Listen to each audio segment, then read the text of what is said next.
Theodor W. Adorno. An Introduction. Gerhard Schweppenhäuser. Translated by James Ralston. Duke University Press, Durham and London, 2009. Preface to the English edition. This book aims to present some of the main motifs of Adorno's critical theory in a concise and clear manner. The presentation starts from the core concepts of his philosophy and shows how they are developed in the framework of sociology as well as that of aesthetic and cultural theory. I refer constantly to Adorno's Minima Moralia and his negative dialectics, together with his contribution to dialectic of enlightenment. These constitute, when we think of his work systemically, his most important achievements. From this perspective I have outlined the thought patterns I see as essential, as sustaining and shaping the complex and highly differentiated structure of Adorno's philosophy. Inevitably I have neglected elements which would surely be essential to a comprehensive portrayal of Adorno's multilayered thinking. And I have not been able to do full justice to the multifaceted dimensions of the history of thought, in which Adorno's intellectual odyssey is embedded. This odyssey begins with neo-Kantian positions, moving through a preoccupation with Husserl's phenomenology decisively influenced by the philosophical avant-garde of Lukács, Bloch, and Benjamin to an engagement with Freud and Kierkegaard. Adorno's intellectual journey leads him to Hegel, Marx, and Nietzsche, and later culminates in his critique of Heidegger, but always ultimately permits him to return to Kant. Not all of this is reconstructed here. Where necessary, it can be read back into the intellectual outcomes. Moreover, experts in music theory will hardly be satisfied with the brevity with which I have discussed Adorno's philosophy of music, while for lay people too many questions in this field will remain open. My decision to weight matters in this way reflects the fact that this book is intended as a philosophical introduction to Adorno's thought, not as a comprehensive portrayal of the theoretical cosmos of a thinker who today is often called the last universal genius. Recent monographs in German are available that portray him in his entirety. Particularly noteworthy is Ditlev Clausen's study, published in 2003, the year of Adorno's centenary. I hope that my more selective portrayal will help render accessible Adorno's thinking, which is consistently critical of systems but in no way unsystematic. My study concentrates on a series of core philosophical concepts, using these as a base from which to trace Adorno's perspective when he deploys these concepts in fields such as the aesthetics of music and literature. The web of philosophical history into which Adorno's thinking opens. He gave life and power to the history of ideas in a way matched by few 20th century thinkers is here brought to life only indirectly. But it is present as a subtext. This elusive method has found resonance among German-speaking readers, thereby seeming to justify my methodological decision. For the present English-language edition I have expanded the text in several places. I have incorporated thinking from 3 essays that I first published in 2003 and 2005, in the Zeitschrift für Kritische Theorie and in the collection Modell kritischer Gesellschaftstheorie. At this point I would like to thank my father, Hermann Schweppenhäuser, for his multifaceted introduction, over many years, to critical theory. I wish to acknowledge with gratitude how important reading Negative Dialectics with Sven Kramer in the late 1980s has been for my interpretation of Adorno. And I thank Herbert Schnadelbach, with whom I studied philosophy in Hamburg in the 1980s, for inviting me in 1995 to write this book for the series of introductory volumes he directed at Hamburg's Junius Verlag. Another contributor to this constellation was the philosopher Ditlev Horste from Hanover, also a member of the advisory board for the Hamburg series, who has been my friend since my participation in the philosophy seminar at the University of Hanover. To Frederick Jameson, with whom I have had many conversations during and since my time as visiting professor in Duke University's literature program, I owe insights into new ways of reading and contextualizing Adorno's aesthetics and cultural theory. And I am especially glad that James Ralston has taken on the task of translating the book. With him I know my text is in good hands. Gerhard Schweppenhäuser. Weimar, July 2006. Translator's Preface. Does Theodor Adorno still need to be introduced? Arguably, he always will, not because he is an obscure figure, but for almost the opposite reason, he may be the last great intellectual whose aim was to synthesize the essential insights of Western philosophy in the interest of a critical social and political perspective. His predecessors in this modern German tradition, Kant, Hegel, Marx, Nietzsche, Walter Benjamin, give an idea of what to expect in Adorno's work. His goal was to revisit their ethical and sociological arguments in light of two enormous 20th-century experiences, the rise of fascism, culminating in the Holocaust, and the standardizing of popular culture as a commodity indispensable to contemporary capitalism. Adorno's early training in musicology gave him unique, often controversial insights into the latter phenomenon.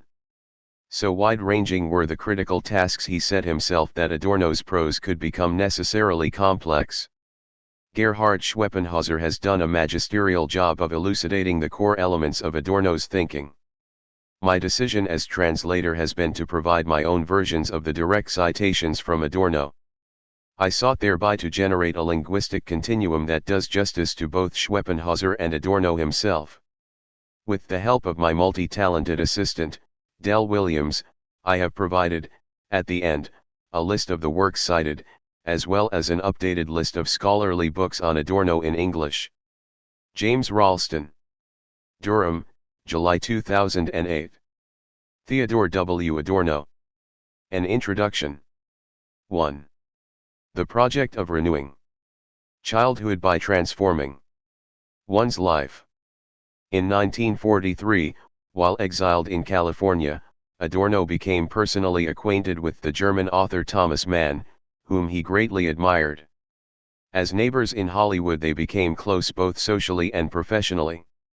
The world-famous, Nobel Prize-winning novelist, who was nearing 70, initiated the unknown music theorist, who had just turned 40, into his project of writing the novel about the dialectic of German culture. In Mann's Dr. Faustus, the debate focuses on a culture that metamorphoses into an archaic brutality implemented with the most modern technology and methods of violence. This happens not by chance, but on the basis of the structural ambivalence inherent in that culture. In Hollywood, Adorno, through his understanding of music theory, became co-author of Thomas Mann's novel Point One. In his account of the creation of Dr. Faustus, Thomas Mann writes the following about Theodor Ludwig Weissengrund Adorno, born in Frankfurt on September 11, 1903. His father was a German Jew, namely, Oskar Weissengrund, a Frankfurt wine wholesaler who had converted to Protestantism. His mother, herself a singer, is the daughter of a French officer of Corsican, originally Genoan descent, who married a German singer, Maria, born Maria Cavalli Adorno della Piana. Adorno, as he calls himself, using his mother's maiden name, is a person of the same kind of aloof, tragically astute and exclusive intellectual temperament as Walter Benjamin, who, hounded to death by the Nazis, left as a legacy the book on German tragic drama, in reality a philosophy and history of allegory. Mann continues, growing up in an atmosphere totally dominated by theoretical, including political, and aesthetic, above all musical, interests, Adorno achieved, even as a young man, an impressive intellectual impact in liberal Frankfurt. His happy childhood and youth were clouded, if at all, only by the antipathy that narrow-minded fellow students may have shown toward him, a privileged and highly gifted boy. Later, in Minima Moralia, he described these malicious schoolmates as messengers of fascism.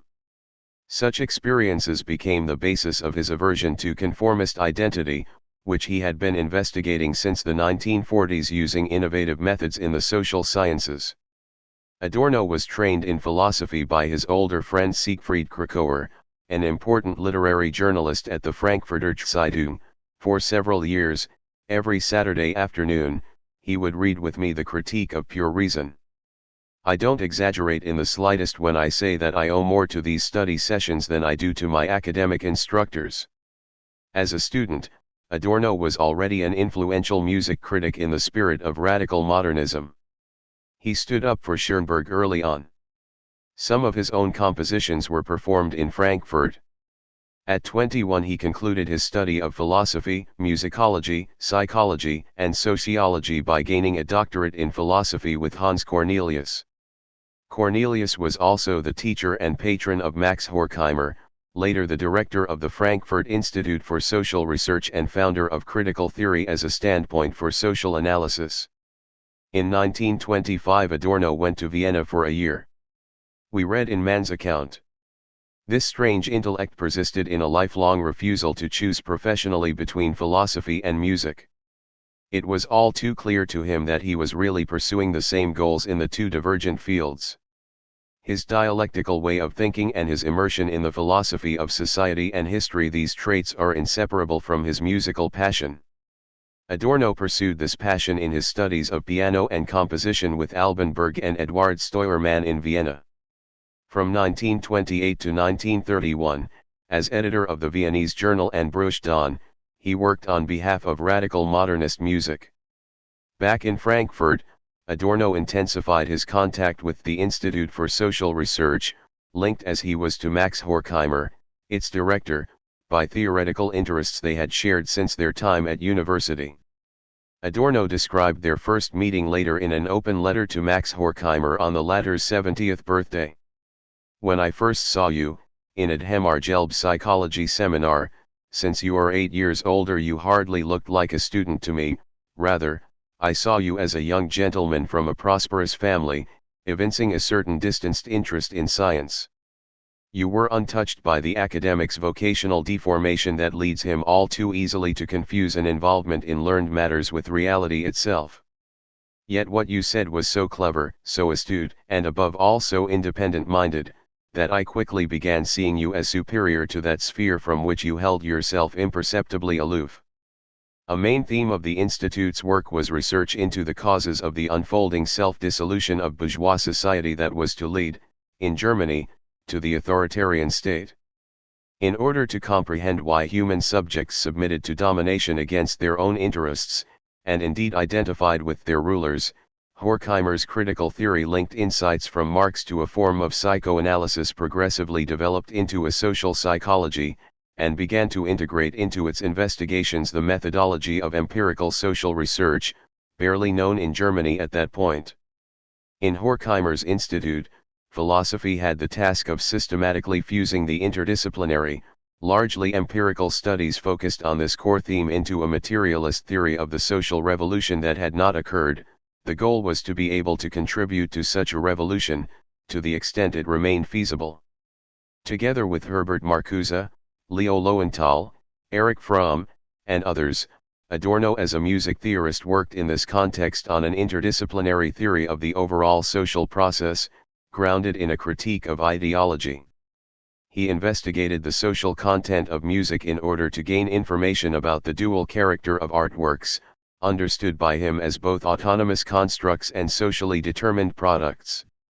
He revealed the social content of music not from the outside, as something sociologically given, but through analysis of the formal aesthetic structuring of the works themselves. Adorno combined musicological analyses with sociological investigations of both the ways society shapes music and the public impacts of its production, reception, and distribution. Thus from his special field, music, he could gain insights into the social totality. At the same time, stimulated by Ernst Bloch and George Lukács, and in a productive exchange with his teacher and friend Walter Benjamin, Adorno worked to articulate, in his dissertation on Kierkegaard, the social and potentially critical content of philosophy. Adorno had met Benjamin in 1923, when Krakauer introduced them. I saw Benjamin quite frequently, I'd say at least once a week, probably more often, during the whole time he lived in France, Adorno later wrote. Later I also saw him regularly, not only on his visits here but above all in Berlin. I was very young then and he was 11 years older, I very much felt myself to be the apprentice. I know that I listened to him with total fascination, sometimes then asking him for more details. Very soon he began showing me some of his writings before they were published. As Thomas Mann continues the story, in 1931 Adorno qualified as a lecturer at Frankfurt University, where he taught philosophy until expelled by the Nazis. After that he tried first to survive the winter in Germany. At the same time, he sought to gain an academic foothold as an instructor in Oxford. Until 1937 Adorno regularly returned from Oxford to Frankfurt for extended visits. After initial misunderstandings and annoyances he was able, in 1938, to gain clear status as collaborator in the Institute for Social Research and to emigrate to the United States with his wife, the newly graduated Doctor of Chemistry Marguerite Karplus. In Thomas Mann's words, since 1941 he has been living in Los Angeles almost as a neighbor. It was there that he changed his name to Theodor W. Adorno. His ongoing work as a member of the Institute's inner circle, which began after his emigration, first to New York and then to Los Angeles, defined not only Adorno's professional life but also his specific experiences of American life. While he never could reconcile himself to American culture, he also knew that he was in a sense indebted to it. In America I was liberated from a naive belief in culture as such, I became able to view culture from outside. To clarify, despite all critiques of society and awareness of the primacy of the economic, I had always assumed as obvious the absolute relevance of the spiritual. In America I learned that this obvious relevance was simply not so. There is no silent respect for everything spiritual, such as prevails in Central and Western Europe far beyond the so-called educated classes. The absence of this respect provokes the mind to critical self-reflection. Just as important for Adorno was the experience of democratic forms as having substance, they are wired into American life, whereas in Germany they were never more than formal rules of the game, and I'm afraid they're still no more than that. He applied this social experience to a concept, rooted in Marx and Engels, that was already central to him before his emigration: genuine humanism. Over there I came to recognize a potential for genuine humanists such as can hardly be found in old Europe. The political forms of democracy are just infinitely closer to people. Notwithstanding the much deplored haste, there is in American daily life an element of peace, benevolence, and generosity that is totally remote from the pent-up malice and resentment that erupted in Germany between 1933 and 1945. In German sociological studies one constantly encounters statements by subjects that go, "We're not yet mature enough for democracy." Such expressions of simultaneous urge to dominate and self-hatred are hard to imagine in the supposedly so much younger world. By that I don't mean to say that America is inoculated against such a collapse into totalitarian power structures. Adorno sought to demonstrate this danger by using the methods of empirical social research in his studies of the authoritarian personality. The danger of authoritarianism is inherent in the core tendency of modern society, he wrote. But the power to resist fascist impulses is probably stronger in America than in any European country, with the possible exception of England. With his critique of the American culture industry, which anticipated the European and subsequently worldwide mechanisms of mass culture, and especially with his path-breaking studies of the authoritarian personality, published in the United States in 1950, Adorno contributed, as an immigrant, to the insights of democratic society into its own ambivalence. According to Adorno, the inner contradiction of culture lies in the way it promises human fullness on the basis of an inhuman, repressive social formation. Ultimately, culture negates its own promise by surrendering entirely, as culture industry, to the rules of commodity production. And it is no mere accident of biography that his investigation into the authoritarian character took place in the most democratic country. The self-undermining tendency of democratic society became open to empirical social psychological analysis for the first time through the well-known F-scale, presented in Adorno's studies into the authoritarian character. This scale measured the character dispositions that make individuals especially receptive to anti-democratic propaganda. In the United States, then, Adorno did not only work with Thomas Mann on Dr. Faustus, with its inspiration drawn from musical aesthetics. He also wrote the essay on Wagner and philosophy of modern music. He produced Minima Moralia and Dialectic of Enlightenment, the latter written in collaboration with Max Horkheimer. With Horkheimer, Adorno returned to Frankfurt in 1949. The philosophy students there knew little about their new professor, who had just returned from exile. Insiders knew that he had helped Thomas Mann, exiled in California, with the creation of Dr. Faustus, which had just been published. For many post-war Frankfurt philosophy students, the lectures by Adorno and the other new professor, Max Horkheimer, who had also taught in Frankfurt in the 1930s, before the National Socialists drove him and Adorno away, seemed like a revelation. For otherwise, in the philosophy department, philosophy was taught, in the years 1933 to 1945, both in Germany and elsewhere, as if nothing had happened to prevent the subject from being presented, now as before, in the good old academic way. When Adorno was later asked, at the beginning of the 1960s, why he had returned to Germany, he pointed to the continuity of his intellectual life and the dialectical embeddedness of his thinking in the German philosophical tradition. He pointed to the language which is my own to write in, whereas in the long years as an emigrant I learned to write English, at best, just like everyone else, and to his sense that in Germany he was free from the pressures of the market and of public opinion. He stressed that only a failure to understand the socio-economic roots of fascism could lead to the view that it was grounded in a supposed German national character, hence the very construction of a collective guilt was dubious, belonging to the psychological climate that produced fascism. He intended to continue his critical theoretical work in the place where his concrete life experience was rooted. He did not want there to be confusion between the sense of continuity and fidelity to one's own origins and an obstinacy and arrogance about what one simply is. Fidelity like this means that one would rather try to change something in the place where one's own experience is centered than simply abandon it for a quite different place.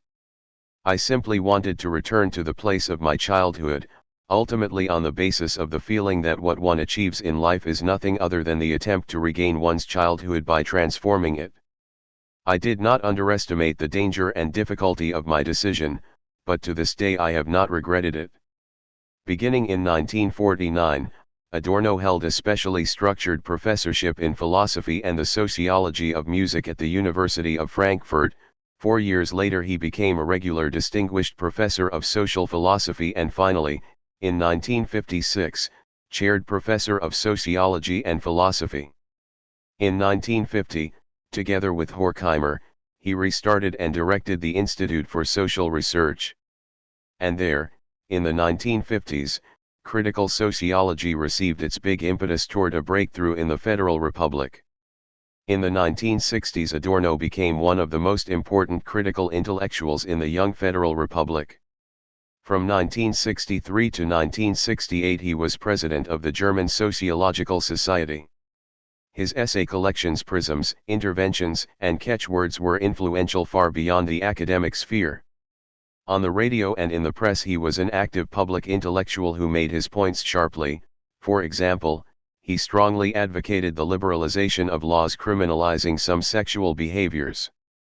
Adorno waged his primary struggle against forgetting, against a process that, under the name Overcoming the Past, was supposed to clear away the final obstacles standing in the way of the restoration and economic miracle being produced in the aligned society. The concept of the aligned society had been coined by Ludwig Erhard, who in 1963 had succeeded Konrad Adenauer as federal chancellor. Ditlev Clausen writes, in the last 25 years of his life Adorno kept his eyes trained on the afterlife of National Socialism. From the consciousness of the actuality of Auschwitz emerged the consciousness of necessary remembering. Without chasing after actuality, he made it possible for many people to use his intellectual efforts as aids to genuine experience. His impact was undeniable. In the mid-1960s the Frankfurt School, as it was called by then, attracted attention as a mentor of the protest movement. The demonstrations against the Vietnam War, the operations of Commune 1 in Berlin, the killing on June 2, 1967, of the student Benno Ohnesorg, who had been peacefully demonstrating against the state visit of the Shah of Iran, the assassination attempt against Rudi Dutschke in April 1968, all these events affected the political climate of the Republic in the following years. It soon became clear that although Adorno and the protest movement generally agreed in their critique of existing society, they differed significantly concerning the means for bringing about change. Adorno expressed public solidarity with the intentions of the student protests, which were directed not only at university reform but also at initiating a public debate over National Socialism. He saw the urgent need for an extra-parliamentary opposition, supported the resistance to the emergency laws, and endorsed the student blockade of newspapers published by Axel Springer. But unlike Herbert Marcuse, for example, he rejected all forms of actionism and violence because, in his view, they falsely presented themselves as revolutionary acts. For Adorno, they recalled the anti-democratic potential of some pre-fascist movements. When, not long before his death, Adorno spoke in a newspaper interview about the possibilities of a radical democratic politics in the Federal Republic, he said, "The decisive point of difference is that, under present-day sociological and technical conditions, transformative praxis is conceivable only as nonviolent and conducted within the framework of the basic law." In his final years, Adorno's philosophical energy was devoted to the preparation of his last works, Negative Dialectics, 1966, and Aesthetic Theory, unfinished at the time of his death and published posthumously in 1970. Many of his leftist supporters held it against him that he resisted a uniform politics.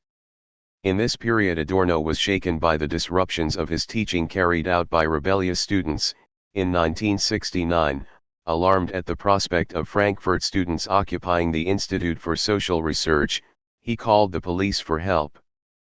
Perhaps the students reminded him of National Socialist shock troops. In any case, he was not ready to allow the freely operating institute to be occupied again by anyone. In addition, a campaign was instigated against his edition of Walter Benjamin's writings. He was falsely charged with having exploited, during his years of exile, Benjamin's dependence on the institute and with distorting his writings. In July 1969, his doctoral student Hans-Jürgen Krall was put on trial in Frankfurt for breach of the peace.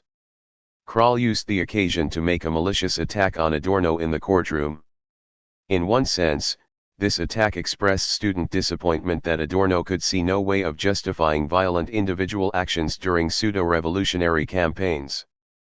In another sense, the left-wing students' ambivalent attitude toward their professors came into the open. A kind of Oedipal rebellion was underway. During the student movement, very few right-wing professors were attacked and boycotted at German universities. The protesting students preferred to target precisely those academic figures who had taught them to think critically about society. After Adorno had testified in court, he left Frankfurt for a vacation in Switzerland with his wife. Without taking time to relax and acclimate, he immediately set off on a strenuous hike and suffered a heart attack. In the hospital he seemed not immediately aware of the seriousness of the situation. His wife continued to supply him with reading material, the crime novels that were essential to him. Adorno died on August 6, 1969, in Visp in the canton of Wallis. In the mainstream of Adorno biography, the line is that the revolt of his students against him and his academic friends broke his heart.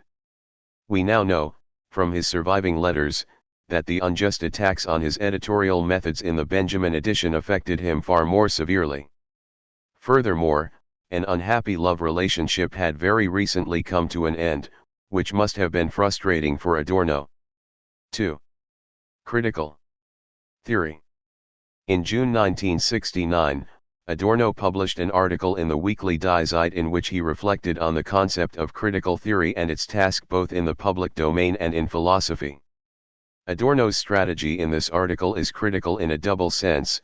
He engages both the suppression of the critical perspective and its functional deployment, both of which he views as false. He writes, "It seems to me as if the spirit of public critique, since being monopolized by political groups, hence clearly compromised, has suffered severe setbacks. I hope I'm wrong." In this phrasing one senses Adorno's annoyance at how, in discussions of the student revolt, critical theory was constantly reproached for staying out of the political struggle. Adorno sees a variant of the German anti-critical tradition at work here, wherein the critic must always display positive credentials. As he puts it, apropos of the 1968 demonstrators' cult of action, the collective pressure for a positive outlook, permitting direct translation into practice, has meanwhile gripped precisely those who see themselves as in acute conflict with society. It is for this reason that their cult of action fits so well into the dominant social trend. Of course, the multiple motivations of the student revolt cannot all be lumped together under the single heading cult of action. But in this respect Adorno may well have been right. The student movement's cult of action is history. In its place today we see strictly ritualized actions that, as components of a symbolic politics, can be sure of very broad acceptance from the human chain to the occupation of oil platforms. Whoever practices critique, without having the power to enforce his opinion, and without installing himself in the public hierarchy, should just shut up. Thus does Adorno describe the anti-individualist, power-hungry prejudice that prevails in the political realm today, as it did then. The favorite argument used to silence critics of society is just the same: whoever criticizes must also be able to say how things could be improved. As Adorno notes, Erich Kästner already had to do battle with this argument, in the form of the sanctimonious question about the location of the positive. But is that really still the case today? Isn't the standing of critical theory high? Being critical seems to be everyone's goal. Critical thinking is an entry requirement for all decent jobs. The critical consumer is an elevated concept in the commercial world. A talk show host who fails to ask critical questions convinces no one, at least in Germany, and critical capacity is a civic virtue. But this appearance is deceptive, for criticism that goes to the root of things has a negative image, today just as in the 1970s, when the decree excluding members of extremist organizations from civil service employment prevailed, providing excuses for barring from public service anyone with politically unpopular opinions. Now as then, the prejudice against criticism that is supposedly merely negative often serves to silence those who draw attention to social evils without simultaneously offering a recipe for change. But negativity is inherent to critique. Criticizing somebody or something is an act of negation. In that sense, critique indeed has a destructive element. But everyday language contrasts it with constructive criticism that is supposed to improve rather than destroy. In German, constructive, konstruktiv, has the connotation of edifying. Hymns and morality stories can be edifying, but critique connotes something very different. Professional critics insist, with good reason, that critique cannot be seen as valid only when it makes itself popular and predictable through constructive suggestions. Whoever accepts critique only when it is advanced by someone who has a way to improve what is criticized or at least claims to know how to improve it is following a strategy of immunization. In the ongoing division of labor in modern bourgeois society, producer and critic have parted ways. As Hegel put it, one doesn't have to be a cobbler to know if the shoe fits. However, this perspective can turn into a complementary strategy of immunization. Criticism is in danger of making things too easy for itself if it loses sight of its normative premises. It must guard against that. A look at the function of criticism in the theoretical tradition to which Adorno belonged can help us grasp this dynamic. Criticism is an essential element of thinking. When we reflect rationally on things, that is, when we think in a coherent and systematic way, then we are already behaving critically. To critique is to make distinctions and to decide rationally. Critique and crisis are connected not solely by their linguistic origins, rather, critique is crystallized in situations of crisis, as negation of the existing condition. However, the objective purpose of the negation is a better condition, something positive that ought to be generated, regardless of whether or how it is to be identified. Since the Enlightenment, there has been much reflection on how the negative and positive sides of critique, or its destructive and constructive sides, are interconnected. The Enlightenment thinkers realized that critique is never an isolated undertaking, but always already a part of the philosophical process. Certainly, there are critics of art and literature, on the one hand, and philosophers, on the other, but the methodology and goals of critique are fundamentally philosophical. Hence Ernst Cassirer wrote of the mental unity between philosophy and aesthetic literary criticism in all the leading minds of the Enlightenment. This unity is no accident with any of them, underlying it there is always a profound, inwardly necessary unity between the problems being confronted. Thus the Enlightenment saw the communion of philosophy and criticism as an originary and substantial source of meaning. The Enlightenment not only believes that philosophy and criticism are linked coherently in their indirect effects, it also asserts that they have a unitary essence, which it seeks to articulate. The fact that, in the 18th century, critique became a key term for philosophy and aesthetics is linked to a social transformation. The emerging bourgeois society became a reality in the public sphere, where it set the tone. The urban way of life, with its salons and coffee houses where aesthetic and political criticism were cultivated, played a decisive role. The bourgeoisie developed, in the context of the Enlightenment, the discursive forms appropriate to it, and took a critical stance toward prevailing social structures. In Germany, it was above all Kant who energized the Enlightenment impulse toward critique. Adorno agrees that Kant's critical philosophy sought to emancipate society from its self-incurred immaturity and that he advocated autonomy, i.e., judgment on the basis of one's own insight, in opposition to heteronomy, namely, obedience to dicta imposed from without.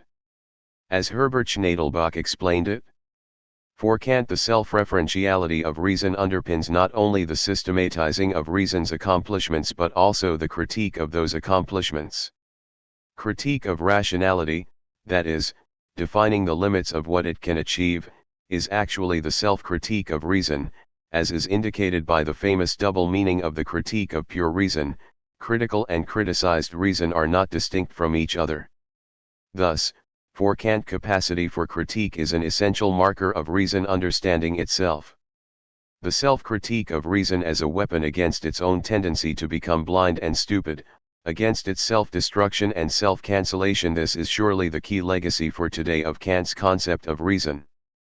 Part of Kant's legacy is that his concept of critique became socially consequential because he did not confine it to theoretical work.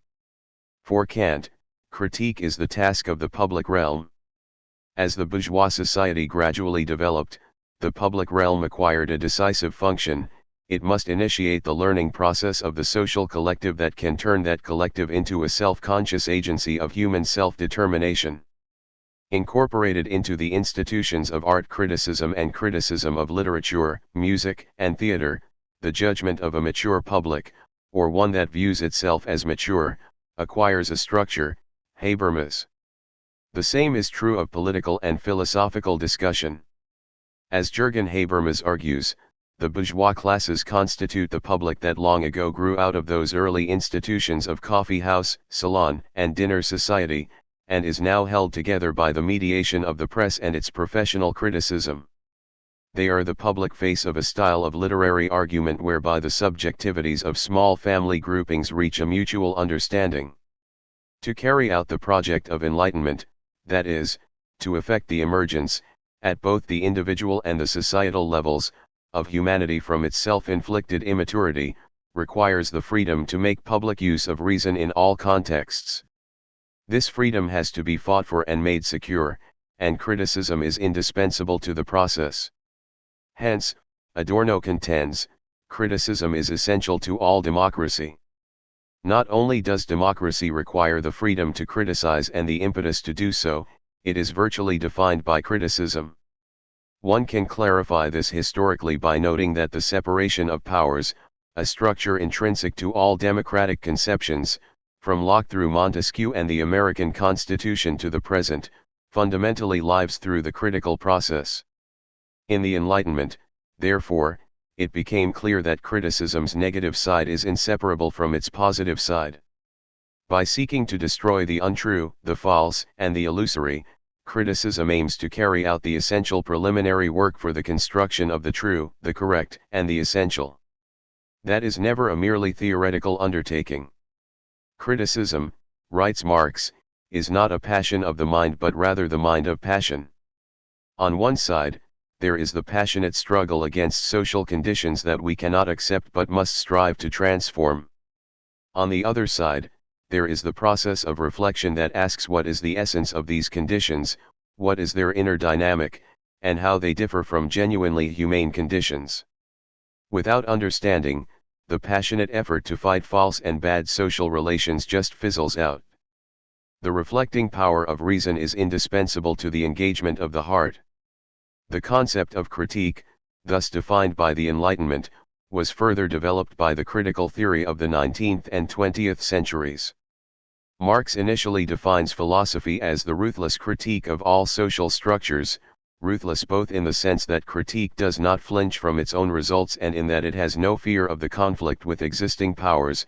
Later he describes philosophy as the scientific critique of political economy. As ruthless critic of all prevailing conditions, insofar as they cannot be justified by reason and the common goals of genuine human solidarity, Marx stands totally within the Enlightenment tradition. But by applying critique to the Enlightenment's own premises, he steps outside that tradition and becomes a radical critic of ideology. He demonstrates that the bourgeois public and its political institutions are based on economic assumptions that thwart the universal emancipatory claim underpinning Enlightenment critique.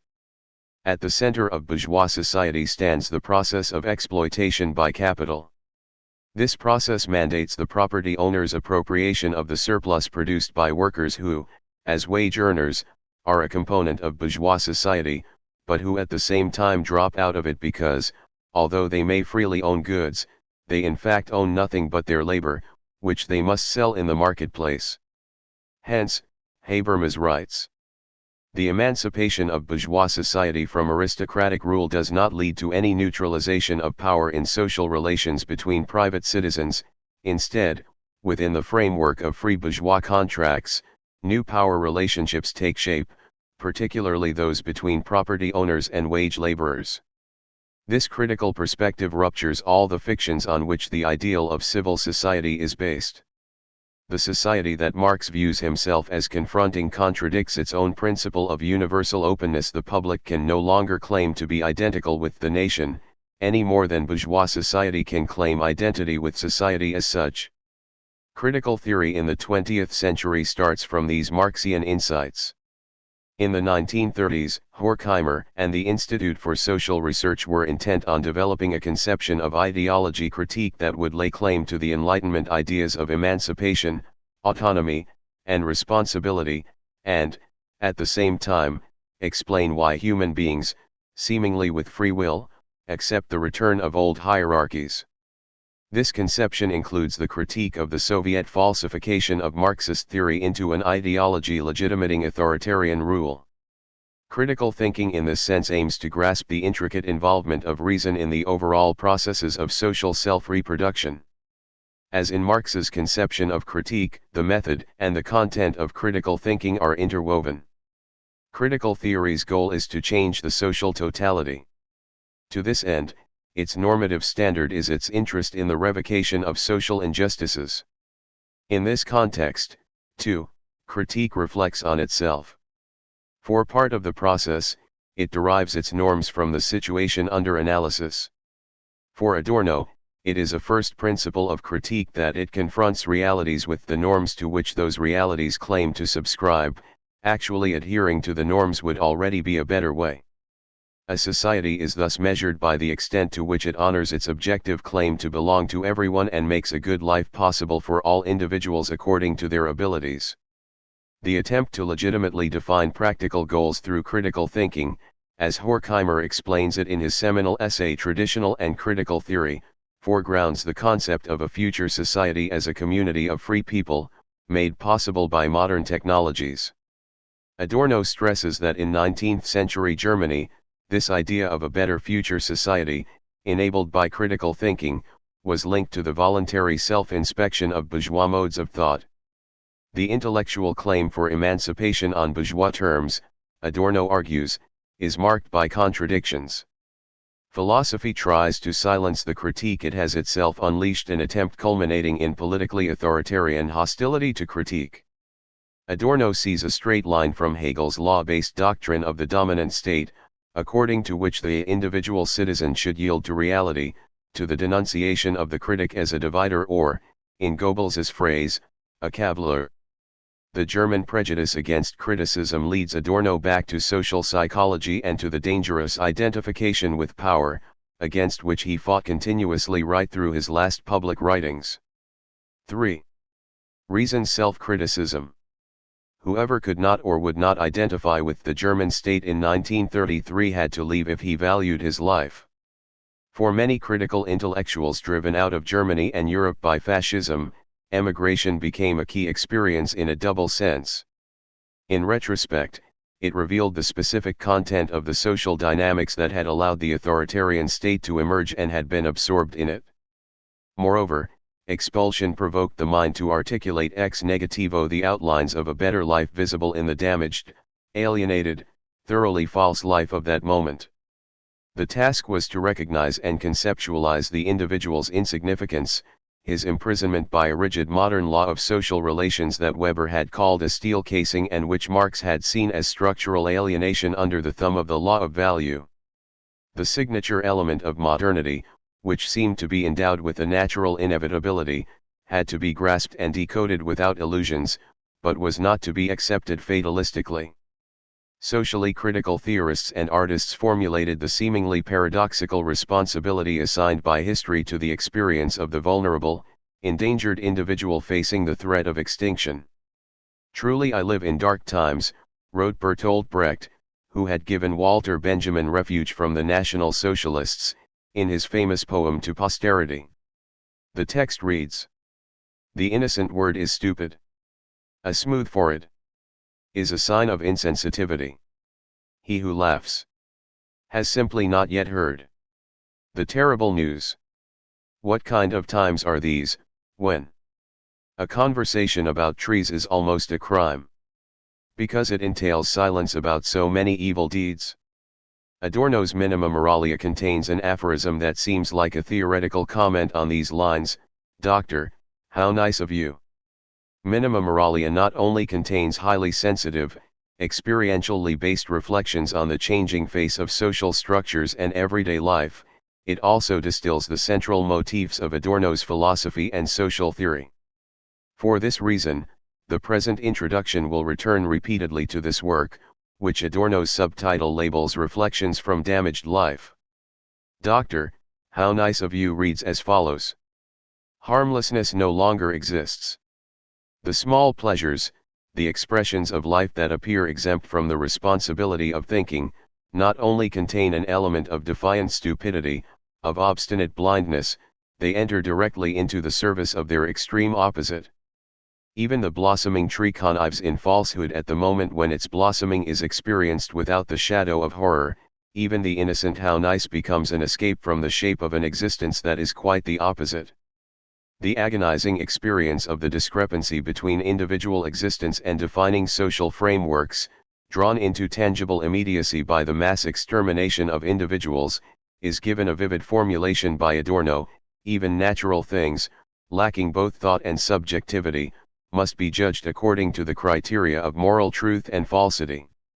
In the total insanity of unfolding public events, not only objectified humans but even objects themselves are robbed of their right to exist, reduced to mere material for an alien project. The subject's subjective claim to a rationally structured fusion of society and nature is transformed into absurdity by the irrationality of society which, however, presents itself as second nature. In the mirror of objectivity, the objects of first nature now appear as liars because they seem to proclaim the utopia of successful living, of being for its own sake. But, according to Adorno, it is precisely from the pitiless insight that the possibility of a meaningful life is totally blocked that the power the subject needs in order to resist such a finality may grow. There is no longer either beauty or consolation except in the gaze that approaches horror, confronts it and, in its irreducible awareness of the negative, holds firm to the possibility of a better world. That is the central motif underlying all of Adorno's theoretical and aesthetic writing. If the better world is conceivable at all, it is as the negation of the existent negativity. Adorno's theoretical and practical outlook, which has been termed approvingly or disapprovingly, negation, points always in a single direction, imagining, through specific negative insights, the overcoming of the prevailing negativity. Defined negation is the one perspective that can bring consolation to the endangered individual. Defined negation. This phrase alludes to a decisive starting point of Adorno's philosophy. Defined negation is a core category of Hegelian philosophy. One can call it Hegel's methodological principle, but to do so is problematic because it suggests the very separation of content and method that Hegel categorically rejected. For Hegel, all discussions of method must move through the content under discussion, not in isolation from it. Hegel sees dialectic as the intellectual expression of the real-life process being analyzed. Adorno made this perspective wholly his own. The idea, in Hegel's system, is always already self-contained at every stage of its historical movement. The idea therefore looks beyond its embodying moment, but for that reason is negatively bound to it. The immanent analysis of the historical moment is what Hegel terms defined negation. Reflection on one's analysis, thinking about thinking, as Aristotle called it, is for Hegel inseparable from the reality of what is being analyzed. Thinking is always simultaneously inside that reality. The core metaphysical and epistemological assumption of Hegelian idealism is that the individual entity, whether organic or conceptual, is constituted by negation, because it sets itself apart from the totality to which it belongs as a historical element. Thus it is tied by negation to the totality, and is then negated a second time when it imagines itself, or is imagined, as a part of that totality. The individual being is reunited with the larger whole, from which it first had to detach itself in order to achieve self-consciousness. The process of defining individual thought becomes a component of a systematic intellectual construction. According to Hegel, totality, the absolute, is crystallized in this negative process. And all its individual moments, that is, everything that has been relativized, returns, comprehended, to the entirety from which it originally emerged, but only in order to pull away again immediately. For Hegel, negating the negation becomes both the driving force of world history and the motivating law of logical thought processes. It becomes something positive. As he sees it, everything is defined by the negativity that inheres in it, by the fact that it becomes what it is only by relating negatively to everything that it is not. The contradiction, the confluence of conflicting negativities, becomes the movement of negating negation and thus propels world history. However, Hegel characterizes defined negation, the philosophical sublimation of this negative movement, as positive, because in the process of negating negation, defined negation sublimates itself. This self-referentiality is affirmation as such. Universal negativity, in its role as absolute law of mediation, has been transformed by idealism's magic wand into an affirmative principle. Hegel's absolute idealism recognizes the essence of thinking with unsurpassed accuracy. By thinking of an object, I turn it into a thought and cancel its sensuous being. I turn it into something that is essentially and without mediation my own, for only in thought am I wholly myself, only in the conceptual act do I penetrate the object that ceases to be apart from me and from which I have taken the essence that had separated it from me. As Adam tells Eve, "You are flesh of my flesh, bone of my bone," so the Spirit says, "This is spirit of my spirit," otherness has disappeared. Every mental image is a generalization that belongs to the process of thinking. To generalize something means to think it. Mediation between the general and the particular is for Hegel a specific form of defined negation. He presupposes that what constitutes the principle of thought is also the principle of being. This idealist's sleight of hand is the basis of the assumption that thinking defines being. The assumption makes sense given the premise that being is itself idea, thinking in its essence. In fact, Hegel simply articulates the principle of thinking. But in doing so he demonstrates that human social relations, which include nature insofar as it stands in relation to us, are constituted to some extent by reason. Without abandoning this insight, Marx, the philosophical founder of 19th-century critical theory, himself definitely negated Hegel's intellectual image of defined negation. He sought, on the one hand, to demonstrate its ultimate untruth and, on the other, to adapt the element of truth it did contain to his own thinking. The core elements of Adorno's critique of idealism are already present in the work of the young Marx. This becomes especially clear when Marx criticizes Hegel's political philosophy in explicit detail.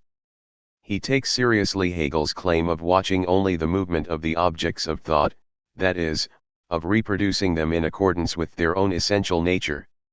Marx demonstrates that Hegel cannot do justice to this claim because his speculative construction of political reality actually dissolves reality, and what genuinely determines it, into the determinations of thought. Marx follows Feuerbach's materialist critique of speculative philosophy, which claims to unmask that philosophy's practice of switching the roles of subject and predicate. That is to say, what appears in Hegel's philosophy to be the active principle, the subject, is in fact an installation as absolute of what should be seen as derived from, as attributed to, a predicate of the actual subject.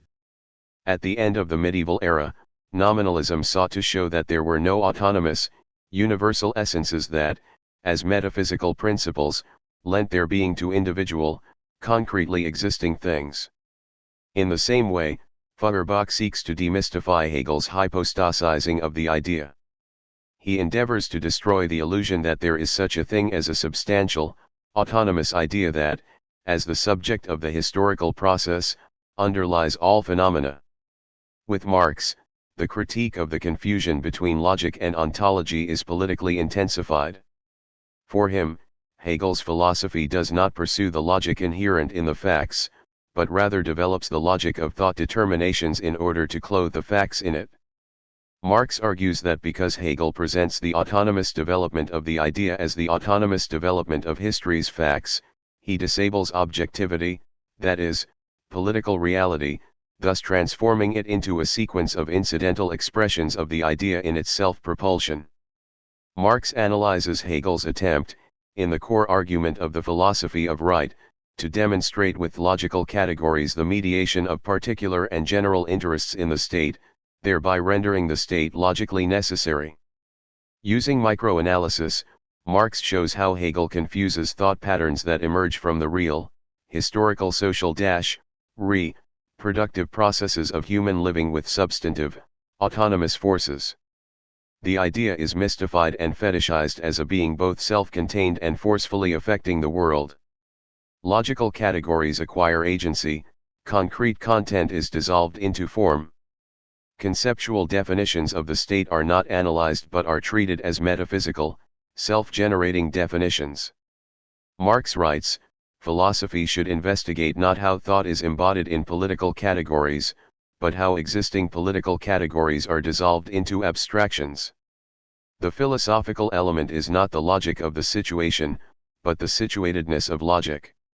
Logic does not demonstrate the validity of the state, rather, the state is necessarily subject to the validation of logic, thus the entire philosophy of right is but a parenthesis to the centrality of logic. Adorno actualized this thinking at a historical moment when it had become obvious to him that both Hegel's social model and Marx's socialist certainty were obsolete. Hegel's presumption in favor of totality needing to construct itself by means of contradictions both spiritual and material, Adorno argued, led to a systemically necessary subordination of the individual to the social whole.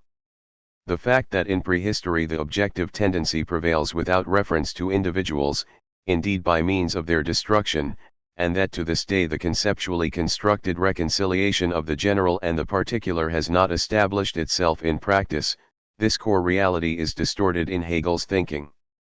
With cool superciliousness he opts once again for the liquidation of the particular. At no point does he question the primacy of the general. In his three studies of Hegel, Adorno credits Hegel's perspective with the fundamental abolition of the fiction of individual autonomy, a fiction still nourished by Enlightenment philosophy, above all by Kant. Yet Hegel, in Adorno's view, shatters this fiction for the wrong reason. He does it not to demonstrate that the urgently needed autonomy of the individual is not yet realized, but expressly to point out that we should liberate ourselves from the conceptual structuring of a socially actualized autonomy of all individuals, of the a priori right of the individual in relation to the supremacy of the general, because that is nothing but an empty utopia.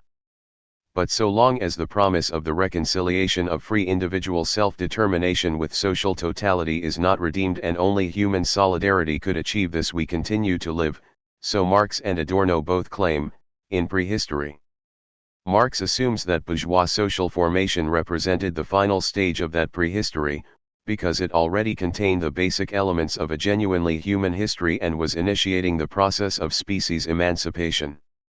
For Marx, the bourgeois relations of production were the final antagonistic form of the production of society, antagonistic not in the sense of a conscious individual attitude, but rather of an antagonism growing out of individuals' lived social conditions. But for Marx there is another core truth: the productive forces developing at the center of bourgeois society simultaneously create the material conditions for the resolution of this antagonism. Hence this social formation concludes the prehistory of human society. The critical theory of the 20th century does not share Marx's certainty. For Adorno, this prehistory is being perpetuated into an unforeseeable future, even while bourgeois society has been decisively transformed. Objective tendency, objective powers, those are the terms Adorno uses for a post-fascist society defined entirely by the profit-oriented process of commodity production. For Adorno, today's society is ruled by a production process that has become autonomous in the social era in which we still live, that systematically masks its humane potential, and that, as a totality without subjectivity, degrades to mere appendages the human beings whose subsistence it supposedly nourishes and for whose sake it supposedly operates. As Adorno puts it in Negative Dialectics, the experience of that objectivity, pre-programmed into the individual's consciousness, is the experience of the unity of the totally socialized society. In this, Adorno recognizes Hegel's philosophical idea of absolute identity, realized in a distorting mirror. He concurs with Marx that identity, historical totality, is actualized in the form not of logical contradictions but of thoroughly material and painful social antagonisms. He thus inverts Hegel's famous dictum from the Phenomenology of Spirit.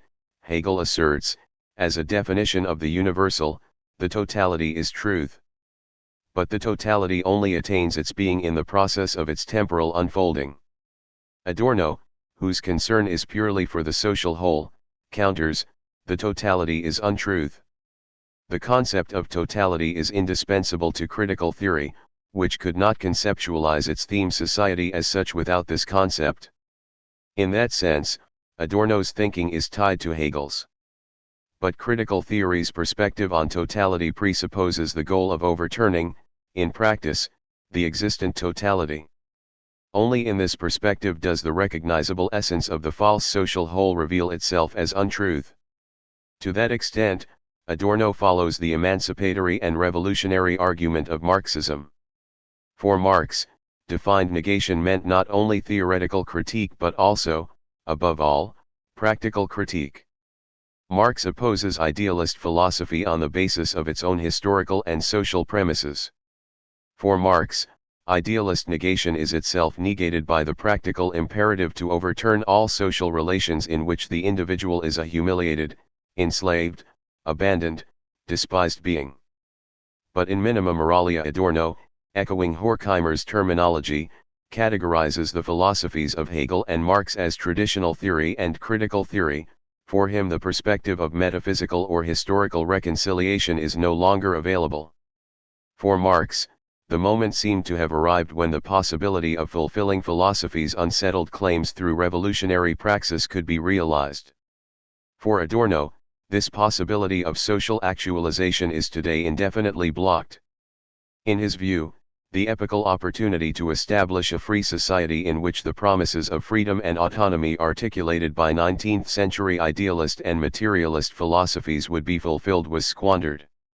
The failed project of a Soviet republic, followed, after a brief democratic interlude, by the authoritarian state that drove into exile the critical intellectuals, the legitimate heirs of the great German philosophers. For Adorno this was the political turning point.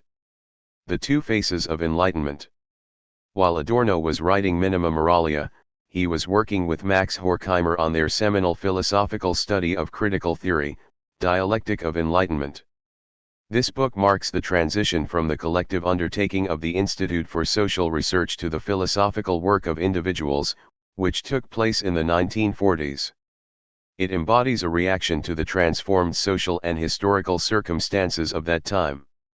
In light of the triumph of fascism, which, in these authors' eyes, the rest of the world countered only with a complementary tendency toward political and economic totalitarianism, Adorno and Horkheimer saw little promise in the project of using an interdisciplinary materialist theory to effect revolutionary change. Rather, according to Dialectic of Enlightenment, it is time to understand why humanity, rather than entering a truly human condition, is sinking into a new kind of barbarism. To explain this, the book begins with the dialectical thesis that myth and modern rationality are intertwined. Siegfried Kracauer had already formulated this idea in 1927 in his essay The Ornament of the Masses. In his brilliant investigation of the aesthetic forms of modern mass culture, such as the figurations of the Tiller girls who danced in Berlin during the inflation years, structural relations are constructed between the surface manifestations of popular culture and its social base, relations to be understood via the philosophy of history.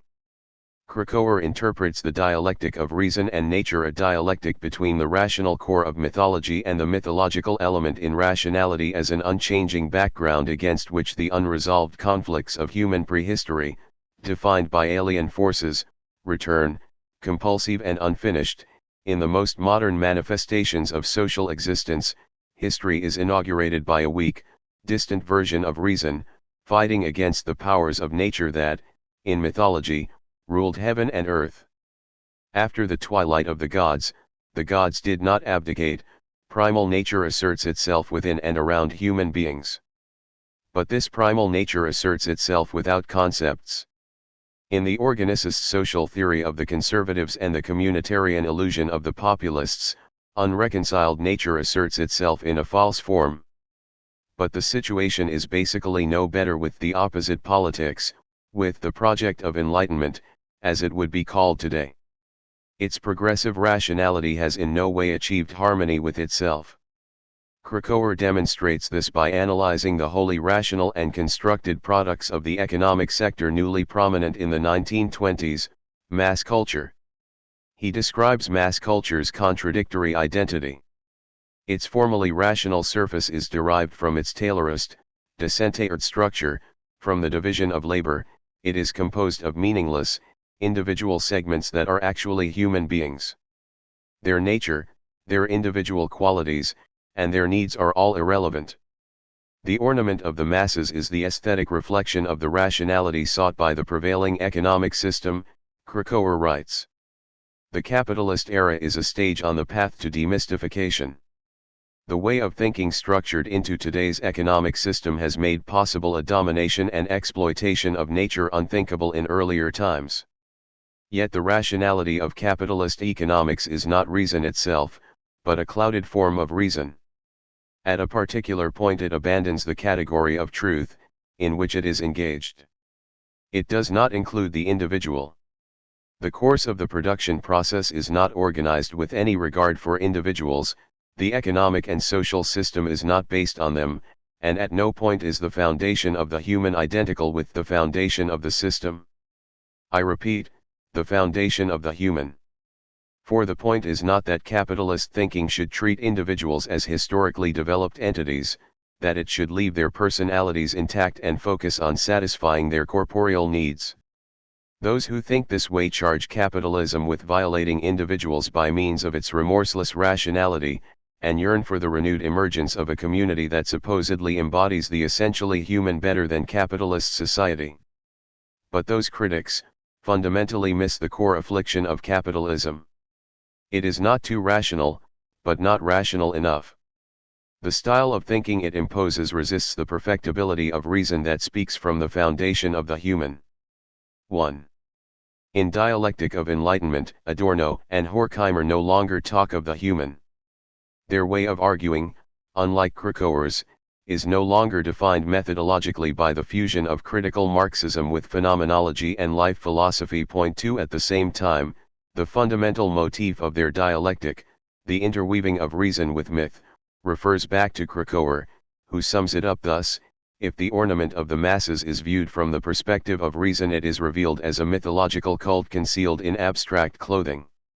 The ornaments that fascism offered the masses a little later can accordingly be read as an abstract cult, that is, an external cult not based on faith but shrouded in a mythological robe.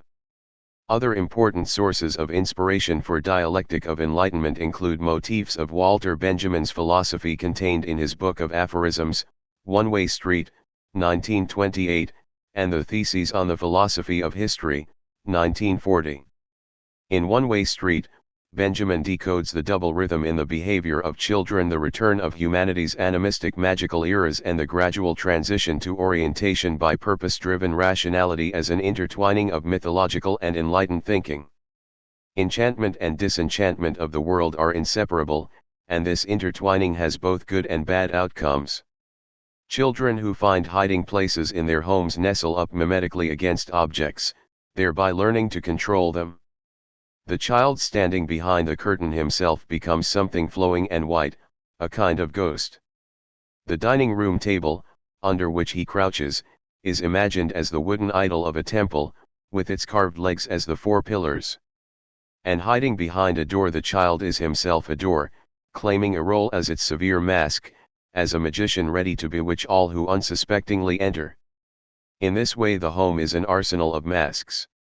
Yet once a year gifts appear in its secret places, in its empty eye sockets, its rigid mouth. Experiencing it magically becomes a science. As engineer of his parents' gloomy dwelling, the child demystifies it and hunts down Easter eggs. Still more important for the dialectic of enlightenment is the apocalyptic perspective from which Benjamin views history in his final work, the Theses on the Philosophy of History. In the ninth thesis, Benjamin is inspired by Paul Klee's print Angelus Novus to construct an allegory of the angel of history. In this angel's perspective from the beyond, the entirety of human history, which appears to us as a chain of events, looks like a single catastrophe, ceaselessly piling wreckage upon wreckage and hurling it at the angel's feet. He wishes he could linger, awaken the dead, and repair what is shattered. But a storm blows from paradise, becoming entangled in his wings, and is so powerful that the angel can no longer close them. This storm propels him ceaselessly into the future, to which he turns his back, while the pile of wreckage facing him grows ever higher. This storm is what we call progress. Benjamin lodges a vehement protest against the Second International's universalist and progressive faith in history. His thesis is that a conceptually faithful revolution would have to shatter the continuum of history, not to fulfill history. A critique of the idea of progress, from the perspective of the defeated, the oppressed, teaches us, Benjamin claims with regard to fascism's destruction of all revolutionary tendencies, that the exceptional condition in which we live is actually the rule. The amazement that what we're experiencing is still possible in the 20th century is not a philosophical perspective. It will not lead to any insight except the truth that the conception of history from which it derives is unsustainable.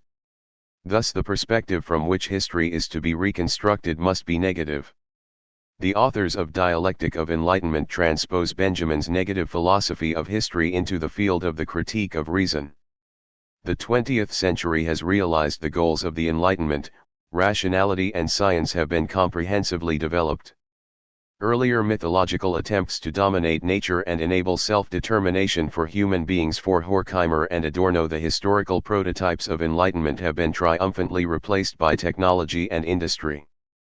Progressive rationality destroys the certainties of mythological cosmology. Adorno and Horkheimer describe the ongoing process of reducing reason to formulae as a permanent twilight of the idols, which finally, under the rule of the ratio of capital, 3 culminates in the death of God, but only in order to replace the demystified pre-rational ideals with the false idolatry of a formalized, scientifically truncated version of reason. In the Victory March of the Enlightenment, Horkheimer and Adorno perceive the Enlightenment's antithesis. Reason becomes the tool of domination. Scientific rationality becomes a rigid, closed system to which everything is subsumed, whether it fits or not. The most highly developed condition of modern productive forces serves the highest imaginable degree of destruction, namely, war and the industrially organized mass murder of human beings. In this critical sense, enlightenment has not been realized, or, as Horkheimer and Adorno formulated, enlightenment reverts to mythology. This process of enlightenment's self-destruction is to be countered by its self-contemplation. The authors do not abandon reason, do not invoke some other as a remedy for it. They resist the fashionable ideology that dedicates itself to the liquidation of enlightenment. They thereby draw an unmistakable line between themselves and the reactionary critique of enlightened civilization advanced by Oswald Spengler, Ludwig Clausius, and Rudolf Borchardt, even as they nevertheless owe something to these theorists' indictment of modernity. However, Horkheimer and Adorno do not formulate a theory of enlightenment's decadence.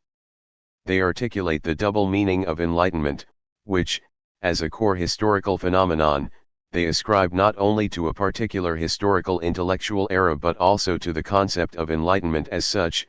Following Nietzsche, they include all progressive thinking in this category. Hence their investigation is extended to the beginning of recorded history. Dialectic of Enlightenment contains 5 chapters and a collection of aphorisms.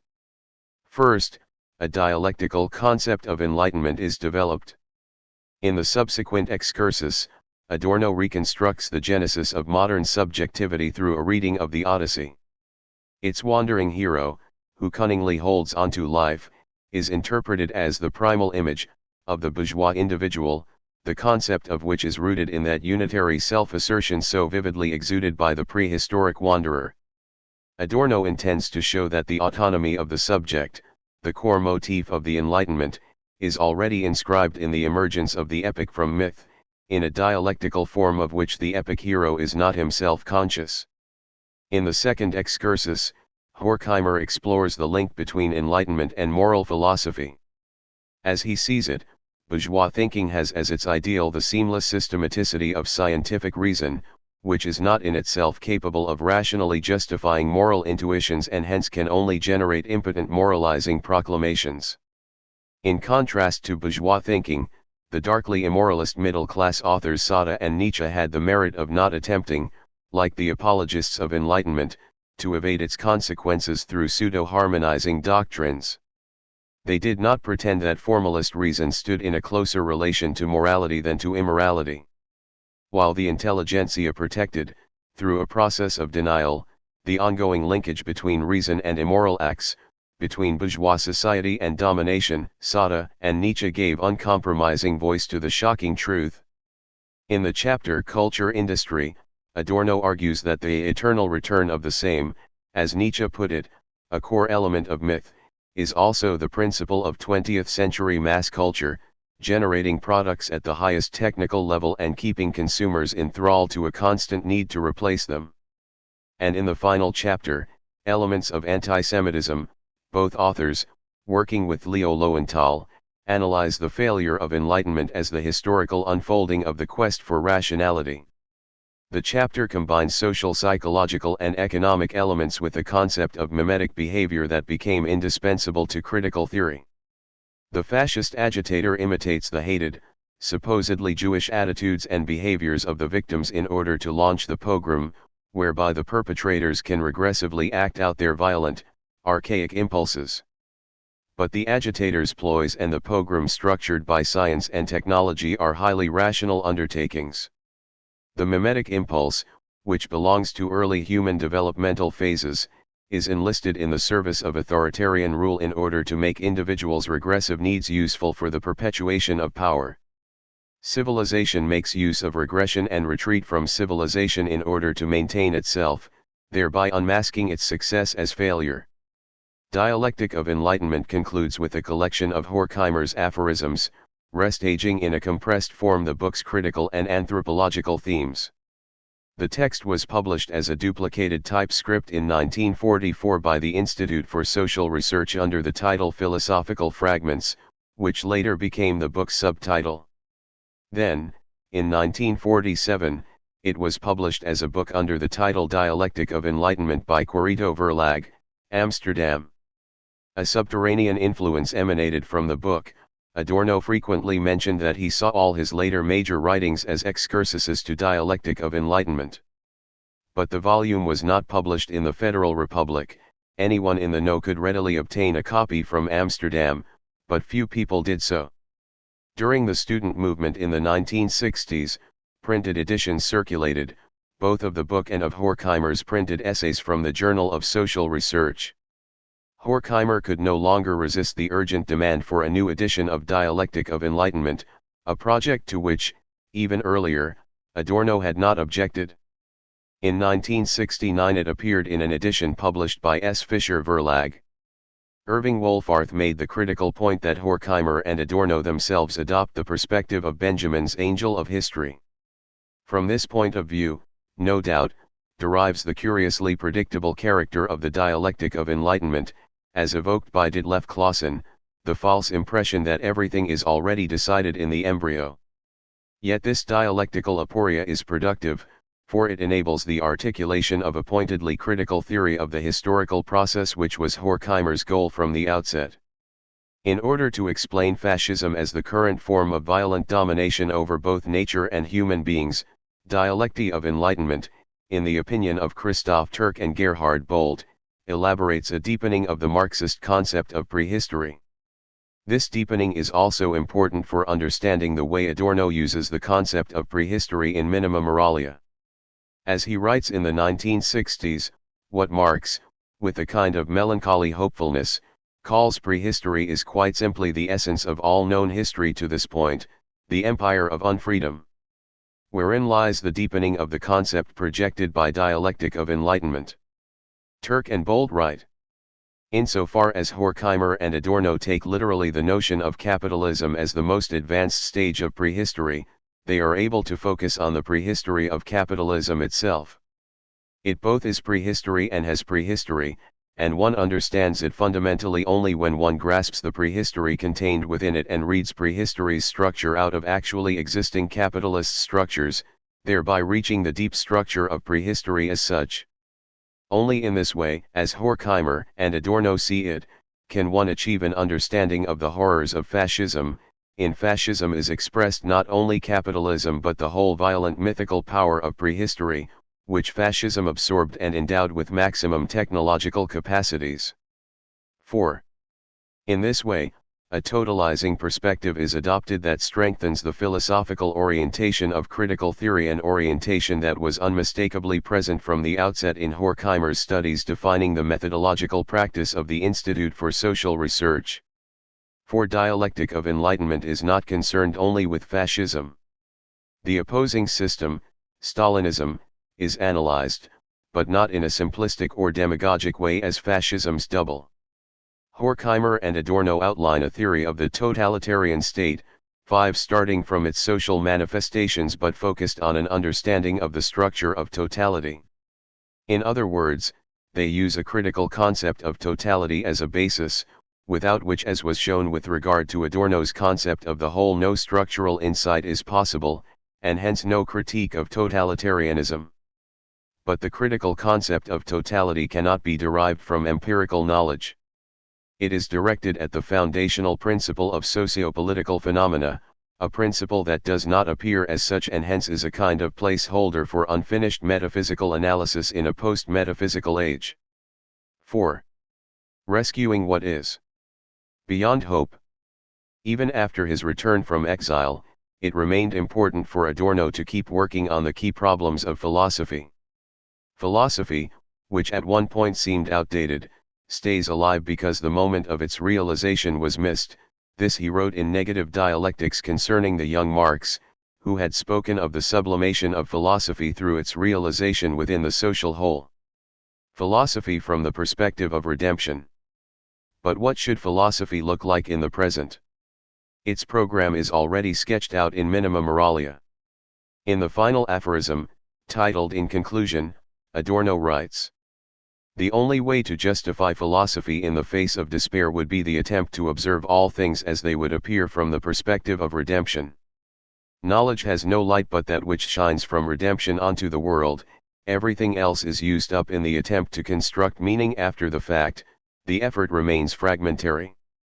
Perspectives need to be generated in which the world distends and alienates itself, reveals its rifts and cracks in exactly the way it will one day appear, needy and disfigured, in the light of the Last Judgment.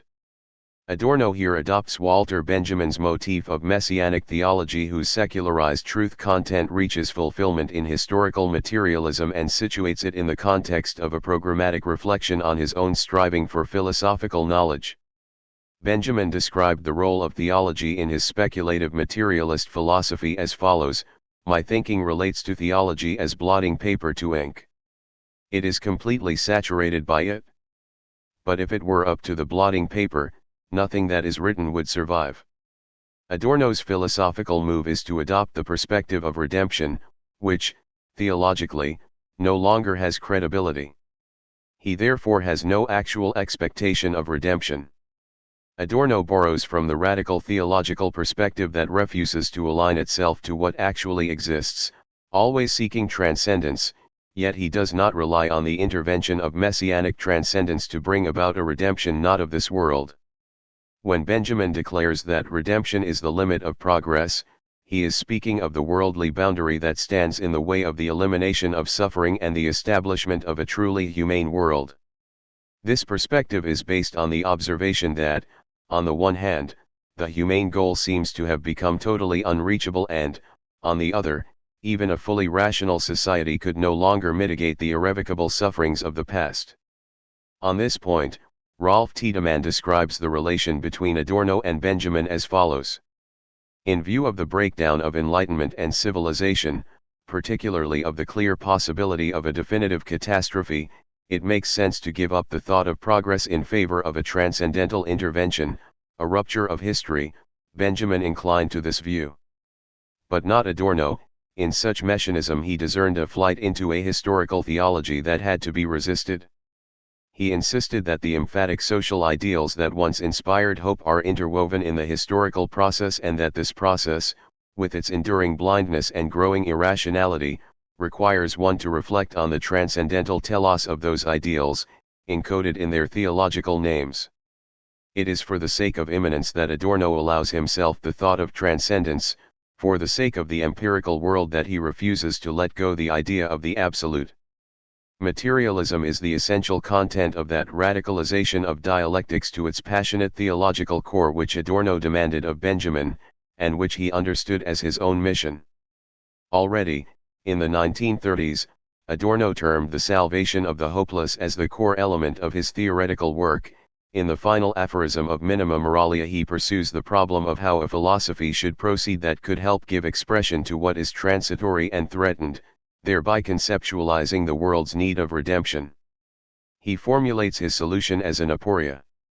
The whole purpose of thinking is to achieve such perspectives without arbitrariness and intellectual violence, solely through empathy with objects. It is very simple, because the state of things cries out for such recognition, indeed because radical negativity, once clearly confronted, becomes, in a flash, the mirror image of its opposite. But it is also quite impossible, because it presupposes a perspective that is removed from the influence of existence, even if just by a tiny bit, whereas in actuality any potential insight must not only be wrested from what exists in order to become binding, but must in the process be pounded by the very same distortion and neediness it proposes to escape. Hegel's pure contemplation is placed in the service of both individual objects in need of redemption and the awful totality.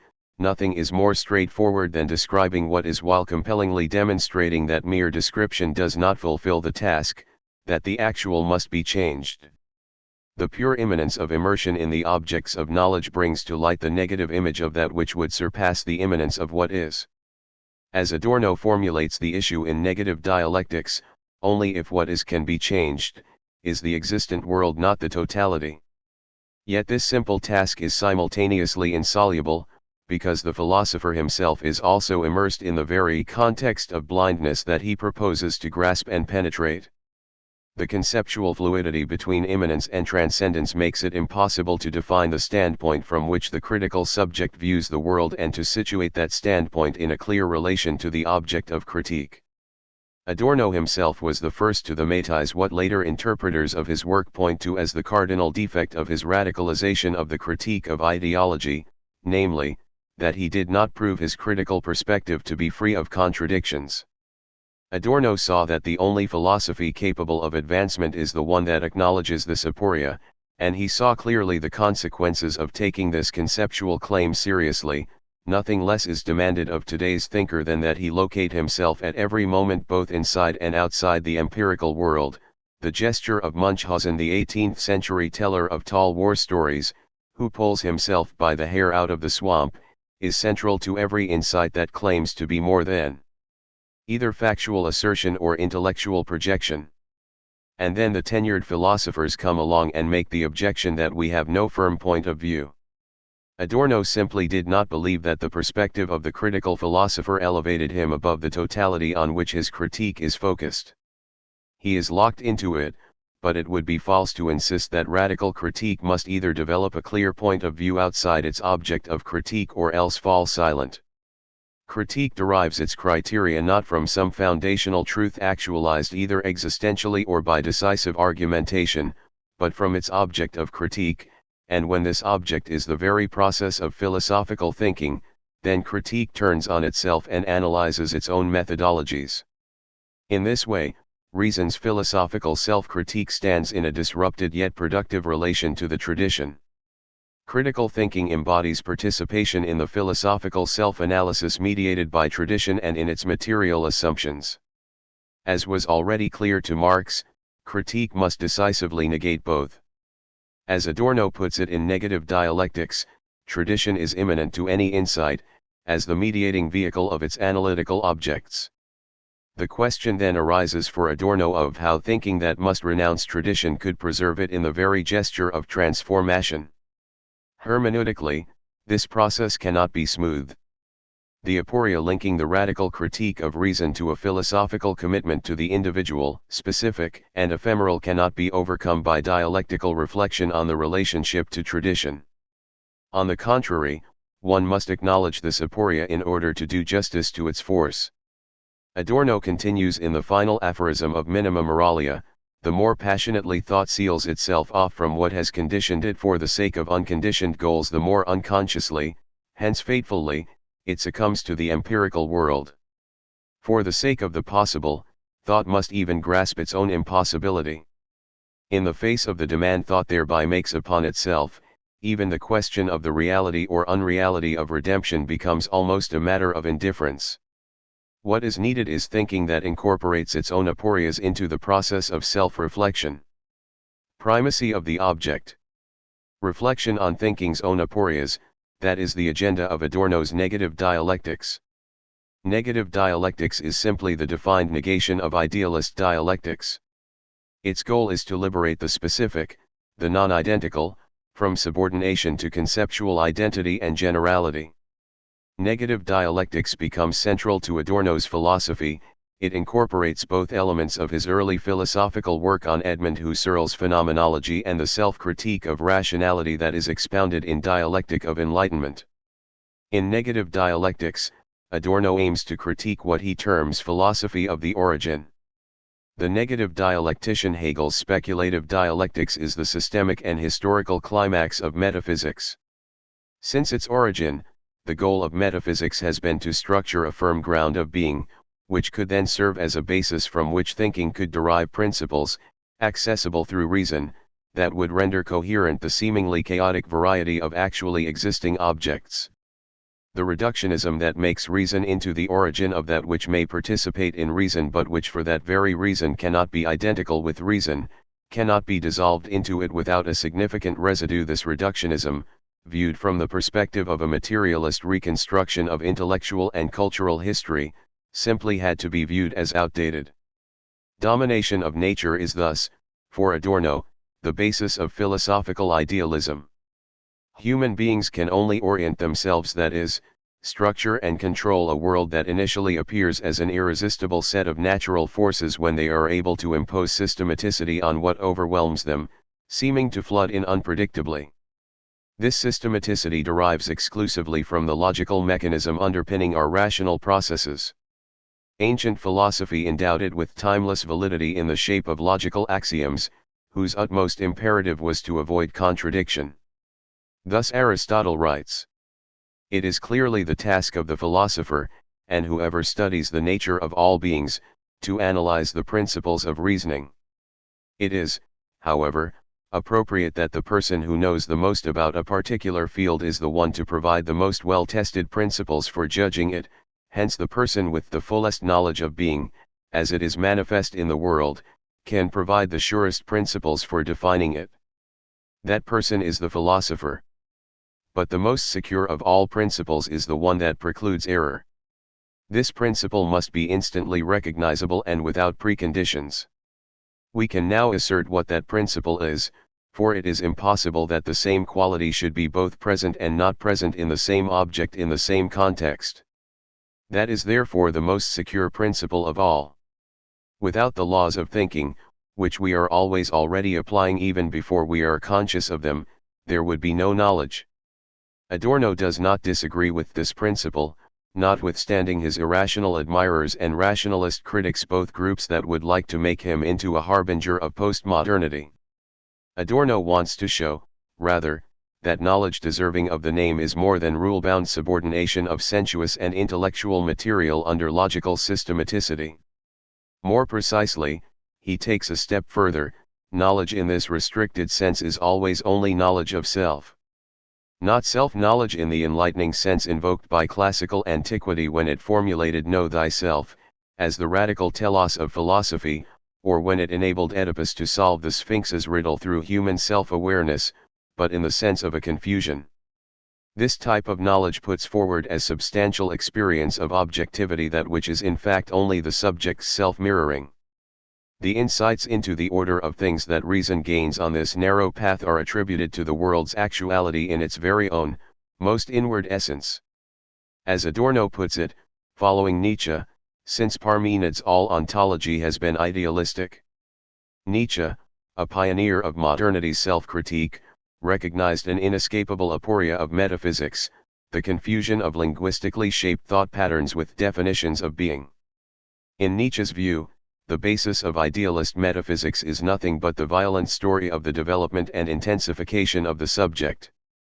In Dialectic of Enlightenment, Adorno and Horkheimer decipher this story as the dialectic between the subject's domination of nature and its quasi-organic subordination to the rigidified institutions of domination.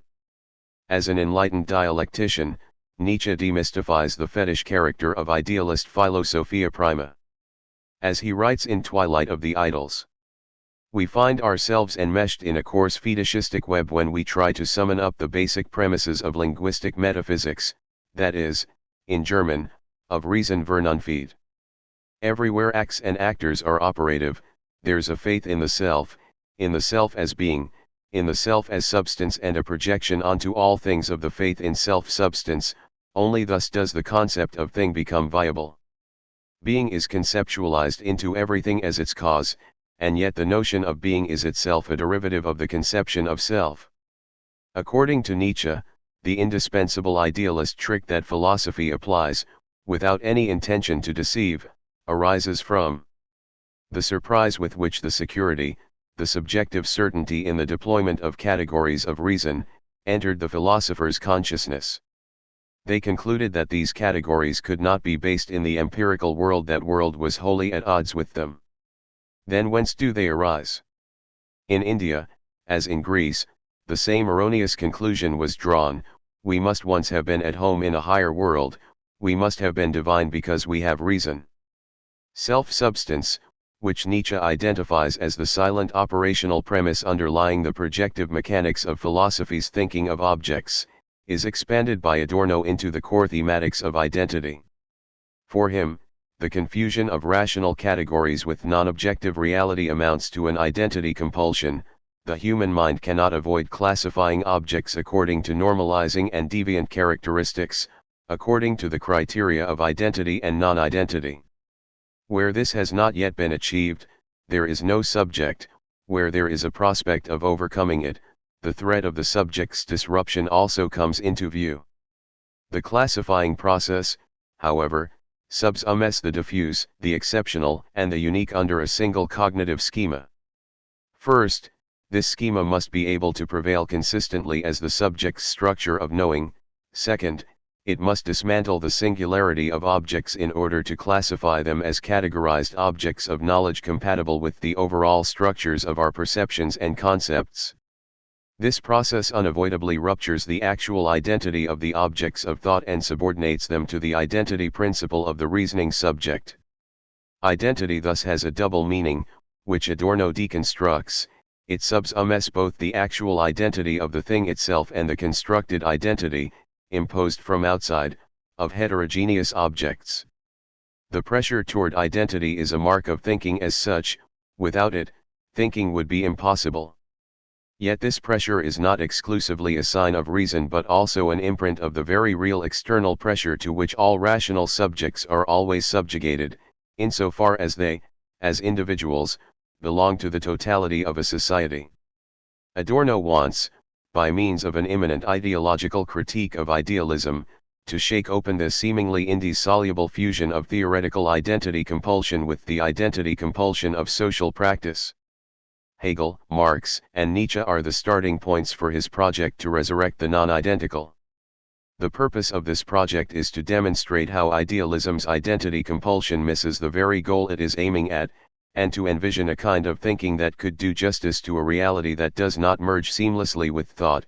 The identity of mind with itself is projected methodologically onto its subject matter. That is the original sin of Philosophia Prima. Simply in order to ensure continuity and completeness, philosophy must expel everything that doesn't fit from the zone on which it is passing judgment.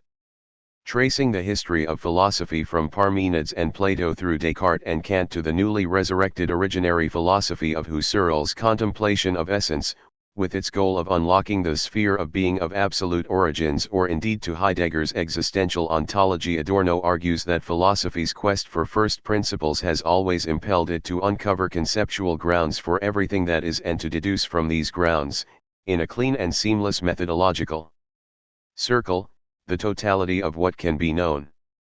But in this process the knowing subject always recognizes only itself.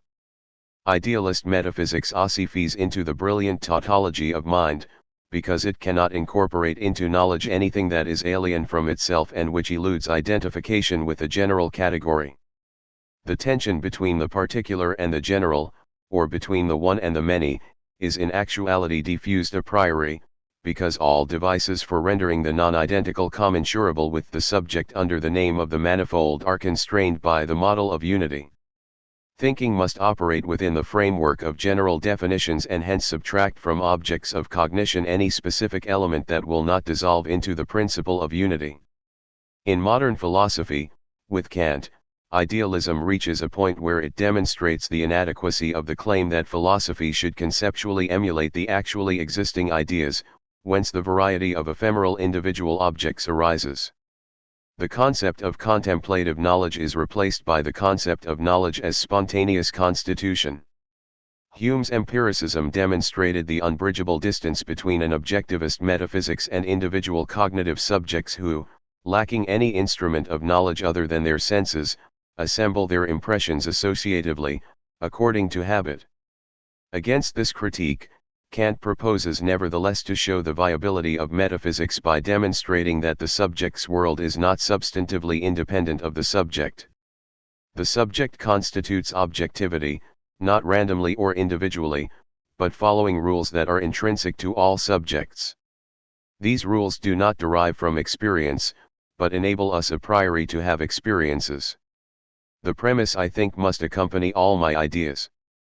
The idea that can be said to precede all thinking, is an act of spontaneity. I call it the originary apperception.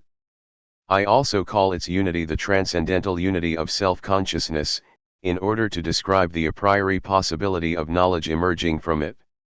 For the various ideas at work in a particular perspective would not, in their entirety, be my ideas if they did not, as an entirety, constitute a self-consciousness, that is, as my ideas they are necessarily subject to the conditioning whereby they are able to cohere in a general self-consciousness, since otherwise they would not be continually valid for me. Thus the synthetic unity of apperception is the highest point at which one must integrate all uses of reason, indeed all logic, and, accordingly, transcendental philosophy. Kant. From the perspective of critical theory, Kant's argument is problematic. As Adorno's student and colleague Karl-Heinz Haag argues, the transcendental unity of apperception was not a content-based principle but an empty unity, a construction of the abstract philosophical process which hypostasized itself in the highest point of its activity. Philosophy reduced its own essence, which it fused with the identity of pure thinking, to its function, namely, the production of the necessary coherence of all phenomena. On the side of the subject, Kant thereby saves the binding quality of norm-based knowledge, and with it the possibility of science, from the critique of empiricism.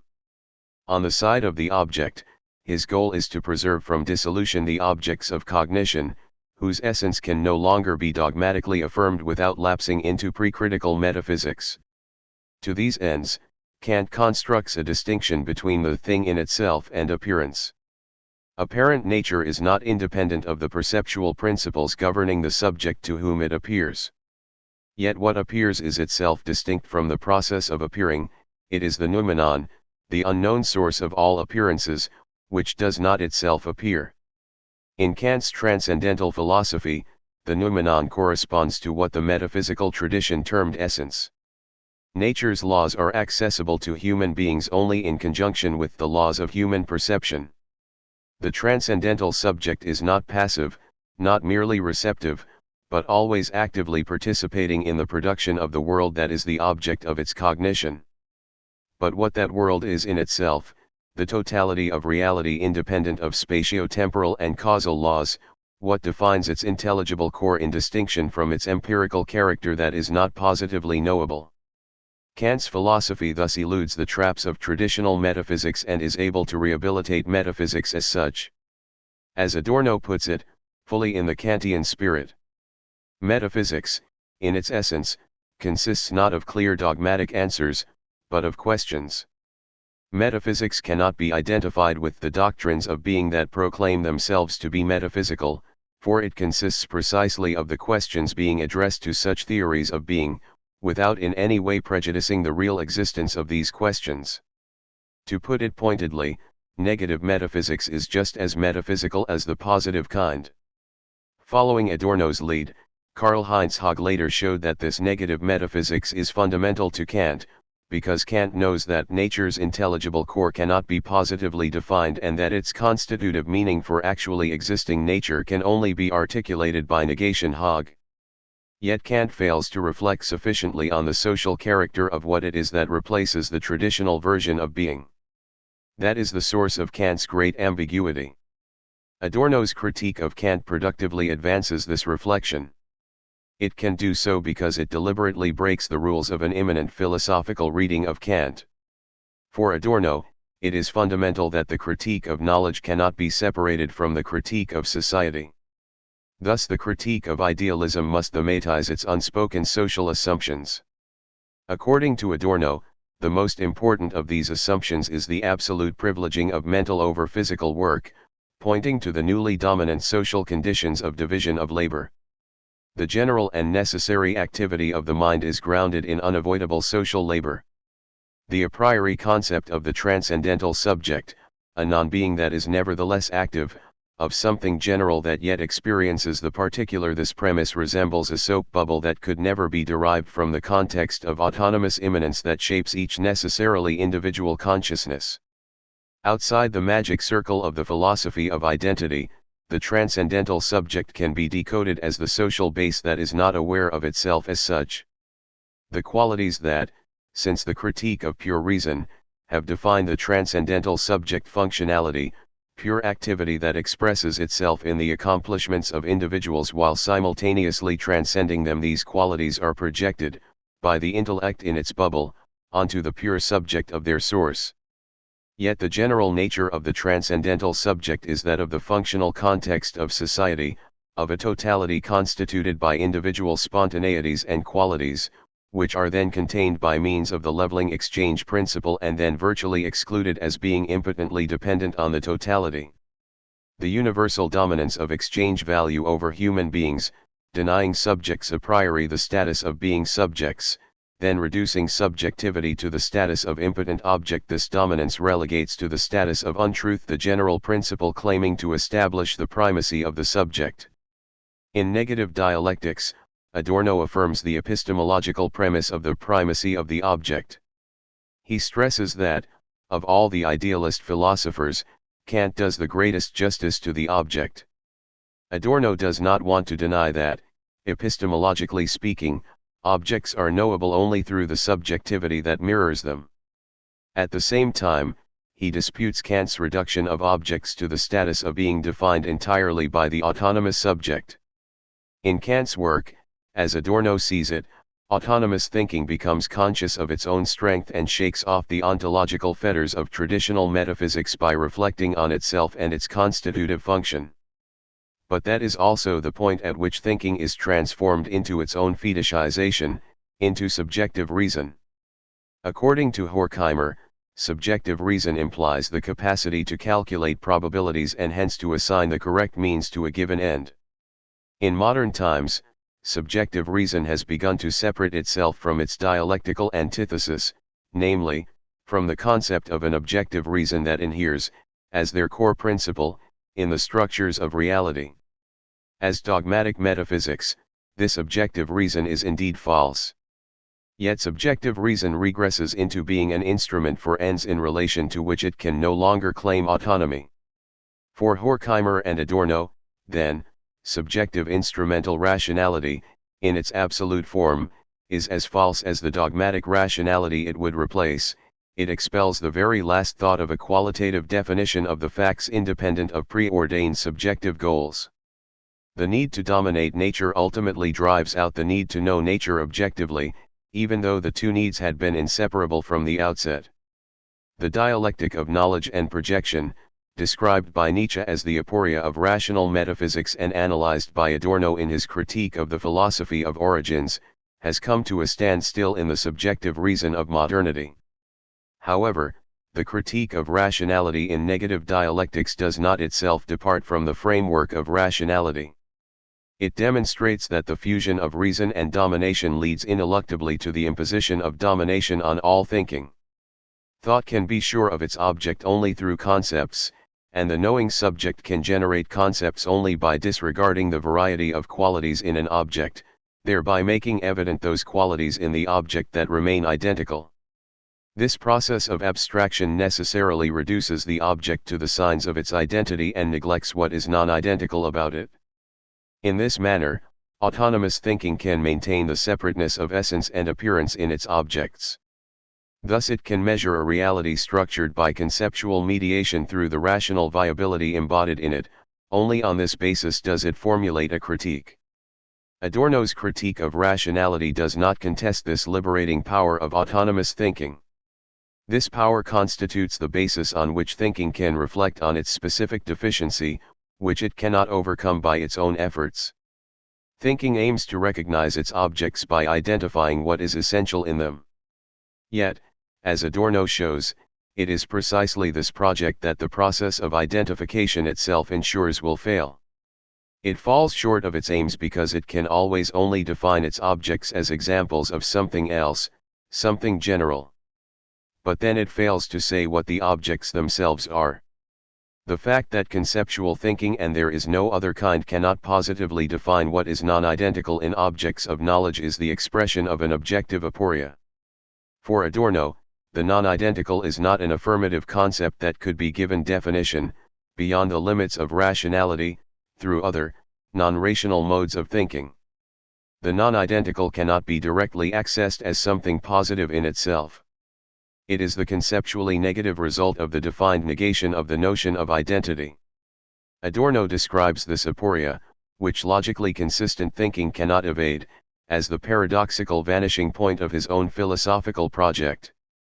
Alluding to Wittgenstein's philosophy of language, he writes, "If anything, philosophy should be defined as the effort to say that whereof one cannot speak, to help the non-identical to be expressed, even as the act of expression assigns identity to it." Thinking always aims at the knowledge of something in its qualitative specificity, and it always misses its target. Therefore it must acknowledge its own insufficiency, it must admit to itself that, as the medium of the general, it can never quite reach the particular. Only then, in Adorno's view, can thinking free itself of its compulsive quality and acknowledge that, without the substratum of concepts that obstinately elude systemic reduction, concepts remain empty. To change the direction of conceptual thinking, to turn it toward the non-identical, that is the hinge of negative dialectics. Confronted with the insight into the way the non-conceptual necessarily shapes all concepts, the identity compulsion afflicting all concepts lacking this counter-reflective moment would dissolve. Yet release from identity compulsion does not mean that the requirement of logical thinking has been suspended. Negative dialectics does not seek a paradigm shift that would discard rationality as a mere theatrical prop for the grand narratives about which the storytellers of postmodernity, great and small, have meanwhile been talking ad nauseum. For Adorno, the non-identical is not at all diffuse and unrelated to the numinous. Thus, the coherence of the non-identical is accessible not through discarding logical categories but through overcoming the hypostasizing of classificatory conceptual structures that are often substituted for the materiality they represent. This overcoming is a moment of totality. To grasp something in and for itself, not merely to install it in the conceptual framework, is in fact to access the individual moment in its immanent relationship to other moments. To Adorno, this recognition requires more, not less, rationality. Philosophical reflection affirms the non-conceptual core of the concept. In the spirit of minima moralia, Adorno defines the utopian core of a negative dialectical philosophy. The only philosophy that could still be affirmed in the face of despair would be one that seeks to view all things as they would be seen from the standpoint of redemption. The precarious, needy, distorted individual objects would no longer have to be subordinated to the ordering gesture of conceptual systematicity, but would instead recover their identity with the redemptive aid of concept and expression. Such a philosophy would have as its content the sheer variety of objects, a variety not mandated by any schema that press in upon it, or that it seeks out. It would give itself wholly to the objects, not using them as a mirror in which it once again reads itself, confusing their image with their concrete being. This philosophy would be, quite simply, full and unmodified experience within the medium of conceptual reflection. Such a philosophy aims to grasp the non-identical as the authentic identity of the object in opposition to its categorical identifications. But how is that possible? Adorno aims to achieve it through the procedure of constellatory thinking.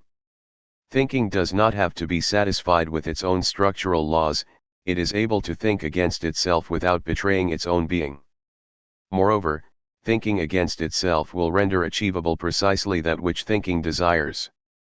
When reason ceases to fixate on defining, through isolated concepts, what is presumed to be essential about objects conceptualized in isolation, and instead explores objects in their context, probing and describing them through variously combined concepts, then reason might gain gradual access to what the speculative framework of idealist philosophy had promised in vain.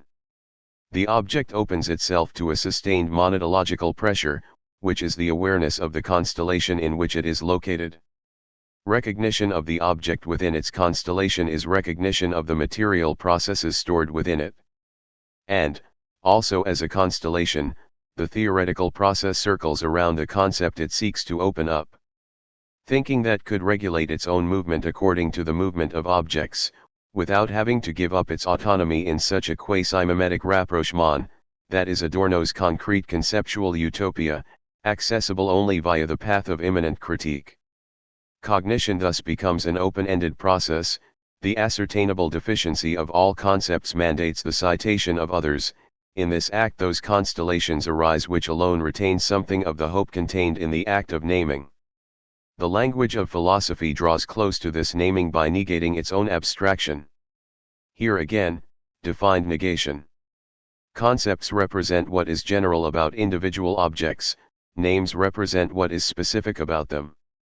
Hence, speaking theologically and aesthetically, the counter-ideal to conceptual language is the language of naming. In the language of the Creator God and his name-giver Adam, there is for every living being, and for everything, a single, immutable name, which expresses unmistakably the essence unique to it.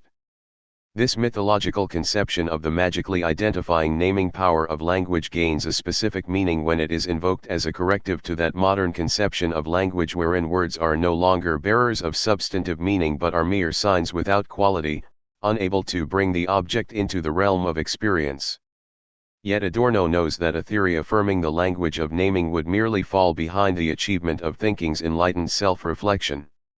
1. His goal is thus to rescue the Aristotelian impulse to grasp what is individual by incorporating these impulses into his theory of constellatory conceptual thinking. 4. He writes, today as in Kant's time philosophy demands the critique of reason by means of reason, not by banishing or discarding it. For Adorno, however, philosophy alone is not in a position to realize his critical utopia. In the shape of constellatory thinking it is already abandoning its inherited framework and opening itself to new forms of philosophical experience. Like Alexander Baumgarten, the founder of systematic philosophical aesthetics, Adorno views art as a genuinely other mode of cognition and seeks its support in the quest for an unedited experience of things as they are. It has therefore been assumed that Adorno, in his aesthetic theory, resignedly completed the handing over to art of ultimate cognitive powers.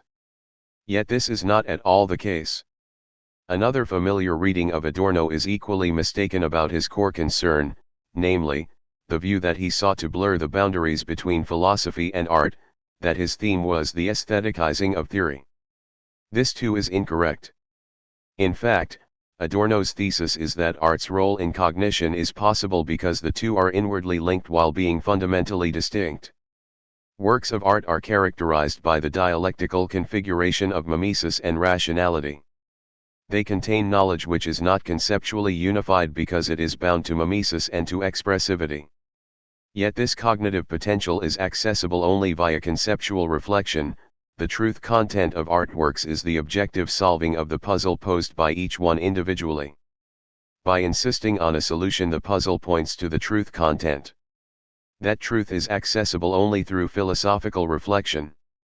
Reflection, that is to say, thinking, and its modality of concepts, always presupposes something thought, something non-conceptual and non-identical. Reflection must never forget that. 5. The totally socialized society. Adorno's goal is not the elimination of the concept of identity, but the rescue of the perspective of successful identity. This project implies a twofold sublimation of identity, a utopian negation both of existing non-identity and inner contradiction and of the identity compulsion that is their reverse side. For a long time, Adorno argues, society has impinged on every individual primarily as non-identity, as compulsion. Hence the concept of the non-identical possesses for him a dialectical double meaning. Its second meaning refers to that which eludes the compulsion to identity. Whether the non-identical, in this latter sense, actually exists is by no means certain for Adorno. He understands it by analogy to the Marxist concept of use-value.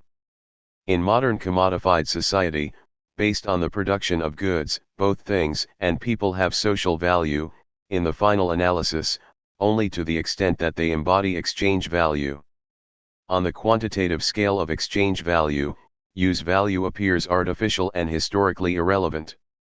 Adorno summarizes, the all-dominating principle of identity, namely, the abstract comparability of their social labor, drives human beings toward the extinction of their identity. The concept of society.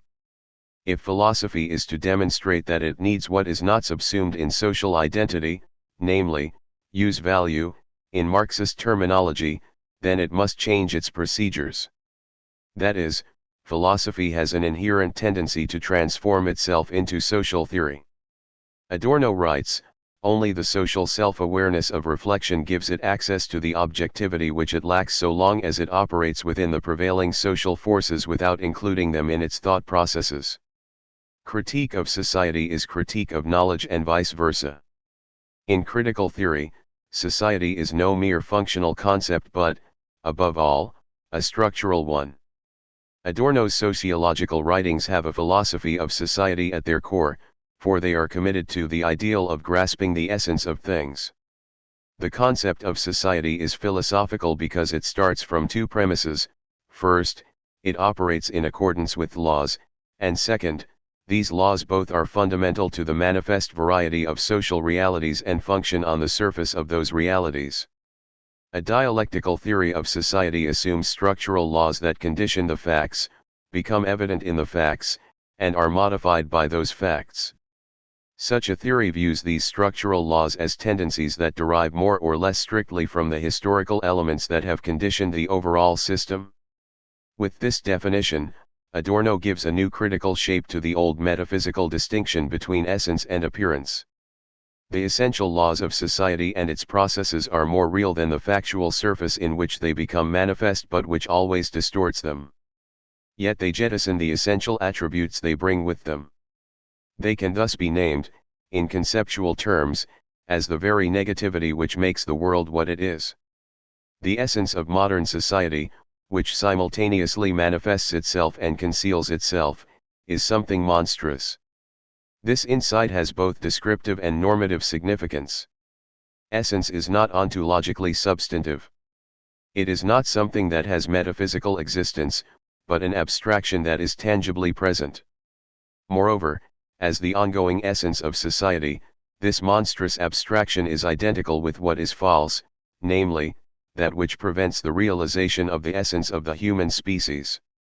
Adorno's social theory aims to grasp the identity of society, its essence, while simultaneously subjecting it to critique as a compulsion to identity, as the negation of essence, in order to demonstrate that a compulsion-free identity, for both society and individuals, has yet to be realized. The logic of the overall social process obeys not human goals but the abstract dynamics of economic expansion. Following Marx, Adorno argues that the structural law of modern society is grounded in the relationship of exchange between competing, legally organized partners, who are relevant qua individuals only with regard to their economic roles. Thus central economic maxims of Marxist theory are relevant to Adorno's critical social theory. The law of value, the general law of capitalist accumulation, and the general trend toward a drop in profit margins, these are defined as Marxian models for social theoretical structural laws. In the present framework, Marx's labor theory of value cannot be discussed in detail. Its problems, apparent nowadays, must be left open for the moment. The important point is that although Adorno took up the Marxian theory of value, he did so in a way that ensured his ideas do not depend on it. For Adorno, as for Marx, surplus value is created when wage labor is subsumed under capital. When the capacity for work is turned into a commodity, it has, for the owner of the means of production, a single utility value. It can produce more value than is needed in order to reproduce it as the producer's capacity for work. That is to say, its utility value is greater than its exchange value, which the worker receives in the form of wages. In this observation, for Adorno, lies the secret of exchange, which, in bourgeois society, is at once formally fair and materially unfair. Marx shows, in Adorno's words, that in this society everything proceeds with fairness, that equivalent values really are exchanged except in one decisive area, namely, where the commodity of capacity for work is involved, there the process is simultaneously fair and unfair. The core element of unpaid surplus labor is reflected in the produced goods as surplus value, which then, in the marketplace, can be realized as profit when the goods are sold. This exploitation of human value here Adorno develops Marx's insight is the automatic subject, hence the driver of social dynamics, a dynamic, he adds, that is ultimately barely distinguishable from stasis, since social production is defined not primarily by the needs of people, but by the requirement of exploitation.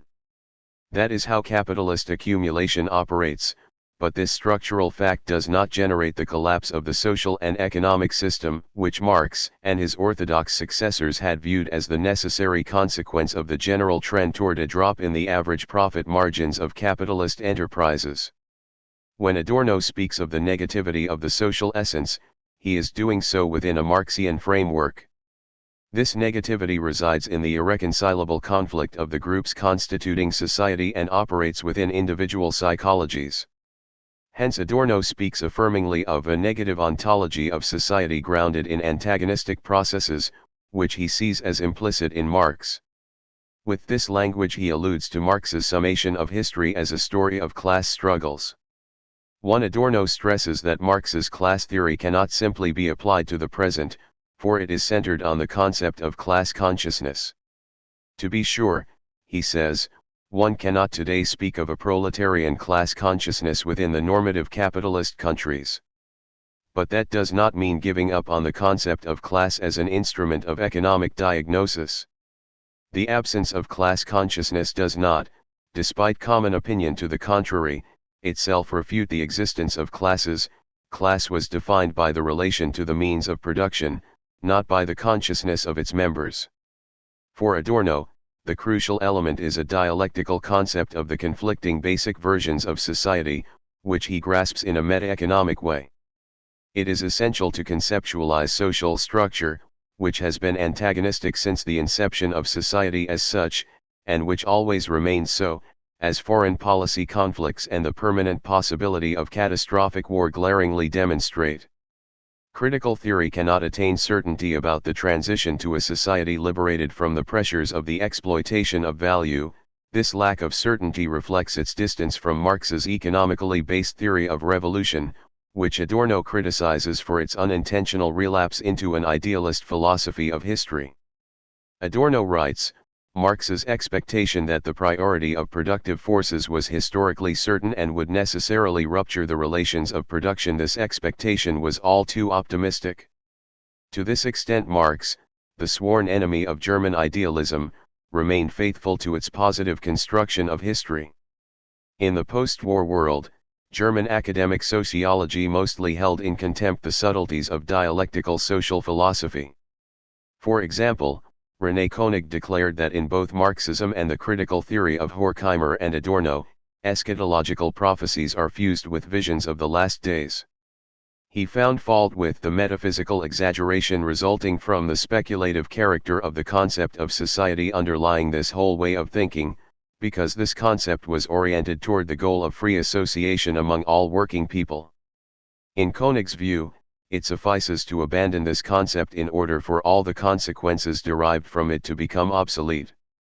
Evidently he viewed the abandonment of the dialectical conception of society as scientific progress. The results of this process became clear in the 1960s, when, in the dispute over positivism in German sociology, similar arguments were leveled against Adorno and Habermas by the value-neutral, scientistic school of Karl Popper. However, the critical theorists were able to demonstrate that positivist theories of social systems engage in functionalist categorical limiting that leads to a loss of understanding of both experience and reality in the social sciences. Positivist perspectives misread the specific approach whereby the metaphysical element is transformed both in Marx and in critical theory. At a time when the terms speculation and metaphysics had not yet been reduced to insults for attacking mere guesses and weird supernatural ideas, it was assumed that speculation was simply synonymous with an intellectual theoretical viewpoint, and that metaphysics was the conceptual process of defining the principles of being in their totality. We have already shown, in the account of Adorno's imminent critique of idealism, that he is not pursuing speculative metaphysics in the old style. His point was that the spiritual contemplation of everything that is was always derived from first principles of an assumed divine or ideal transcendence. But, on the other hand, Adorno is clear that we cannot manage intellectually without the distinction between being and appearance unless we want to abandon ourselves without concepts to the sheer variety of social phenomena and thereby become incapable of critique. Contrary to Wittgenstein's formula that claims to reduce the world of the knowing subject to everything that is factual, Adorno argues, Metaphysics is the structure of consciousness wherein it attempts to know what is more than factual or what is not merely factual yet must be engaged by consciousness, because what we call the facts compel us to do so. As long as the social essence conceals itself behind society's surface manifestations, thus eluding possible change in accordance with humane goals, metaphysics's claim to know truth remains unsatisfied. Essence is what is concealed by the social laws that oppose it. To argue that there is no essence is to take the side of appearance as such, namely, totalizing ideology, which is absorbing ever more dimensions of existence. Whoever views all appearances as equal, because he knows of no essence that would authorize distinctions, is making through an uncompromising love of truth common cause with untruth. How little Adorno is concerned with affirmative metaphysics, and the extent to which he made himself independent of the Marxist doctrine of labor value, becomes clear from another intellectual move.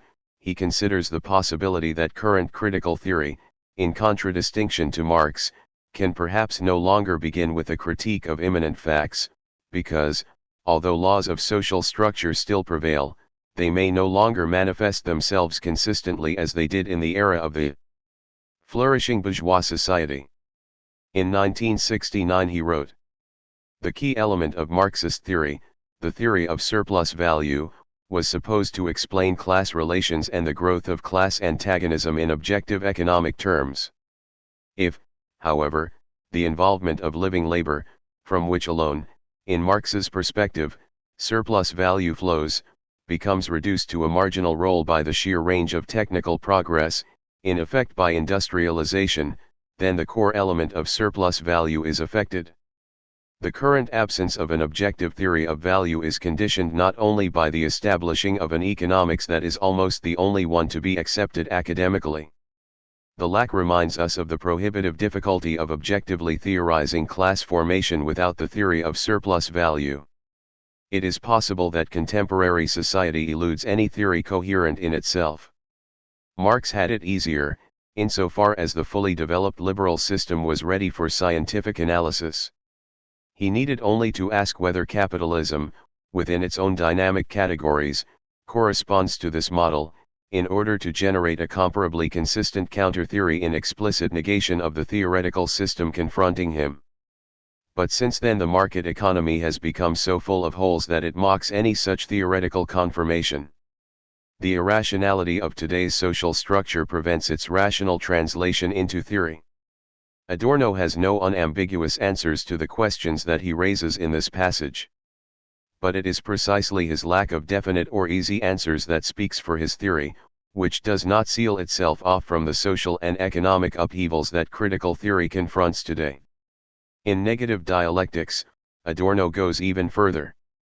First, he uses the concept of freedom to situate the program, the claim made by modern bourgeois society, in the context of its contrasting reality. Then he reflects on the dialectic hidden in the very concept of social order. The society according to whose precepts human relations are to be grounded in freedom, although until now freedom has not been actualized in its relationships, this society is as rigid as it is defective. In a relationship of universal barter, all those qualitative elements whose essence might constitute structure get flattened out.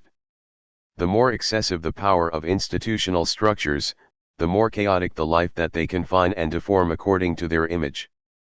The production and reproduction of life, together with everything contained in the concept of superstructure, do not render intelligible the one rationality that, when realized, would define an order worthy of humanity, namely, order without force. The old, organic social orders are either obsolete or outliving their legitimacy for the benefit of evil. Nowhere does society function in any way as anarchically as can appear in the irrational, chance elements of an individual's existence. But society's reified conformity to a rigid structure is the counterpart of a concept of existence in which living would be liberated from anxiety. For Adorno, chaos is legible as a figure encoded in order. He gives a radical description of the breaking apart of rational human potential and the irrational reality of modern society, the contradictory interplay between anomic decay and institutionally intensified rigidity. In this process, post-structuralist insights are anticipated and also relativized dialectically. The logic of social decay is revealed only by deconstruction, but this logic is one of institutionally objectified stasis. Deconstruction is conceived not as a mere philosophical technique but effectively as the negative movement of society and its economic basis. From today's perspective, one must express reservations about an assumption repeatedly formulated by Horkheimer and Adorno, that the world is ever more administered, indeed, that it might one day be totally administered. At least on the global scale, one can assert that society, in many areas, is functioning as anarchically as can appear in the irrational, chance elements of an individual's existence. Today's crises, civil wars, and migration suggest that the integrative power of the world economic order, with its impulse toward a global society, is declining dramatically. To that extent, one cannot simply apply the thesis of an administered world as a critical theory appropriate to today's society. But it can be viewed as a theoretical template, against which the present tendency toward the failure of integrative efforts stands out as a historical moment in a process that must be reconstructed dialectically, namely, the contradictory interplay between globalization and the internal decay of societies ruled by the market economy. Liquidation of the individual. In modern social philosophy, the individual's potential for either development or decline is located between the poles of freedom and order. This is so even in the counter-versions, the social utopias that Ernst Bloch systematized in accordance with these core concepts. For Adorno, the antithesis of successful mediation between general and individual interest is the totally socialized society. To the end, his analytical and critical work was devoted to dissecting this phenomenon. His theory of the individual is developed in this context. It also engages the question of how the individual's free development and satisfaction of needs could be reconciled with the rational and non-repressive order of a putative social whole.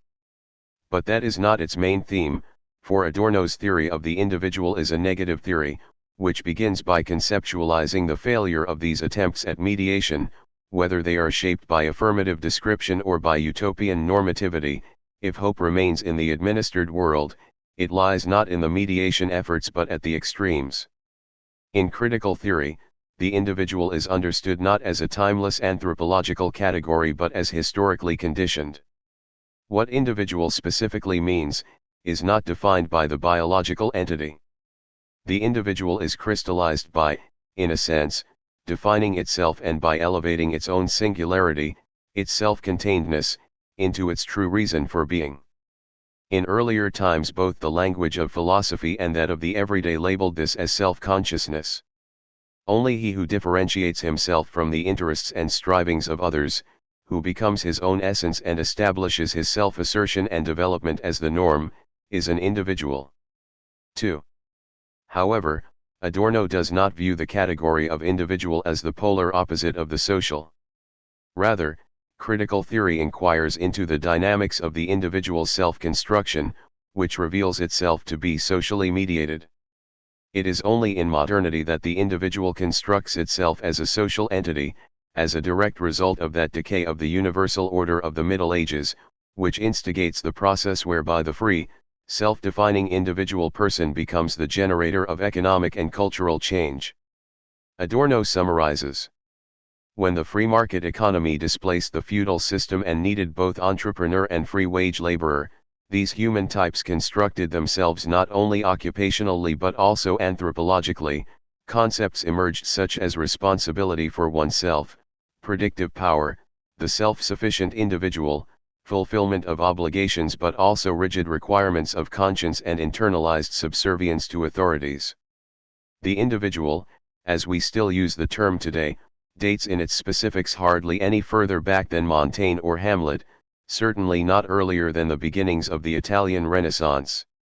Without falling back into a mirror theory, Horkheimer and Adorno study the career of the individual as a social process defining modernity against the background of the transition of the liberal moment into a capitalist society structured first on authoritarian lines, then with democratic forms administered, however, through bureaucratic and technological methods. From the beginning, as they make clear in the sociological excursuses that were published collectively in the 1950s by the Reborn Institute for Social Research, the bourgeois individual is tyrannized by oppositions, like that between personal and public political existences, and between private and professional spheres of life. With economic political development, these oppositions intensified. The concept of bourgeois individuality is highly ideological, that is, it is simultaneously true and false. It embodies society's historically developing structural laws and is loaded down with legitimating assumptions and norms to which individuals, as actually existing humans, cannot possibly do justice. The enthronement of the principle of competition, when guilds dissolved and the Industrial Revolution began, installed in bourgeois society a dynamic that compels the individual economic agent to pursue ruthlessly his drive toward acquisition, unconcerned about the general good. The Protestant ethic and the bourgeois capitalist concept of duty enlisted the drive of the individual conscience to this end. The anti-feudal ideal of individual autonomy, originally focused on political self-determination, was transformed by the economic process into the ideology required by that process for maintaining order and maximizing achievement. Thus, to the completely self-absorbed individual, reality becomes appearance and appearance reality. By defining his isolated existence one which is dependent on society, indeed only conditionally tolerated by it as absolute, the individual makes himself into a pure verbal construct, into the unique entity defined by Max Stirner. Adorno's critical analysis of the individual as ideological construct shows, first, that the individual is not some ultimate natural essence and, second, that it is a socially produced form of bourgeois subjectivity that is not only historically defined but also, for that very reason, transitional and ephemeral. As Adorno puts it, today competition and the free market economy are losing ever more weight in the face of concentrated corporate structures and the collective relationships imposed by them. The concept of the individual is reaching its historical limit. In Adorno's work there are two different versions of what will happen when this limit is reached. In the 1940s he supports Horkheimer's theory of rackets, which argues that contemporary society is characterized by the irrevocable elimination of the individual. According to the racket theory, the social structure of the advanced industrial nations is politically totalitarian and shaped economically by either monopolies or state capitalism. The theory characterizes social interest groups as rival racketeers. They protect their members but demand unconditional subservience.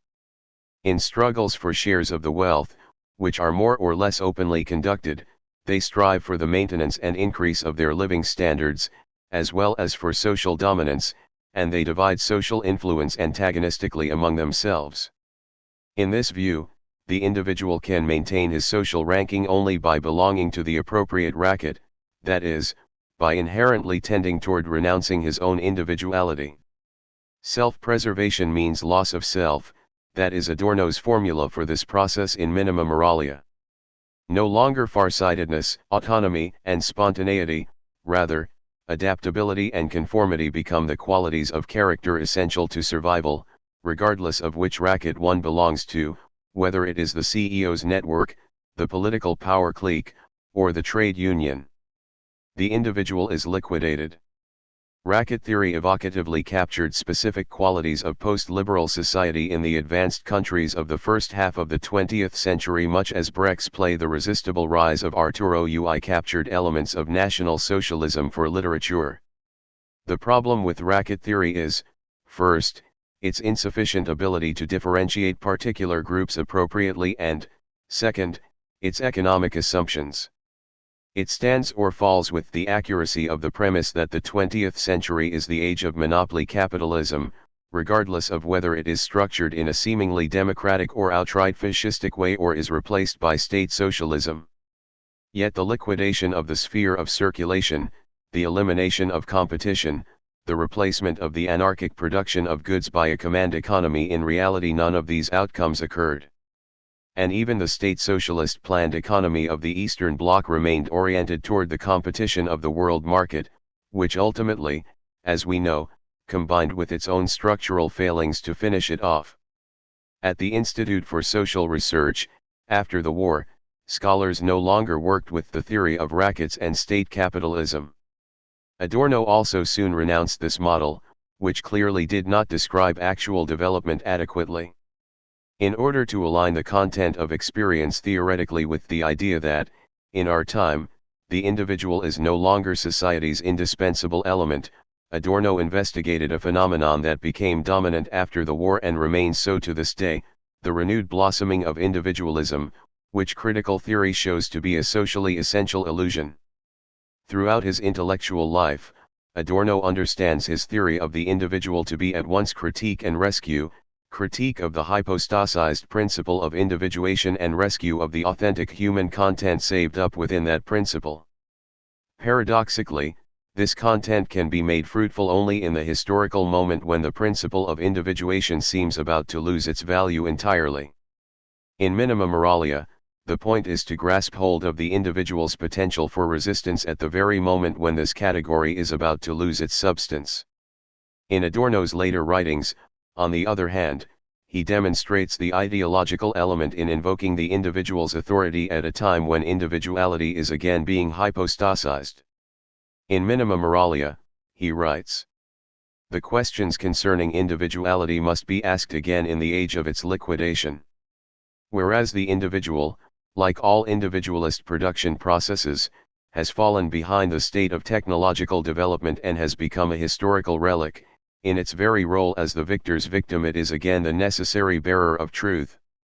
For only the individual retains, in however distorted a form, the trace of that which alone justifies technological processes, and which indeed these processes structurally repress. Insofar as unrestricted progress reveals itself to be not identical with the progress of humanity, true progress can be given secret shelter by its opposite. The individual is no longer contemporary, overtaken by the progress which it itself generated. The social principle of individuation impelled itself toward the victory of fatalism, that is, toward its own extinction. The anachronistic quality of the principle of individuation is, for critical theory, an ambivalent result. A society freed from the blind profit motive and oriented toward reason and justice would recognize as false the fetishizing of the bourgeois category of individuality, and would find other forms of humane socialization. Accordingly, a substantive advance would be one that actually transcended the principle of individuation. But the advance that is occurring is in fact no advance at all, because it does no justice to the conceptual challenge, it merely negates abstractly the values it pushes aside. The tendency toward the sheer extinction of the principle of individuation falls back behind what has been achieved historically and the promise it contained. When Adorno turns, thematically and methodologically, to the individual and its specific experiential forms, he does so not from nostalgic mourning of the loss of bourgeois subjectivity but because only from such a perspective can one retain the intellectual power of resistance that, philosophically, seizes the perspective of non-identity and, as a theory of society, will not part with the telos of free self-determination. Adorno writes, "The individual has gained as much in fullness, differentiation, and strength as it has lost through being weakened and hollowed out by the standardized society. In its era of decay, the individual's experience of itself and what is happening to it contributes once more to an understanding that had simply been hidden for as long as the individual viewed itself, with undiminished affirmation, as the ruling social category. Confronted by totalitarian uniformity, which the process of eliminating difference clearly announces as its goal, the individual sphere may even have temporarily drawn into itself something of society's power to liberate. It is in that sphere that critical theory lingers and not just with a bad conscience. Such experiences put critical theory into a position where it can understand the pseudo-individuality of the present for what it is, as Adorno writes, the fewer individuals, the more individualism. In a critical perspective, individualism describes a person who is dominated by society's structural rules, that is, a person who lies within the framework of prescribed consumption and the organized filling out of free time by the culture industry, by sport, and by enthusiasm for technology. For Adorno, integration, traditionally evoked by sociology as existing in a tension-ridden relationship with drives to differentiation within societies, has become an autonomous force in the administered world. Total integration, for him, means the complete standardization of human beings, including their subjectivity. Humans' adaptation to social relations and processes, which constitutes history and without which their continued existence would have been difficult, is so deeply embedded in them that the possibility of breaking out of it, even just in their minds, without unbearable subjective conflicts, is dwindling. Embodying the triumph of integration, they identify, even in their most intimate behavior patterns, with the role the world assigns them. The process lives off the fact that human beings also owe their lives to what is being done to them. The social cement that ideologies used to provide has, on the one hand, shifted into the overwhelming presence of social relations as such, and, on the other, has infiltrated human beings' actual psychological constitution. In psychoanalysis, the rational understanding of one's own psychic structure was supposed to open the way to an autonomous life free of neurotic distortions. Freud wanted to make individual psychology transparent as the complex interplay of instructions issued by the psychic apparatus. The contradictory unity that must be generated in the ego as a mediation between the libidinal drives of the ID and the normative claims of the superego is precarious. The balance in the ego between the demands of the libido and the self-control mandated by the social compulsions internalized as conscience is constantly under threat of collapse.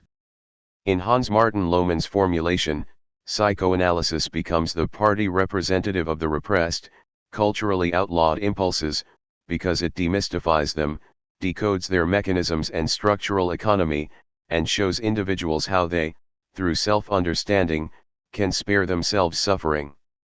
Psychoanalysis is simultaneously science of the unconscious and method of treatment. From the doctrine of the painful return of the repressed in the individual psyche, it derives information about the return of the repressed on the scale of human culture as a whole, and reconstructs our violent, conflict-laden history on the basis of material provided by myths. Freud's rationalist credo reads, "Where the ID was, there the ego shall be."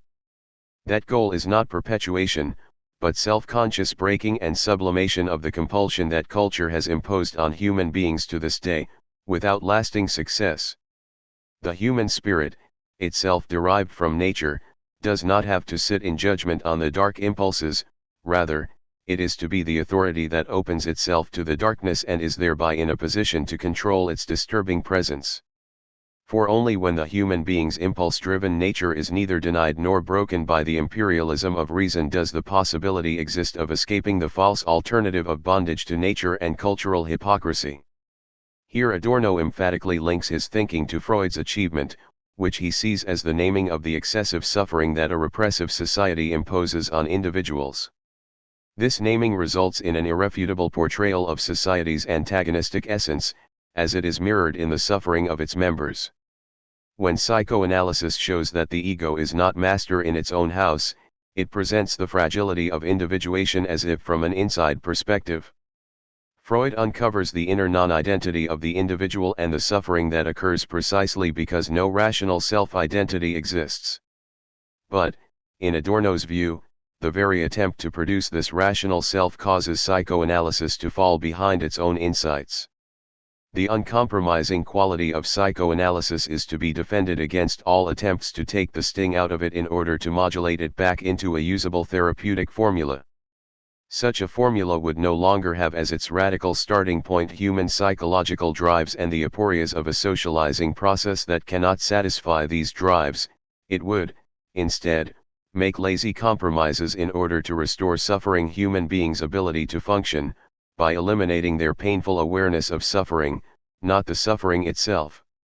However, in Adorno's eyes, both the revised version of psychoanalysis and authentic psychoanalysis itself have features of a mere repair operation.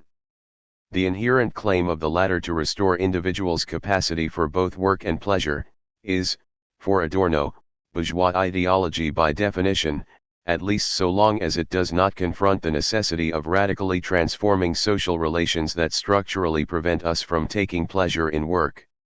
As Adorno wrote, nothing is true about psychoanalysis but its exaggerations. As to the therapeutic function of psychoanalysis, Adorno demands nothing less than a cathartic method that would be required, not to define itself by successful adaptation and economic satisfaction, but to bring human beings to an awareness of true unhappiness, of the public condition and of their own which is inseparable from it. The method would need to abolish the illusions of satisfaction through which the disgusting social order retains its psychic power in humans' minds, as if it did not already sufficiently control them externally. In an individual context, that certainly sounds bleak. Adorno's claim, however, must be seen in the context of the efforts of the Institute for Social Research to undermine the conformist element of the psychoanalytic approach by transforming the psychoanalysis of the individual into an analytic social psychology. The normative basis of Adorno's, sometimes unfair criticisms of Freud is the proposed integration of Freudian and Marxist theory. To be sure, in Dialectic of Enlightenment the limits of this undertaking are made clear. Horkheimer and Adorno, as already stated, attempt in that work to define the limited scope of social psychological enlightenment using its own methods. For them, the fact that the ultimate manifestation of archaic antisemitism occurred in a modernity shaped by science and technology signifies a new dimension of social repression. Human beings' self-identification with the social principle that dominates them becomes total and demands a projective shift to the external world. In the pogrom, where power rules, the individual's regressive rebellion against the prescribed renunciation of drives has been incorporated into the very laws governing social behavior. The historical experience embodied in the name Auschwitz lends additional weight to Adorno's theory of the liquidation of the individual. In the concentration camps it was not the historical philosophical construction of the individual that was liquidated, but actual individuals.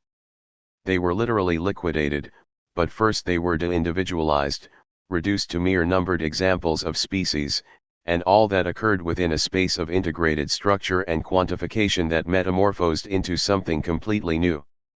In Negative Dialectics, Adorno illuminated the space from the opposite perspective. It is not the social expropriation of the individual's destiny but the expropriation even of his dying, destroying even the appearance of life's meaning as a coherent whole, that seals the loss of humane, autonomous subjectivity. Through the administrative murder of millions, death became something that had never hitherto threatened in such a form. There was no longer the possibility that it could enter the life experienced by an individual as somehow in harmony with life's course. The individual is stripped of the ultimate, most minimal property that had been his own. The fact that, in the camps, specimens died rather than individuals, influences the fates of all those who escaped the actual extermination. Mass murder is the process of absolute integration, in preparation wherever human beings are de-individualized, a process refined, as was said in the military, until they, their very existence defined as a deviation from their total nothingness, are literally exterminated. Adorno's ideological critical analysis of the birth of the principle of individuation can today be compared with Foucault's analytical reconstruction of the discourse compelling the disciplining of the human being's inner nature in the process of transition to modernity. The notion of the end of the individual, in which Adorno's theory of individuation culminates, conceptualizes a similarly specific social experience. But it also shares the danger that it gives a falsely definitive coloration to facts that have a specific historical context if it portrays the end of the individual as the result of an irreversible process. The problem with such a perspective is that it can eliminate ruptures and historical discontinuities, and thereby eliminate moments and locations of resistance to the norm. This is not Adorno's intention. He does not endorse the culturally conservative lament about the loss of individuality, but seeks to deploy the strength of the individual that becomes tangible at the very moment when it is threatened with disappearance. But if that disappearance is no longer defined as a theoretical tendency, but rather is crystallized as a definitive condition, then the dialectic of the principle of individuation would necessarily also be brought to a standstill. 5 However, Adorno did not draw that conclusion. Even in his last writings he endeavored to render transparent the dialectic of the principle of individuation, persisting in its virulence, so that the opposing idea of social autonomy could be brought into view. Critical theory on morality. The project of social autonomy is a kind of projection of the normative idea of individual autonomy, simultaneously concrete and utopian, that had developed as a core concept of the philosophy of the Enlightenment. In exile during the Second World War, Adorno meditated on the possibility of living. After describing the aesthetic aporia of modernity, he argued that there is no longer such a thing as undamaged private life. According to Adorno, the avant-garde utopia of a stylistically authentic, functional shaping of life grounded in the spirit of modernity had been shattered. Years earlier, Benjamin had praised the architecture and design of classical modernism for possessing decency without aura, and asserted its embodiment of a new, positive concept of barbarism. In contrast to Benjamin's praise was Bloch's polemic of a few years earlier still: obstetric forceps should perhaps be smooth and without ornament, but sugar tongs should not. As Bloch saw it, just because one particular tool should, because of functional necessity, be free of decoration, it by no means follows that another tool, serving quite different purposes, should be aesthetically purified of all semiotic and aesthetic connotations. Bloch portrayed the transparent architecture of modernism, which allowed no one to hide, as a single, huge glass training camp for the fascist dictatorship of surveillance. In contrast to Bloch, Adorno argued that all attempts from within bourgeois capitalist society to reform the shape and appearance of daily life were condemned to failure. An aesthetically authentic life was possible only within a liberated society. Because social revolution had been neglected in the West, one could really no longer live. The destruction of European cities by bombing attacks and the National Socialist labor and concentration camps both confirm a single tendency, one being implemented universally, namely, the tendency towards scientific technical maximization of efficiency in the capitalist production of goods. Although Adorno did not say so explicitly, he clearly viewed modernist ideals such as Le Corbusier's concept of the house as a machine for living as manifestations of a technocratic instrumental rationality. Nor did Adorno endorse the comfortable non-culture of self-indulgent suburbia. And Heidegger's anti-urban model of the hut in the Black Forest was equally out of the question. In Adorno's opinion, it had become clear that the functionalist revolt against ornament had turned into an autonomous aesthetic dogma. Functionalism doesn't function, he argued in his famous speech Functionalism Today, which he delivered to the German Workers' League in Berlin in 1965. The appropriate response to the failure of functionalism is not to make existential decisions about life forms, but to recognize a paradox. On the one hand, it is sheer pretentiousness to shape one's life according to aesthetically autonomous criteria while clinging to the ideal of private property. On the other hand, indifference to shaping life aesthetically indicates only an inability to grasp things with libidinal spontaneity. Moreover, this indifference is complementary to the inability to treat human beings with love, a dual reinforcing Adorno's insights into the authoritarian character. Adorno felt that, in light of this paradox, the best we could do was to behave in a non-binding, suspended way, to continue private life for as long as the social order and one's own needs permit no alternative, but not to burden it as if it were still socially essential and individually appropriate. In the context of this reflection on the antinomies of living, Adorno formulated one of his best-known maxims, one that very soon afterwards was interpreted as the axiom of his negative moral philosophy: there is no true life within the false. Adorno himself later acknowledged as legitimate the transference of his a priori conclusion from aesthetics and social theory to the realm of ethics. At the start of his Frankfurt lecture Problems of Moral Philosophy, delivered in the 1950s, he noted that the students might well wonder how the author of this sentence could plan to discuss ethical questions with them for a whole semester. At the end of the lecture, having articulated the principles of ancient Greek ethics and intensively engaged Kantian moral philosophy, Adorno returned to his starting point and declared that, although he indeed had no moral philosophical counsel to offer, he was completely prepared to present his own intellectual model. How could one, as an individual, live even halfway conscientiously when in the overall social context there was no such thing as a normatively just life and hence no justice? His answer, the model of a stand-in life. The model of a stand-in life is a cautious revaluation of private life.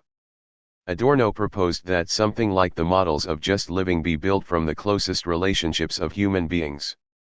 By this he did not mean generating morally pure worlds in the niches of society, which he terms late capitalist. 6. Rather, he imagined intersubjective relationships, in which the participants experience each other as partially free and self-defining, as capable of partial resistance against immorality, pseudo-morality, or enforced morality, and as capable of partial solidarity against the abstract principle of self-preservation in the barter society. As much as possible, he argued, we should act toward one another as one might imagine life would necessarily be conducted among liberated, peaceful human beings who feel themselves in solidarity. Adorno was aware of the limitations of this model. He thus defined it as the powerless effort of a fragile, questionable, stand-in existence. Moreover, he had defined this project in similar terms in the 1940s, when he was contemplating the last possibilities of generating humane cells within the inhumane social whole. In the aphorism from Minima Moralia in which these words appear, the issue is the institution of marriage in the decaying bourgeois society. In light of the plentiful biographical information about Adorno that emerged in 2003, many a reader may have wondered whether the dictum that no true life is possible within a false framework was secretly conceived as a justification for immoral behavior. Adorno, the husband rushing from one extramarital affair to the next, while his wife cries her eyes out at home, that is a humane model of a representative existence? In fact, the German press coverage during Adorno's centenary year, some of it reported with tangible satisfaction, did not accurately reflect reality. From the outset, the Adornos had a thoroughly non-bourgeois understanding about their marriage, assuring both of them complete erotic freedom. Evidently they both envisaged a free companionship, based on solidarity, that left space for other desires, resisted making one partner into a private possession of the other, and simultaneously shaped a protective zone against the intrusive pressures of a society both felt to be repressive. For a while, that worked for both of them. But with time an imbalance developed that can seem unjust. Arguably this is tied to certain customs of our culture, whereby older professors do not necessarily lose their attraction for younger members of the fair sex, while older women face greater difficulties in this area. Perhaps also it was a question of needs that diverged in individual ways over the years, or of something quite different, we cannot tell. Such biographical questions are irrelevant in this context.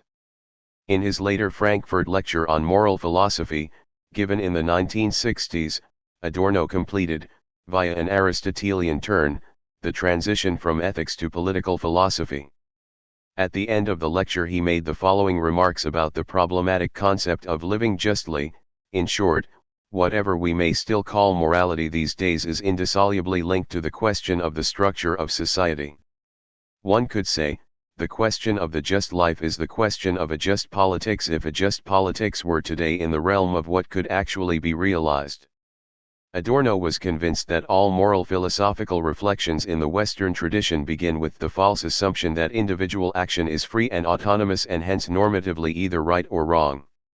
All moral philosophical reflections, therefore, remain necessarily within the conceptual circle of an ideological illusion. In Adorno's words, they are governed by the blanket clause of a private ethics. Consequently, the way forward consists either of a political ethics as the basis of a normatively just, collective praxis, or, so long as this route is blocked, of the ethics of non-cooperation. In the administered world we are compelled to play along, to conform. We cannot resist this compulsion, but even though we have to play along, we at least should do so only with mental reservations. I term this mode of thinking the normative dualism of Adorno's negative moral philosophy. The actual situation, although it defines what is possible for us as actors, must not be given the last word. It must not constitute the totality. Or, in a more current formulation, Our expectations of normatively just behavior are the counterfactual standard that governs praxis. Adorno did not think of this standard as normativity. But his theoretical model of defined negation does not permit a monistic perspective on this field. It continues Kant's bi-worldly ethical doctrine, but points it in a negative direction. Within this framework, it is possible for Adorno to define the duality of moral philosophy. As he sees it, moral norms assert a general claim to validity that suppresses the specific impulses and emotions of active subjects. But a rational general perspective, wherein the specific impulses, emotions, and interests of all human subjects attain validity, is for him conceivable only on the basis of socially acknowledged moral insights. Domination of the individual by social power and a rational general view, those are the two sides of Adorno's moral dualism. In Kant and Nietzsche, these two perspectives are polar opposites. For Kant, moral action is based on freedom, while for Nietzsche morality is nothing but perpetual constraint. Adorno fused these perspectives, but did not think of fusion as a Kierkegaardian or postmodern paradox that affirms the ongoing coexistence of opposites. In Adorno's view, freedom and compulsion are antithetical defining pressures within subjectivity itself. We should acknowledge the conflicting subjective forces in their contradictory being, but with the goal of overcoming the contradiction.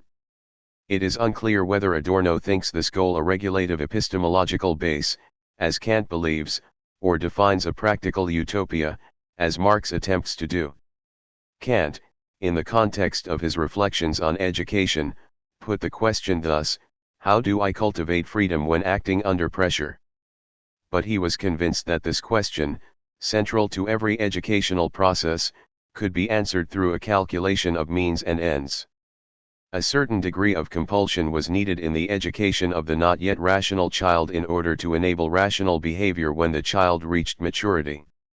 What Kant views as a temporally limited phase in childhood development, Adorno defines as an ongoing process of mental causation, a process of negating the negation wherein freedom and compulsion are constantly being actualized through their impact on each other. Without at least partial lived freedom, we would have no concept of moral prescriptions, and certainly would be unable to observe them. But moral presumptions present themselves necessarily as imperatives, claiming not partial but unconditional universal validity. Their always particular origin has always already disappeared behind their universalizing validity claim. To the extent that moral prescriptions have an impact, it rests on their authority, which is guaranteed only by convention. Adorno did not proceed, in the realm of moral philosophy, the way Carl Schmitt did in the philosophy of law. He did not say force makes morality in an analogy to Schmitt's maxim that power prescribes law. Therein lies the difference between him and Michel Foucault. Adorno did not deny the rational love which moral principles always have. But he insisted that this rational core attains validity only by means of its antithesis, irrational force. As a result, moral reflection simultaneously grounds and restricts the individual's freedom of action. The realm of the mimetic impulse must be repressed. But because it is only as persons capable of action that we can ultimately articulate our interests, impulses, and mimetic reactions, morality is the forerunner of freedom precisely because of its role as instrument of repression. For Adorno, this contradiction is inherent in living. European Christian morality educates people to feel a sense of responsibility and presumes a freedom of action that they absolutely do not have. At the same time, it is representative of a coming freedom, for it offers normative standards of critique vis-a-vis the empirical behavior of people as they actually are. As a philosopher, then, one must be both for and against morality. Critique of morality should point neither toward an affirmative counter-morality nor toward the abstract negation of all morality, two opposing perspectives that had intersected in the work of Nietzsche. For Adorno, critique of morality is legitimate only when it is a defined negation of morality. Thus the critic confronts morality with its own definition, so that the question is posed: is morality moral? Does it do justice to its own principles?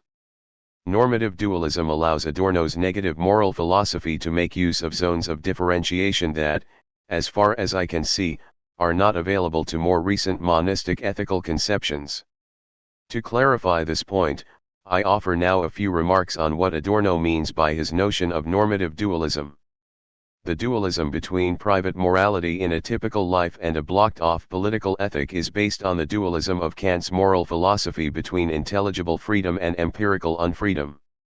Pragmatically, Adorno argues, we are not normally in a position to act in a morally just way. But that by no means implies that we should let go of the counterfactual standard that, if we allow ourselves to be corrupted, speaks loud and clear to our conscience. In other words, as an affirmative ethics of rigorous imperatives, the moral philosophy of Western Christian rationality is doomed to failure. But as a definition of difference from what is actually the case, and as a critical standard for what could be, it is the best we have in the field of practical philosophy. This critical dualism within practical philosophy corresponds to the heuristic distinction between appearance and essence in Western metaphysics. Fully 20 years after his reflections on living and the just behavioral life, Adorno formulated, in Negative Dialectics, a statement of solidarity with the fallen metaphysics that he had earlier substantiated thoroughly in a Frankfurt lecture. Simplified, the essence of the argument runs as follows: whoever can no longer distinguish between essence and appearance is no longer able to speak, for example, of late capitalism, but only of industrialized society, not of exploitation through capitalist surplus value, but only of social partnership and the interests of political positions. Although Adorno did not put it this way, it would be wholly in his spirit to say that whoever, like the contemporary philosopher Richard Rorty, prefers no longer to distinguish between appearance and essence has, strictly speaking, no conceptual tool with which to oppose human beings who treat others inhumanely. If we are to oppose the persecution of witches, to oppose racism and the politics of apartheid, the fundamental essence of the human being as a creature endowed with reason, or, in Ernst Cassirer's words, as animal symbolicum, becomes indispensable, with everything that follows from it for our concept of human dignity. According to Adorno, the term metaphysics means on the one hand the engagement with metaphysical themes, even when their metaphysical content is contested. On the other hand, it denotes the affirmative doctrine of a higher world in the Platonic tradition.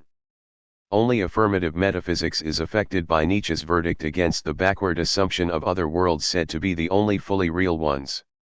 This polemical wordplay makes use of the similar sounds of the German words Waldlerisk and Weltlerisk and suggests that philosophical metaphysicians have a reactionary outlook comparable to that of hillbillies or lumberjacks. Nietzsche's verdict, however, is rebounding off the reflective post-metaphysical thinking, of which the paradigm is Kant's epistemological rescue of the truth element in metaphysics, discussed in Chapter 4. This mode of thinking, cultivated by both Kant and Adorno, could be called, in today's terminology, a weak concept of metaphysics. In light of the contemporary theory of knowledge, materialist critique, and modern philosophy of science, any metaphysics that still laid claim to the status of ontology or theology would be obsolete. Adorno's negative metaphysics, however, no longer claims to define the essence of the human as though one could do so from a quasi-divine perspective, independent of our limited abilities to make statements on the matter and independent of cultural and historical changes in our concept of the human. This skepticism about metaphysics applies not only to definitions of the human. Adorno's concept of the non-identical reminds us that things are not exhausted by what is known about them, something Kant already understood. Point 7. Those arguments concern metaphysics as the science of making distinctions. But even the classical, affirmative metaphysics of permanent and unchanging essences appeared to Adorno in a new light. The practical consequence of the abstract negation of traditional metaphysics was, he argued, the expropriation of the one remaining thing human beings in the death camps might have experienced as their own deaths. This expropriation occurred when human beings no longer died as individuals, but were instead degraded and extinguished as numbers. In Adorno's view, metaphysical experience is essentially the expectation of happiness. It is invariably disappointed, as one learns from Marcel Proust. But it is the foundation for an internal model of happiness, for a critical measurement of what happens to the subject in actuality, for what the subject can actually achieve in the here and now. Here, again, Adorno thinks dualistically. The potential in the dimension of metaphysical experience is juxtaposed with what is actually the case. Adorno speaks of the surplus beyond the subject, which subjective metaphysical experience refuses to give up. He stresses that we cannot hold in our hands what metaphysical experience merely suggests to us. But metaphysical experience is sustained by a negative relation to life. An example of this negative relation appears in Beckett's Endgame, in The Question Is That Everything, which, Adorno writes, becomes actual through the futility of waiting. The expectations nourished by metaphysics are not guaranteed by any certainty. Futile waiting does not guarantee the reality of what is being waited for, but reflects the condition measured by what has failed. The metaphor of reflection indicates how important the motif of dualism is for Adorno. The abstract negation of the foundations of metaphysical cognition entails a loss of ability to differentiate. It would be false to pursue affirmative metaphysics and start from changeless, eternal essences, but just as false to squander the epistemological gain brought by the initiation of a negative metaphysics. 6. The goal of the emancipated society. A just sublimation of the principle of individuation within a free society is, for Adorno, thoroughly imaginable. If, in bourgeois society, the individual is constituted by the principle of economic production, emerging as its substratum and becoming indispensable to it, then, in the totally socialized society transformed into an authoritarian state, the individual is abstractly negated. In the post-totalitarian society, the economic basis of which is the capitalist economic structure becoming comparably totalized, the individual celebrates its apparent resurrection. But what might an existence look like that had overcome the authoritarian imagery of individuation, which is fixated on productivity and denotes the end of actual individuals? What might an undamaged life be, a condition in which life could be lived without fear? Adorno gives us no detailed picture of utopia. He refuses to conjure up images of the better condition. He stresses that the Old Testament prohibition on images remains philosophically and socially mandatory in an explicitly transformed sense, to be sure, not as a taboo, but as a requirement of intellectual self-discipline, designed to protect thought against measuring the wholly different by the standards of what is. If, as stated at the outset, the objective goal of negation is something better, that is, to produce something positive, even if it cannot yet be named and given concrete form, then it must be possible to define its essence conceptually. Adorno's critique does have a standard: it is the idea of a fulfilled humanity. Only on this basis can he define precisely the objective blocking off of what is better, which he discusses frequently. This permits him to formulate conclusions, or rather anticipations, about what is being blocked off.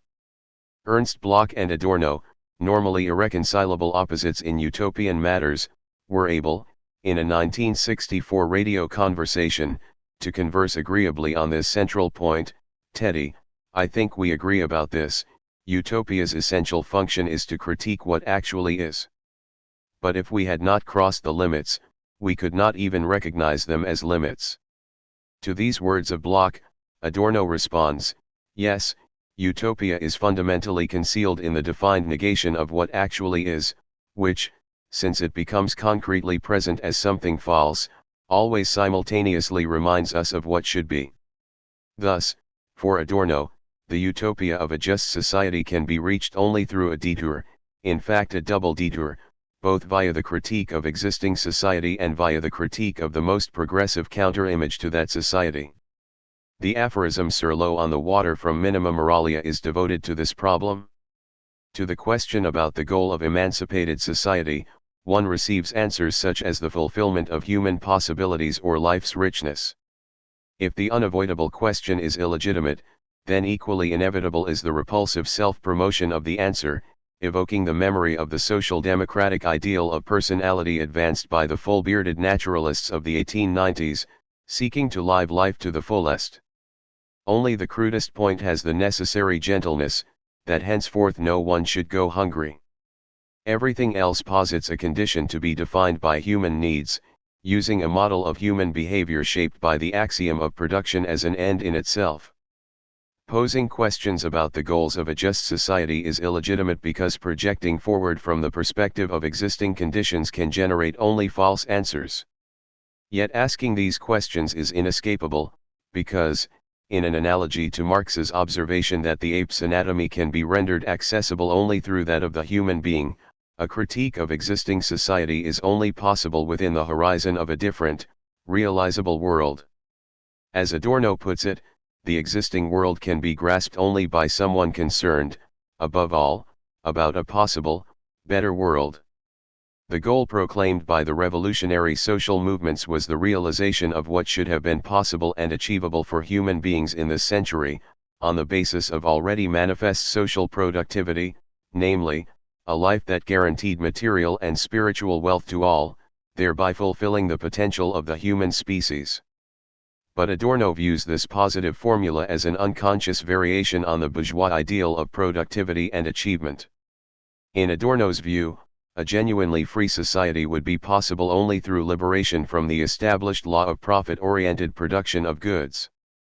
In one of his last writings, Adorno stresses, using Marxist concepts, that contemporary society, based on industrial labor, is indeed an industrial society oriented exclusively toward the condition of its forces of production.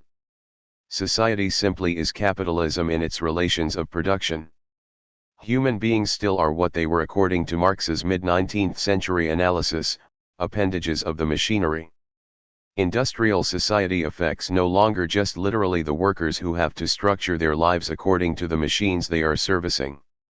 Rather, today all human beings are required metaphorically, to a far greater extent, to insert themselves in the social machine with specific roles to play, and to model themselves accordingly, without reservation. Today, as before, production is engaged in exclusively for profit. To an extent far greater than what was imaginable in Marx's time, human needs have become, as was always a possibility, completely identified as functions of the apparatus of production, not vice versa. They are totally regulated.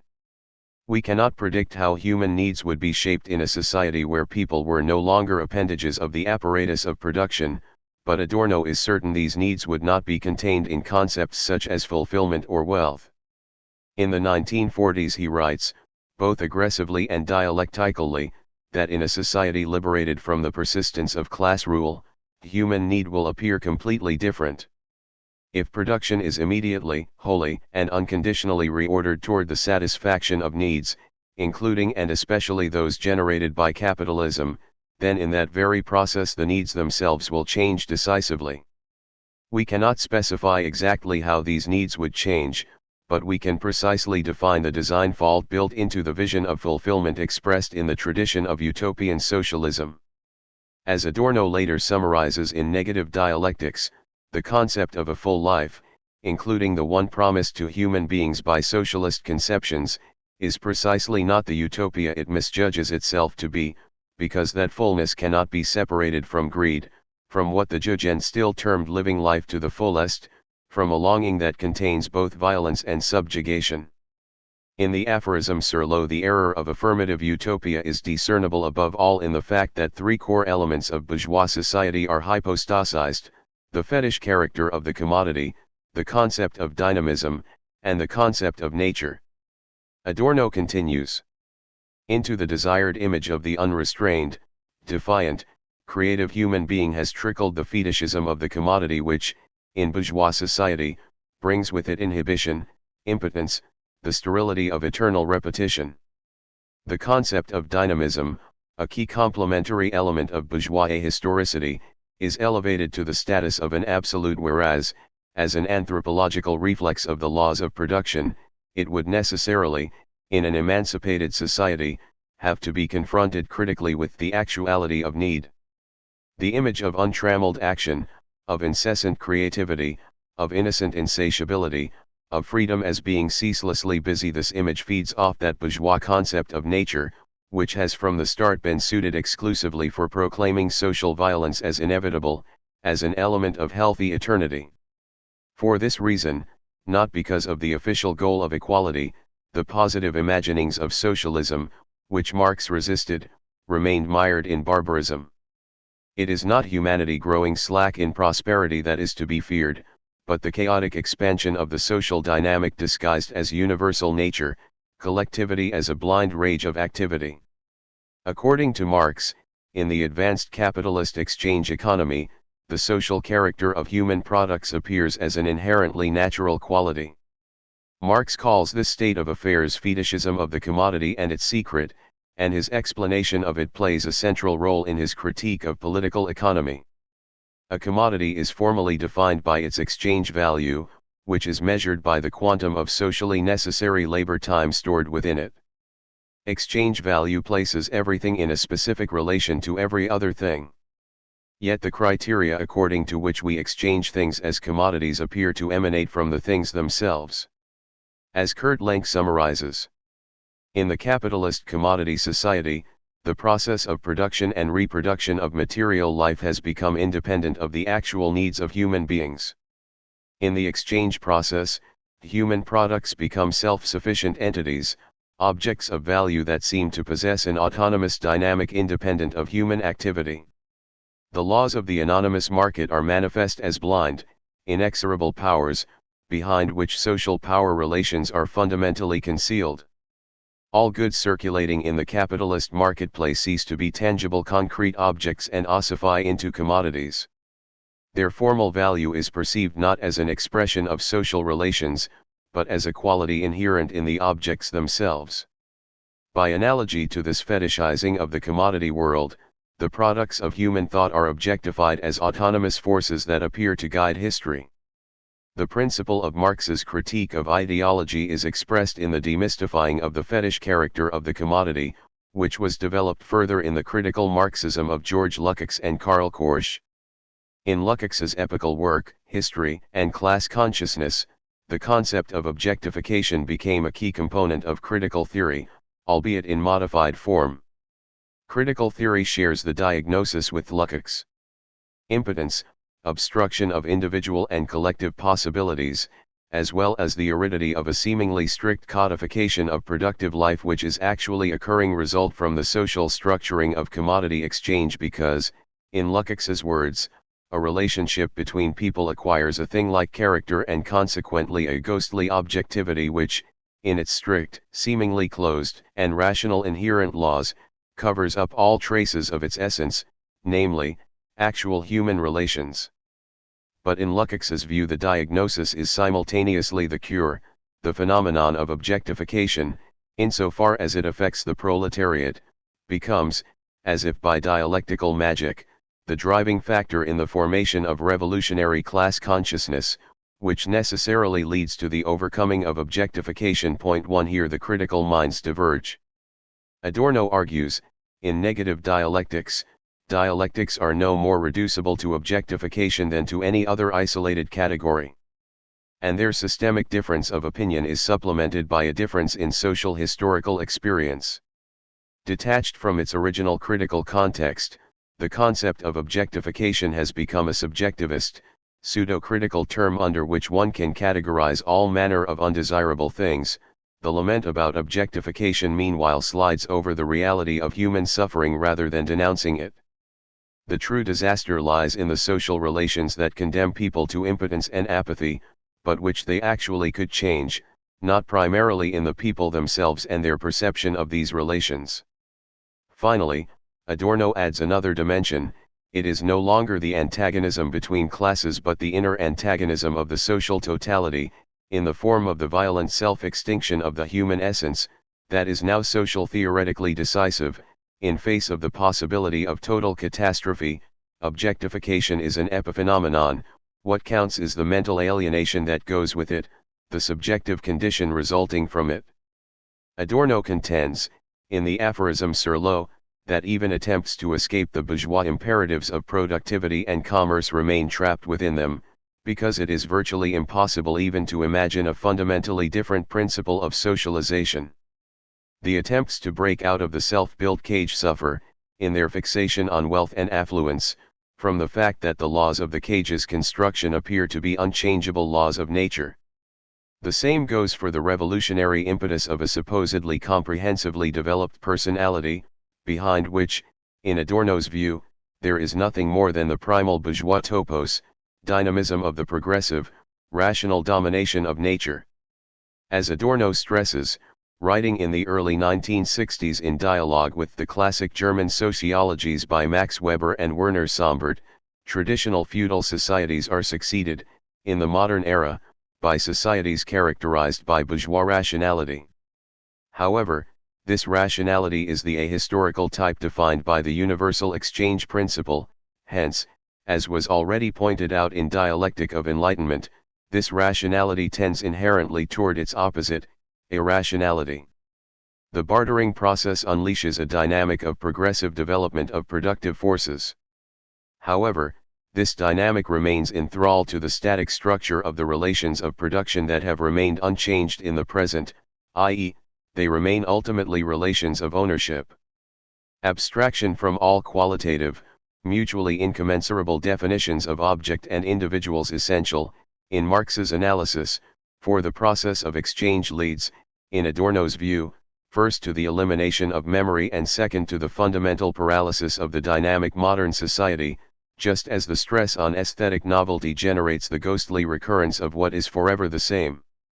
The established antithesis between feudal traditionalism and radical bourgeois society, of private and public memory as an irrational burden in the wake of the progressive rationalization of industrial modes of production, these industrializing processes reduce not only vestiges of the craftsman's skills but also categories such as periods of apprenticeship, the essence of cumulative experience which, however, is hardly necessary anymore. If humanity, in its present phase, renounces memory in order to exhaust itself in its breathless adaptation to whatever is current, this process reflects an objective developmental structure.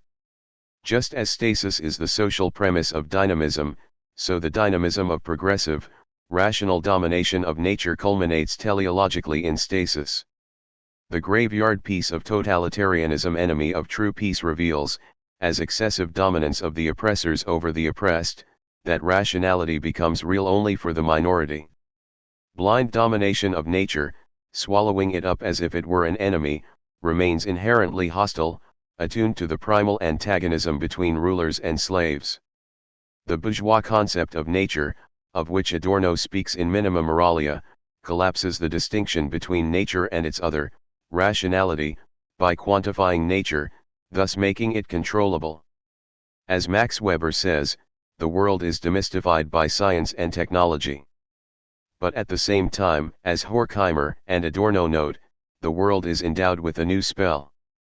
Nature is repressed, only to return compulsively. Social institutions, and above all relations of power and property, turn into relations seemingly inherent in nature, frozen into objectivity. They appear to be a second nature.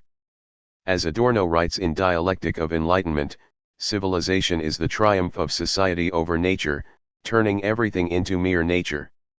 Yet society perpetuates the thread of nature as the enduring, organized compulsion which, reproducing itself in individuals as the logic of self-preservation, retaliates against nature in the form of social domination over it. To break out of this circle should be the goal of self-consciously liberating praxis and would involve renouncing all existing forms of praxis. Only actions of solidarity by the human race, focused on creating peace with the nature both inside and outside ourselves, could, in Adorno's view, be a position to renounce the quantifying subjection of everything individual under the general law of bourgeois economics that has today become totalizing. Only then could other forms of human self-reproduction be imagined. In this context, Adorno anticipates motifs of an ecologically conscious relation to nature, which today, more than ever, are in a position to claim validity. As Adorno writes in the aphorism sur l'eau, the naively assumed uniformity in the developmental tendency toward increased production is itself a product of that bourgeois atmosphere which allows only a single developmental direction because, as a closed totality, it is ruled by quantification and hostile to qualitative difference. If one thinks of the emancipated society as an emancipation from precisely that totality, vanishing lines become visible that have little in common with the increase in production and its human mirrorings. If unrestrained human beings are by no means the most agreeable and not even the freest, then conversely the society with its shackles removed could recall that productive powers do not convey the human being's ultimate essence, but only the form historically designed for the production of commodities. Perhaps a true society will grow tired of development and, for the sake of freedom, leave possibilities unexploited, instead of invading strange planets, driven by a crazy compulsion. The unrestrained behavior of our technical-industrial complex toward the nature surrounding us is responsible for our inability to control rationally the metabolic processes of our relation with nature. This inability has produced a situation in which collective extinction, through our own destruction of the organic basis of life, no longer appears unthinkable. Restraint in a double sense, namely, moderation in relation to nature and control of the economic mechanisms that lead to its devastation, has become vital to life itself. This kind of restraint is completely other than the one Adorno refers to when he deems it a result of the fetishism of commodities in bourgeois society. The latter type of restraint is a psychological blockade of unrestrained, self-defining reason through the pressures of commodity production. This restraint produces the total lack of restraint of blind expansion and subjective extravagance. The counterpart to this lack of restraint would be a careful withdrawal from subjective extravagance, a self-conscious reduction of human productive energies. Today, it is no longer a secret that restraining the self's needs in its interaction with external nature is urgently necessary. We are constantly reminded of that necessity in public and political ecological discourse. But so far the core insight has remained without consequences. And one could say that Adorno anticipated both the insight that is fully actual 50 years later as well as the reason it is blocked from being effective, society's lack of autonomy, which persists despite the political declarations and resolutions all without results announcing the goal of a reflective, careful, restrained relation with nature. There is another issue, urgently relevant today, for which Adorno's critical theory offers an implicit road map. The ecological discourse normally argues for the preservation of nature, often conceptualized as first nature. But this concept does not do justice to the problem. For if one acknowledges that the nature with which we are presently engaged is always already a social and historical production of mankind, then the dogma of preservation is shown to be deceptive, because it masks the fact that we have never not intervened in nature's systems. A better goal would be the humane shaping of nature, which would organize human interventions through the possibilities of successful living within nature's order. The social formation of nature and the dialectical connection between internal and external nature are two motifs which are treated paradigmatically in dialectic of enlightenment. The economics of today's society are those of an ever more global capitalist barter society. Its increasingly crisis-prone, contradictory productivity is rooted in the fact that, for individuals, innovative personal risks, experiences, and media sensations are constantly becoming available. These new experiences, however, are not really new, but only variations within a prescribed bandwidth. Adorno's conceptual image of a just society looks bucolic by contrast: the satisfaction of individual needs, freedom from incessant productivity growth, and freedom to interact gently with a nature that is experienced as one's own being within the other. To be sure, these ideals are articulated not as affirmative utopian pastoral idyll but in the strict modality of the defined negation of existing structures. From the negation of the abstract cult of progress there follows compellingly, for Adorno, the linkage to an enlightened core idea within Kant's philosophy. In Adorno's view, a just society would cancel both the stasis and the dynamism of bourgeois society. As he writes in the 1960s, it would neither contain merely existent structures that bind human beings for the sake of an order that would no longer need such shackles, as soon as it became at one with humanity's interests, nor would it continue to drive the blind momentum, that antithesis of the eternal peace which is for Kant the goal of history. This view returns to an idea already noted by Adorno in Sur l'eau, there he outlines very concretely what could result from defined negation of bourgeois dynamics. He conjures up a materialist vision of a naturalness at peace, released from constraint. A humanity that no longer endures need begins to understand something of the illusory, pointless quality of all the arrangements hitherto undertaken to escape need, which reproduced need as well as wealth on a larger scale. Humanity's pleasure is affected by this awareness, as is the inseparability of its current life pattern from hectic activity, planning, imposing one's will and subjugation. Reinfair come on bed, lying on the water and gazing peacefully at the sky, simply existing, without any other mission or fulfillment. Such living could replace the structures of doing, striving and fulfilling, thereby truly redeeming the promise of dialectical logic to end where it began. No abstract concept comes closer to a fulfilled utopia than that of eternal peace. The title of Adorno's aphorism Sur l'eau is also the title of a story by Guy de Maupassant, an author esteemed by Adorno. But Maupassant's story does not, as one might assume, tell of a happy person lying on the water in blissful idleness, peacefully contemplating the sky. Instead, Maupassant describes an oppressive scenario. While sailing at night, a man casts the anchor in order to take a breather in the good weather and peaceful moonlight. Yet he is soon overcome by an inexplicable anxiety. He would like to start moving again, but detects at once that something binds his anchor to the riverbed. As impenetrable fog suddenly begins to rise, the boatman is trapped for the night in the middle of the river, fearful and incapable of making his boat move.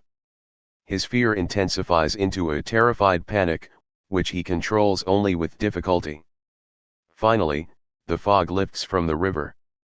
The boatman ceases to be fearful, he feels suddenly enchanted by the nocturnal landscape. In the morning a fisherman comes to his aid. They discover why the boat was immobilized. Underwater the anchor had been caught in the corpse of an old woman with a large stone attached to her neck. It is puzzling that Adorno would appropriate Maupassant's dark story for his speculation concerning the just society and the false present. Surely it is not a literary image of a better condition. Perhaps Maupassant's story is an allegory of the aporia of progress in bourgeois society. Like the man in the boat, we never get anywhere because, while we are able to dominate nature, we remain trapped in the hidden context of destructive violence, which we long to escape. So long as we fail in this, we cannot lie on the water peacefully, but only in panic and under threat. The peace that we sometimes experience, enchantment by natural beauty, is illusory, so long as the world is organized in such a way that human beings must commit suicide and, from below, hold the living in their spell. Point 2. Like Walter Benjamin, Adorno is convinced that it is not the continued, unthinking, technological domination of nature, but only the control of the relation between nature and humanity, grounded in solidarity, that can begin to liberate human beings from their prehistory. In One Way Street, Benjamin expressed the hope that a self-aware proletariat would create, in a creative rush, humanity's new body. Adorno, by contrast, still sees in such visions of creativity traces of bourgeois productive thinking. In place of productivity, activity, and procedural structures, Benjamin's vision has contemplation, peace, and being. Hence Adorno's ironic engagement with Hegel's logic. In Hegel's logic, the very definition of the theory of being contains the basic procedural model of speculative dialectics. The core logical concepts are not fixed and rigid, but structured through internal contradiction. That is why they ceaselessly generate counter-concepts from their inner core. For Hegel, the logical structure of thinking lies in the projection of the dialectical unity between conceptual identity and difference. Logic's first core concept is being. But being, pure being, without any further definition produces nothing as a core concept. In its undefined immediacy, pure being is abstract, empty being hence void, indistinguishable from nothingness. To that extent, the concept of being already contains its opposite, the concept of nothingness, within itself. The transition from being to nothingness is becoming. Becoming is the movement of unmediated dissolution of the one concept in the other. Being, nothingness, and becoming are, in the dialectical organization of core logical categories, thesis, antithesis, and synthesis. To put it in terms of content, in being, as such, there is already the process, the transition, the ceaseless progression of the idea, and hence, according to Hegel, the idea of the thing in itself. Hegel's logic posits that the movement of mind ultimately merges with itself when the restless self-production of the idea or of the concept culminates again in being, only to renounce itself once again and to pursue, in a renewed progression, the perpetual circular movement. Adorno deploys this model of the philosophy of history ironically. According to this model, happy, animal idleness is the telos of the unceasing labor of the human species, flowing into one's origin is the fulfilled homecoming. For Adorno, this homecoming converges with the goal of eternal peace. With this phrase Kant projects a conception of the rights of states and peoples that would be in a position to overcome humanity's warlike primal nature through a permanent actualization of morality. For Kant, this achievement is politically possible only in a federally structured world citizenship.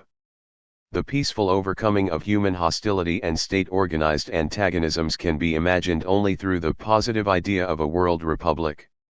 For the time being, Kant sees this idea as embodied in real history by the negative surrogate of an existing, ever-growing league committed to opposing war. Adorno reinterprets this motif in Serlo. For him peace is not only, as it is for Kant, the end of all hostilities, but also defined positively as freedom, pleasure, and contemplation.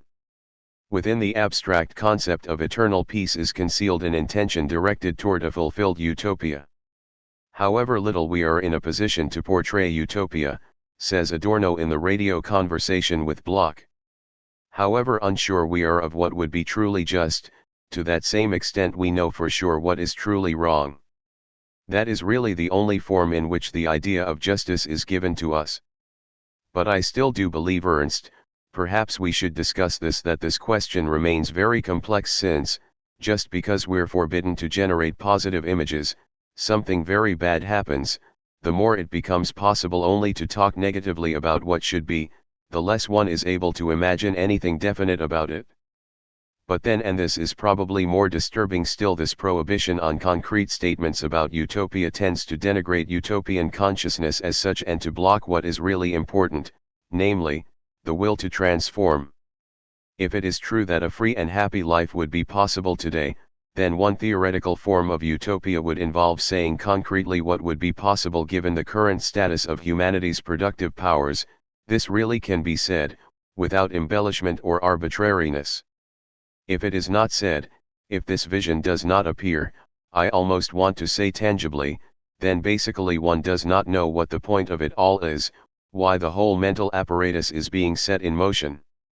Forgive me if I adopt the unexpected viewpoint of the positivist, but I believe that without this factor a phenomenology of utopian consciousness would be just impossible. Adorno indulged in no false hopes about the scope of utopian consciousness. He would not have been surprised at the extent to which it is denigrated nowadays.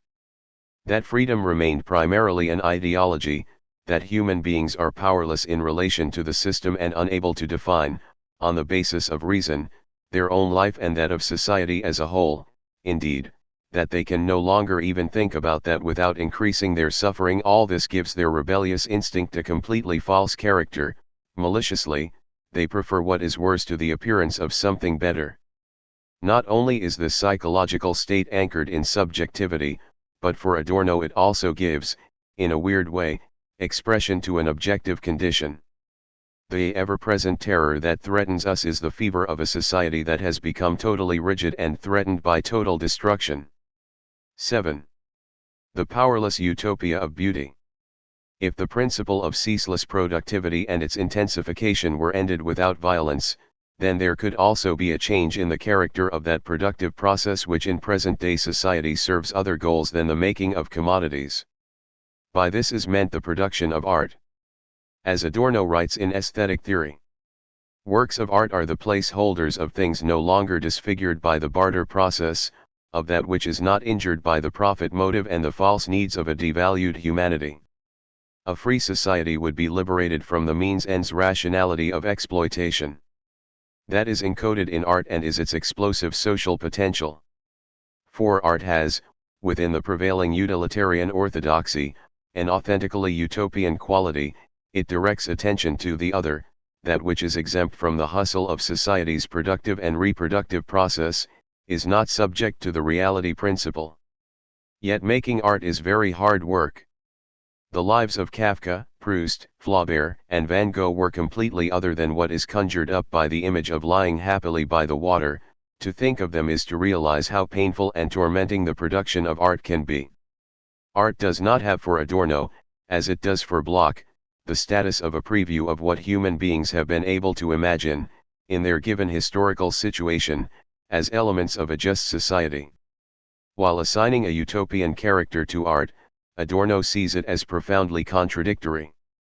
Among today's antinomies, a central one is that art must be utopia, and wishes it so, indeed the more decisively so, the more its real-life functional context obstructs any vision of utopia.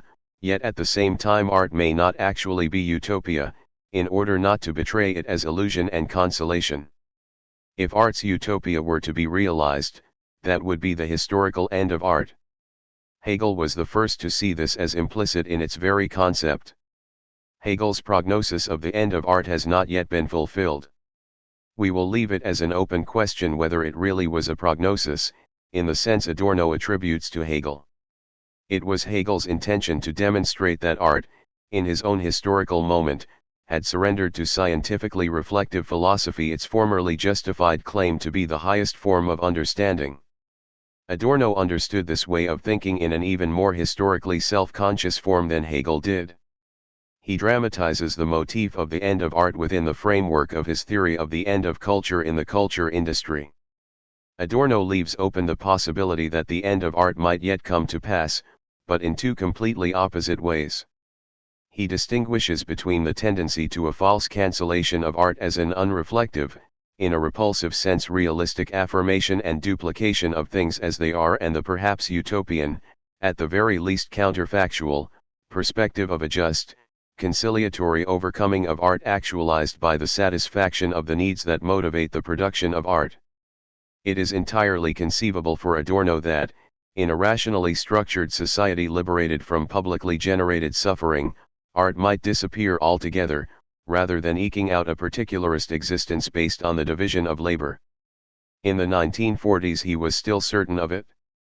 As he unambiguously states in The Philosophy of Modern Music, art would die only for a humanity at peace. The death of art that threatens today would be solely the triumph of mere existence over the gaze of a consciousness that fails to stand up to it. Later, Adorno's prognosis became more cautious when he speculated about the peaceful dying of art in a society liberated from antagonisms. Why, even in such a utopian condition, should art end? Could it not perhaps authentically begin then? As he puts it in aesthetic theory, it is possible that a peaceful society would be open to an art of the past that today has become the ideological counterweight of non-peaceful society. The passage reads like an answer to his thinking in The Philosophy of Modern Music. He continues, that the newly emergent art might return to peace and order, to affirmative imagery and harmony, would entail the sacrifice of its expressive freedom. It is inappropriate even to project the shape of art in a transformed society. It would probably be completely other than past and present art, but it would be more desirable that, in a better time, art should disappear altogether, than that it should forget the suffering it expresses and which gives substance to its form. If we were free from suffering, perhaps we would no longer need an aesthetically shaped memory. But would we, in a society liberated from the antagonisms of economics and domination, also be free from suffering? Would we then no longer need the solidarity of remembering past suffering? Such considerations shape Adorno's reservations when he speculates on a successful end of art. Thoughts about a false end have priority in his mind. The destruction and salvation of art. Minima Moralia also contains thoughts about the end of art. As Adorno argues, only the destruction of art can be its salvation. But what destruction does he mean? Against the background of the actual world historical experience underlying Minima Moralia, one might assume that the issue was the destruction closing in not only on art but also on life itself. The destruction that took place in the Second World War was even more catastrophic than that of the First. For Adorno, the First World War's destructions found convincing expression in Stravinsky's Soldier's Tale, in that compressed score for chamber group battered by shocks whose dreamlike compulsiveness simultaneously expressed real and ideational destruction. Indeed, it is a core assumption of Adorno's aesthetic that art is committed to the formal working through of the experience of suffering, the essence of which is always historical and, in the most recent times, catastrophic. Adorno's aesthetics are surely modernist, since, in his view, it is 19th-century works of art, such as those of Vincent van Gogh, for example, that rage with the storm of all the emotions that, for the first time, the individual of his era registered as the catastrophe of history. But now Adorno is concerned with something different, with what could be called the symbolic destruction of art or, more precisely, the symbolic self-destruction of art. De gustibus est disputandum. It is essential to argue about taste is the title of this aphorism in Minima Moralia. It is not only possible to argue about taste, it is essential to do so, because aesthetics are involved with truth, indeed with an objective claim to truth. For Kant, the aesthetic judgment of taste is marked by a characteristic ambivalence. It cannot do otherwise than make a claim to truth and to general validity, yet at the same time it is not in a position to formulate objective, universalizing arguments for this claim. A beautiful object gives general pleasure without abstract justification, Kant writes, and further is acknowledged as an indisputable source of pleasure. The claim to universal validity cannot be rigorously redeemed, but it is inseparable from aesthetic judgment. It is, so to speak, the drive of aesthetic judgment toward truth going beyond itself and beyond what it can contain in its own realm that cannot be stabilized conceptually. If we let go of this problematic dimension by withdrawing into the closed circle of non-binding aesthetic subjectivism, refusing rational discussion with arguments concerning judgments of taste, then we keep the reflection on truth and the claim to it at a distance from works of art. To Adorno, that is precisely what seems appropriate for today's solid bourgeoisie, for whom art can never be irrational enough. But the result is not what today's apologists may have in mind when they advocate anything goes, a phrase still gently ironic in Cole Porter's usage, which has now become serious dogma, the concept-free pseudo-pluralism, in which anyone can do as he pleases, rejecting with irritation the question about an artwork's authenticity as philosophical pretentiousness. This pluralism does not generate the desired, supposedly varied multiplicity of the incomparability of works of art. Rather, it produces the bad infinity of artistic randomness, which is the mortal enemy of works of art, because it simply ignores their imminent claim to be taken seriously and evaluated accordingly. This claim is inherent in the seriousness with which artworks make it. In Adorno's view, artworks evaluate both their extra-aesthetic reality and, at least implicitly, all other artworks. They cannot coexist peacefully. Every work of art wants to stand up for its entire truth claim, Adorno argues from a Hegelian perspective. And art's truth claim is the mortal enemy of indifferent aesthetic relativism, itself structured by commodified consciousness. Today, in the form of eclecticism, targeted also by Lyotard, relativism has become the dominant form of aesthetic false consciousness. Yet in the aphorism de gustibus est disputandum the issue is not eclecticism but, rather, the genuine end of art, its destruction which is simultaneously to be its salvation. Adorno thinks of it as true beauty free of all appearance. Appearance-free beauty, that sounds like a paradox, even a small self-contradiction, but is not so for an idealist metaphysics of essence. The medium of art, and of the beauty that traditionally defines it, is appearance. In traditional metaphysics, appearance is the opposite of being, the locus of deception and illusion about what is real. Philosophy, understood as the doctrine of being, seeks to know what is real. It can do so only by penetrating what appears to be real but in truth is not. It thereby seizes hold of being itself, of the essence that is present behind ceaselessly shifting appearances, behind the process of becoming. Essence does not become real, then disappear, but is eternal and unchanging, antithetical to appearance, which cannot be comprehended but only experienced. Experience cannot generate knowledge, only opinion. In Plato's view, the appearance of beauty hides the idea of beauty. The idea is divine and can be reached only by setting aside appearance, which belongs to the realm of the natural and ephemeral. In the realm of ideas, beauty without appearance can exist, because the idea of beauty does not only appear, but actually is. Traditional metaphysics sought to discern the essence of three ideas: truth, beauty, and goodness. In the classicism of the bourgeoisie, these ideas re-emerge as governing concepts, falsified into ideology, in order to embody the bourgeois ideal of Bildung, cultivation, as in the motto carved into the front of the Frankfurt Opera. Adorno bade farewell to these standards as social untruth, though not without a certain melancholy, when talking with Krakauer in the 1920s in the West End Café. That does not mean, of course, that Adorno thereby rejected the truth claim of classical philosophy. In Plato's hypostasizing of the concept into the idea, which is then raised to absolute status, is contained the untruth of the doctrine of self-sufficient truth.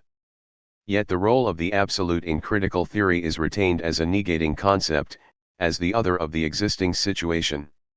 If philosophy simply discards the thought of the absolute, and Horkheimer and Adorno see modern thinking as doing just that, then any kind of distancing from the existing situation is degraded into mere fiction, into subjective fantasy. Critique, which for Adorno is based fundamentally in a virtual distancing from things as they are, is thereby systematically rendered impossible. Philosophy, being after everything solely responsible for its situation, could no longer think itself capable of postulating the absolute, indeed had to prohibit the very thought to itself, in order not to betray that thought, yet it could not allow the emphatic concept of truth to be devalued in any way. This contradiction pervades contemporary philosophy, rendering its negativity inescapable. Returning to aesthetics and the issue of the dignity of the category of appearance, only in modern times does idealist philosophy glimpse the possibility that sensuous cognition can be justified as a different but authentic mode of knowledge. The gradual rehabilitation of appearance begins with Baumgarten's theorization of aesthetics as a doctrine of non-conceptual knowledge. Point 1. Finally, Hegel demonstrates the immanent contradiction of a spiritual metaphysics that neglects the dialectic between essence and appearance. According to Hegel, appearance itself is essential to essence. Truth would not exist if it did not manifest itself in appearance. Because beauty has its life in appearance, philosophical aesthetics must be acknowledged and validated as an indispensable form of the experience of truth which, in its otherness that is not genuinely conceptual, nevertheless has a conceptual core. Plato's metaphysics of ideas, in its Parmenidean stasis, imagines beauty without appearance. Hegel's metaphysics of spirit, in its Heraclitean dynamism, demonstrates dialectically the impossibility of this conception. But it does not thereby rescue the genuine character of appearance, rather, it delivers it even more persistently to be subsumed under the spiritual content that in Hegel's system is the substance of all that is, the substance of totality.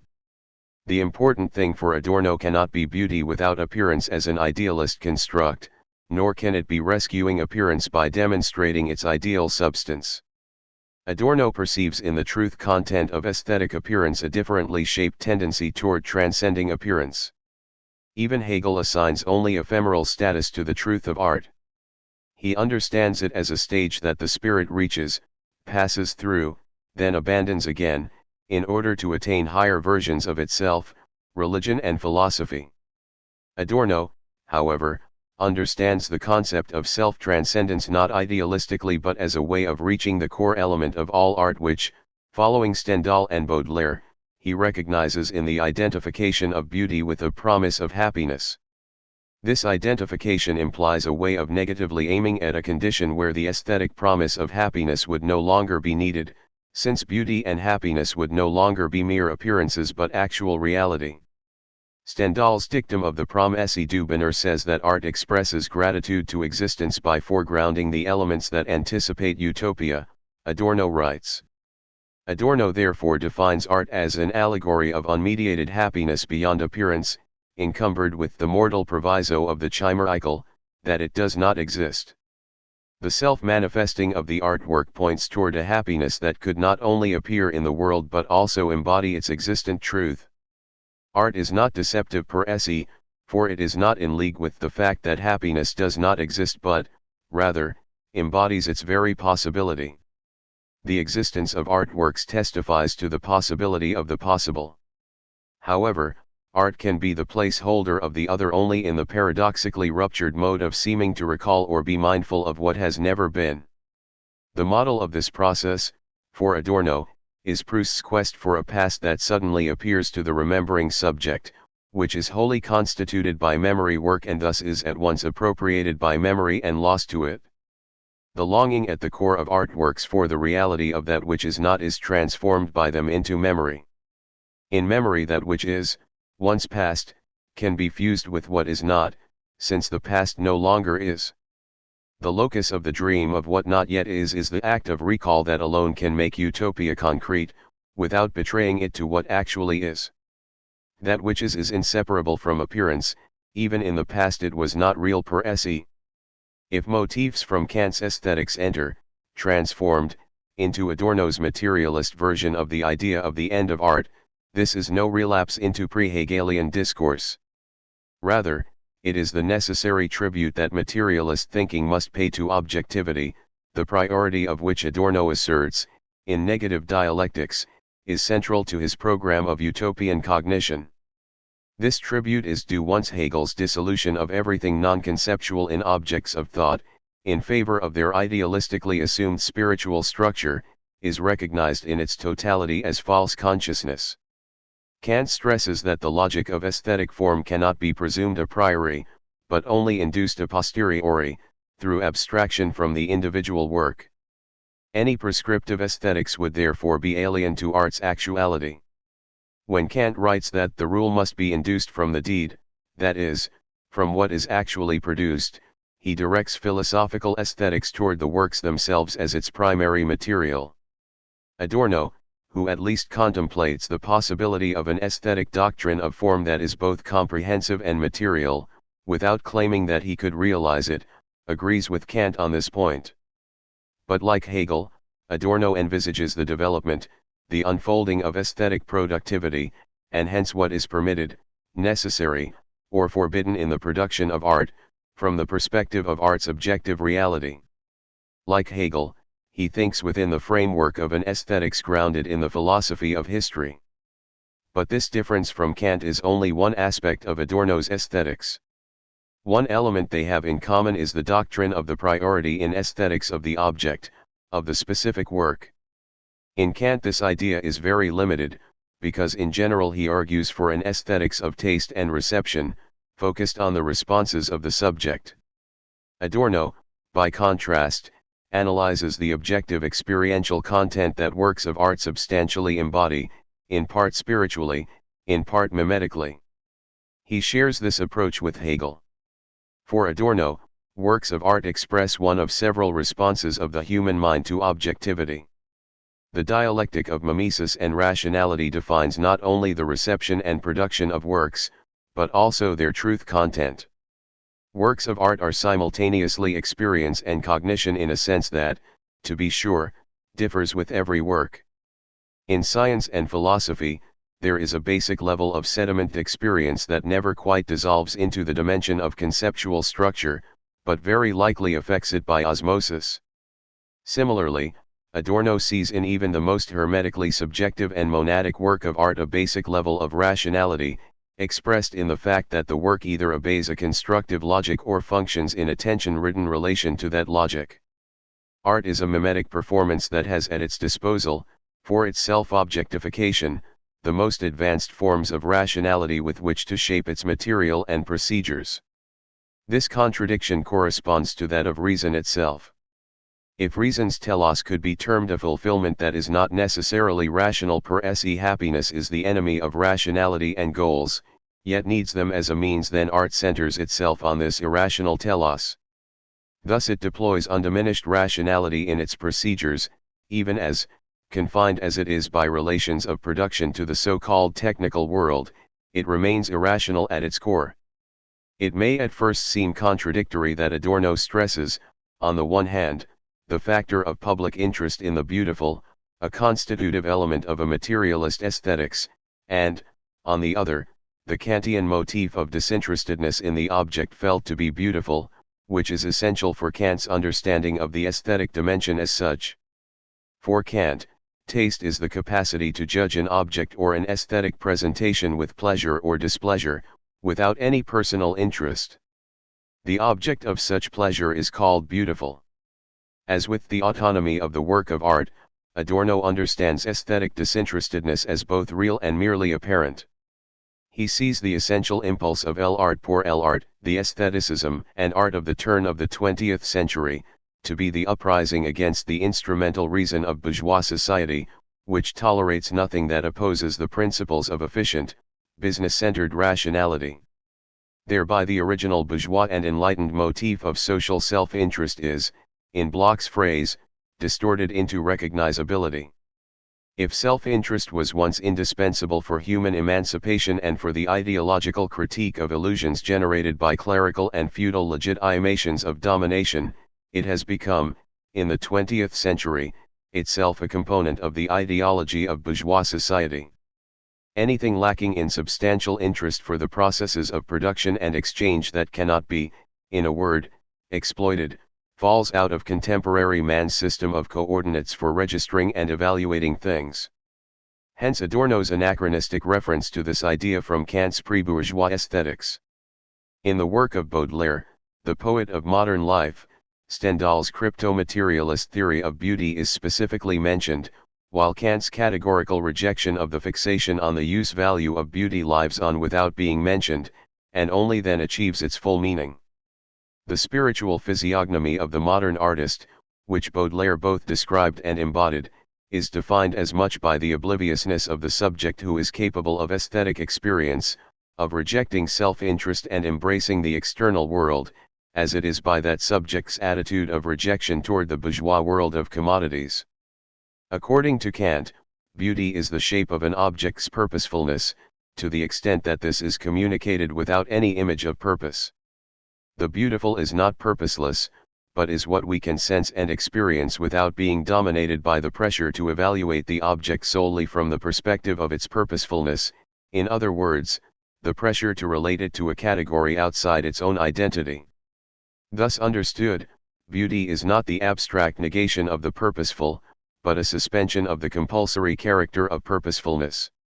It permits a free image of non-commodified purposefulness, inherent in the object itself, to enter the realm of experience. Such purposefulness, free of all compulsion, is possible because of humanity's capacity to emancipate itself from nature through purpose-oriented behavior. This purposefulness presupposes this capacity, but does not turn it into an absolute. Rather, it opens the utopian perspective of a freedom from the compulsory rationality of a means-ends framework. In such a world, people and things would no longer owe their right to exist to a functionality imposed from without, but could live as themselves. As Adorno puts it, beauty is the exodus of what was objectified in the functional world from that world. Kant's purposefulness without purpose is a principle that migrates from empirical reality, from the world of mandatory self-preservation, into a zone withdrawn from this, formerly a sacred world. Speaking dialectically, the purposefulness of works of art is a critique of the practical prescription of purposes. It takes a stand for the nature that has been repressed. In so doing it crystallizes the idea of a purposefulness other than that prescribed by humankind. The latter, to be sure, was effectively dissolved by natural science. Art is the salvation of nature or immediacy by means of their negation, perfect communication. It resembles a world free of control by means of unlimited control over its material. That is what is concealed in Kant's oxymoron. The striving of self-conscious art for autonomy is, however, shaped by a tendency toward total independence, which for Adorno bears ideological features. In the 19th century, aesthetic appearance had intensified into phantasmagoria. Works of art covered up the traces of their moment of production. This tendency was dominant until deep into modernity. The work's character as appearance strengthened itself into a claim on absoluteness. Modernity then rebelled against the appearance of appearance, contending that it was no such thing. The necessary fixation on the sphere of beautiful appearance brings the fetish character of artworks into being and, as a result, hardens autonomous art against the impulse driving the avant-garde of the 20th century toward a suspension of aesthetic autonomy based on the division of labor. The new program is to move beyond aesthetic appearance to a successful life praxis of willingly social human beings. The conception of beauty without appearance acquires a social, liberating shape. Adorno writes, in the aphorism from Minima Moralia cited above, that as true and beyond appearance, beauty could ultimately reveal itself as merely corporeal and real, in the very process of the end of art. Every work of art aims at such a culmination by willing the death of all other works. Every work, it is here assumed, implicitly claims to represent in itself the entire genre. Works of art do not get along well, they cannot peacefully coexist in a museum's neutralizing atmosphere. Every work directs itself at the totality that is represented both in its formulation of issues and in its actual existence. That all art intends its own finality is another way of saying the same thing. Artworks drive toward self-destruction, their deepest tendency, which is directed at the image of beauty without appearance. These repeatedly provoke the supposedly useless aesthetic disputes. Even as these disputes defiantly and stubbornly seek what is aesthetically right, in the very process falling victim to an insatiable dialectic, they achieve, against their will, a truer justice, through the power of the artworks that they organize and elevate into concepts. They limit the scope of each one individually, thus working toward the destruction of art, which is art's salvation. The silence of music. Nowhere did Adorno formulate his aesthetic theory more penetratingly than in the field of music. His philosophy of music places the history and experiential content of music against the background of the bourgeois story of rationality and emancipation. In the context of Weber's sociological category of the progressive rationalization of music, Adorno reads modern music as the rise and fall of subjective freedom, shaped aesthetically by the immanent logic of its forms. Music history, as Max Weber has shown above all, is a story of progressive rationalization, that is, progressive control of nature's material. In the spirit of this tendency, music displays throughout an autonomous, self-enclosed realm. If one looks at music history, or even the work of a single composer, to some extent from outside, then the story reveals, despite this autonomy, its social aspect. Its progressive rationalization appears as the sublimated expression of work processes, increasingly and systematically evident since the age of industrialization. The works of individual composers, however strictly focused on technical solutions, breathe the social air of their period. The transitions from one style to the next are at the same time transitions of social structure. Music's developing emancipation from the prescriptions of social function and of style, and from musical materials' resistance to these prescriptions. In short, the composer's increasingly free relation to his material is thus for Adorno always also an emancipation of second nature. Progressive autonomy of compositional method is progressive mastery over nature in the form of available material, which is subjected to the logic of harmonious organization and structure. The more that happens, the greater the potential for humanity in classical music and, in the music of free atonality, the potential for freedom, spontaneity, and subjective expression.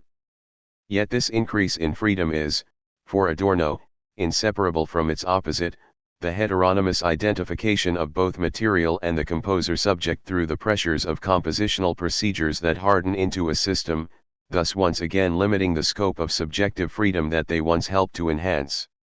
Through the governing category of clarification which, unlike Arnold Gellin, he views not as a thoroughly positive anthropological category but as inherently contradictory, Adorno reconstructs the developmental logic of modern compositional procedures as a dialectic of the subject's liberation and enslavement, to the point of its becoming virtually superfluous.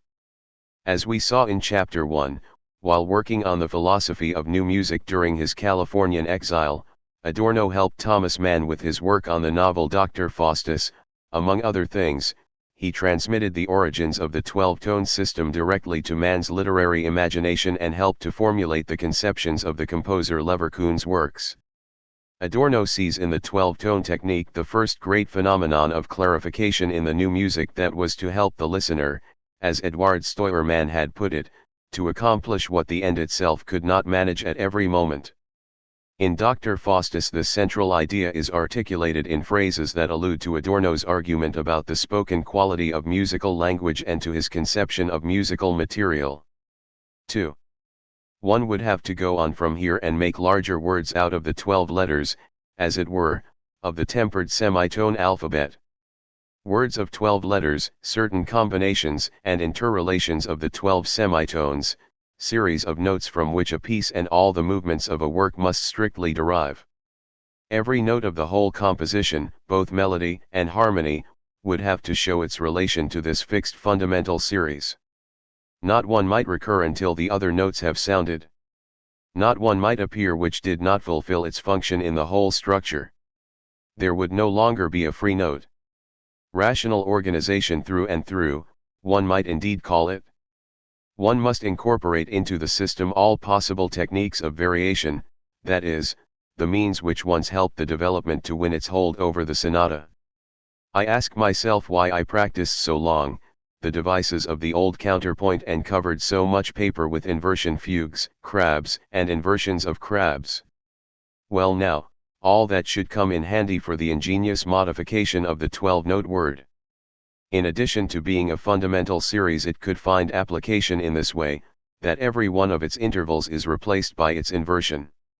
Again, one could begin the figure with its last note and finish it on its first, and then invert this figure as well. 4 modes, each of which can be transposed to all the 12 notes of the chromatic scale, so that 48 different versions of the basic series may be used in a composition. The way you describe the thing, it comes to a sort of composing before composition. The whole disposition and organization of the material would have to be ready when the actual work should begin, and all one asks is, which is the actual work? For this preparation of the material is done by variation, and the creative element in variation, which one might call the actual composition, would be transferred back to the material itself together with the freedom of the composer. When he went to work, he would no longer be free.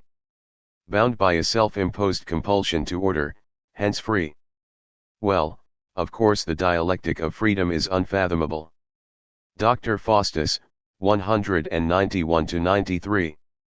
In the framework of the philosophy of music, this is the dialectic of freedom and constraint which, in Adorno's view, is not to be idealistically dissolved through the transfiguration of constraint into an aesthetically internalized, supposedly authentic freedom. For Adorno, music does not simply mirror the socially current relation between freedom and unfreedom, it does not translate social happenings into their aesthetic counterparts. But it must be involved in what Hegel calls historical substance. Adorno writes that Beethoven did not adapt himself to the ideology of the often cited rising bourgeoisie of the era around 1789 or 1800, rather, he embodied its spirit. Hence his unsurpassed success. The double character of art as social fact and autonomous entity maintains in authentic works a tension between internal formal principle and social experiential content. It is a central idea of Adorno's aesthetics that artworks can absorb social content only if they are overtly autonomous, that is, if they resist external functional constraints and obey only the moods and demands emanating from the formal shaping of the material. Here too Adorno connects dialectically to Kant, specifically to Kant's previously cited central thesis, beauty is the form of an object's purposefulness, to the extent this purposefulness is experienced without the concept of a purpose. Adorno sees this as one side of the ambivalence of artworks, they may not be subject to a heteronymous, functional definition of purpose, but are accountable only to themselves, as formal structures they are nevertheless purposefully organized. This is how artworks retain social and historical elements in mediated form, that is why they require an interpretation informed by social theory and the philosophy of history. Their transition from freedom into the system of aesthetically self-generated, compulsory order is, for Adorno, ambivalent, both a break and a dialectical transition. This transition occurred early in the heroic period of free atonality. This musical freedom style was in his view defined by the attempt to realize the idea of unchecked freedom without concessions. In contrast, the transition from the experiences of free atonality to the systemic formulation of 12-tone technique also involved a moment of the heteronymous creation of order. The system did not emerge primarily from the needs articulated in the musical material itself, not, that is, from the inherent truth of the object, but from the subject's need for firm structures. Yet, on the other hand, the strict logic of the 12-tone technique, which subordinates the organization of musical time and musical narrative to a logical principle, also arose consistently from music's need to define itself, a need that ultimately underlies the freedom that was the goal of atonality. In the course of further developments, Adorno contended, autonomy was deployed as an argument against serialism itself. For more recent composers such as Pierre Boulez and Karl-Heinz Stockhausen, it had become clear that the full logic of autonomy had by no means been developed in serialism. At this point, the dialectic between freedom and determinism, to which the new music is subject, becomes clear.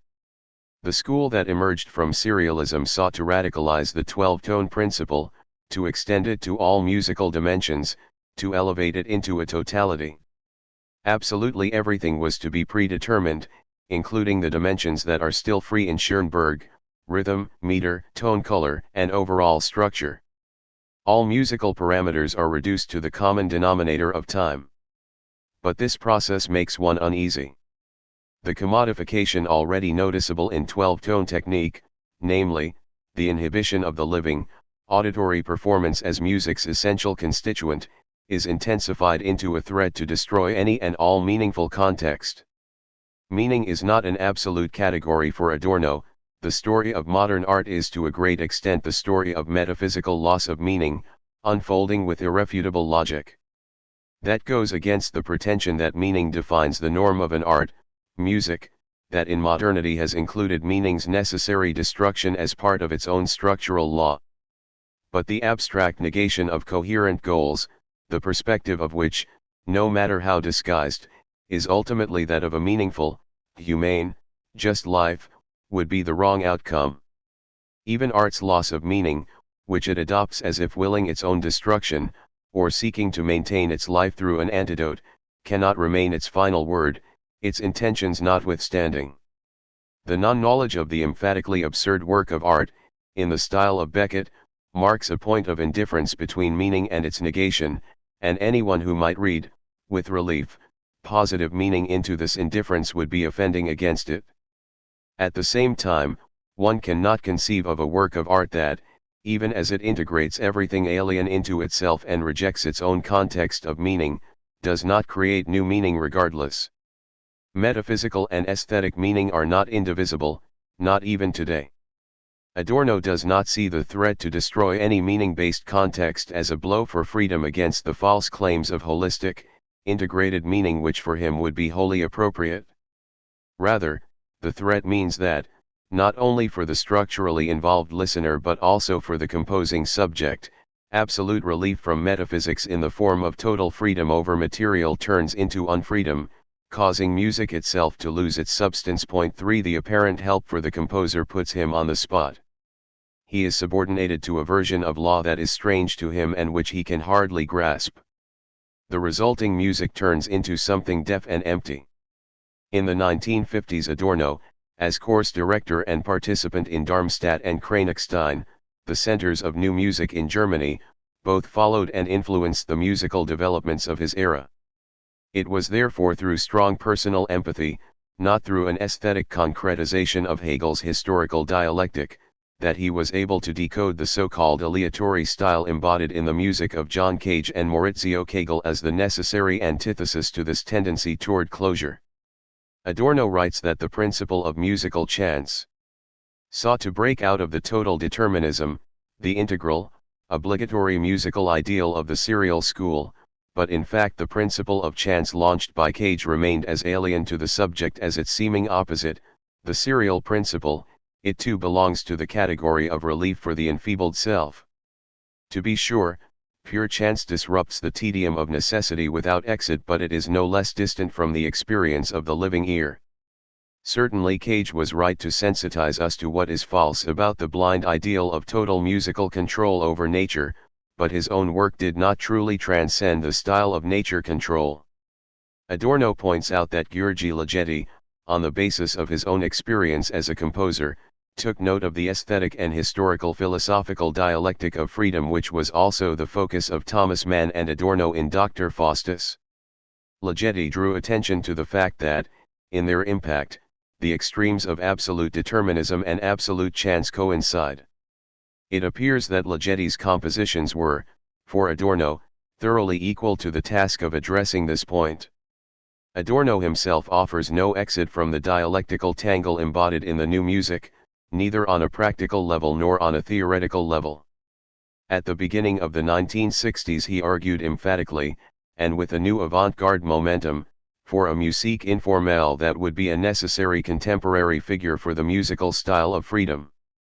But he did not depict its shape positively, and certainly did not conceive it as a blessed rebirth of earlier authentic forms. The most serious difficulty, however, is that despite everything, there is no going back.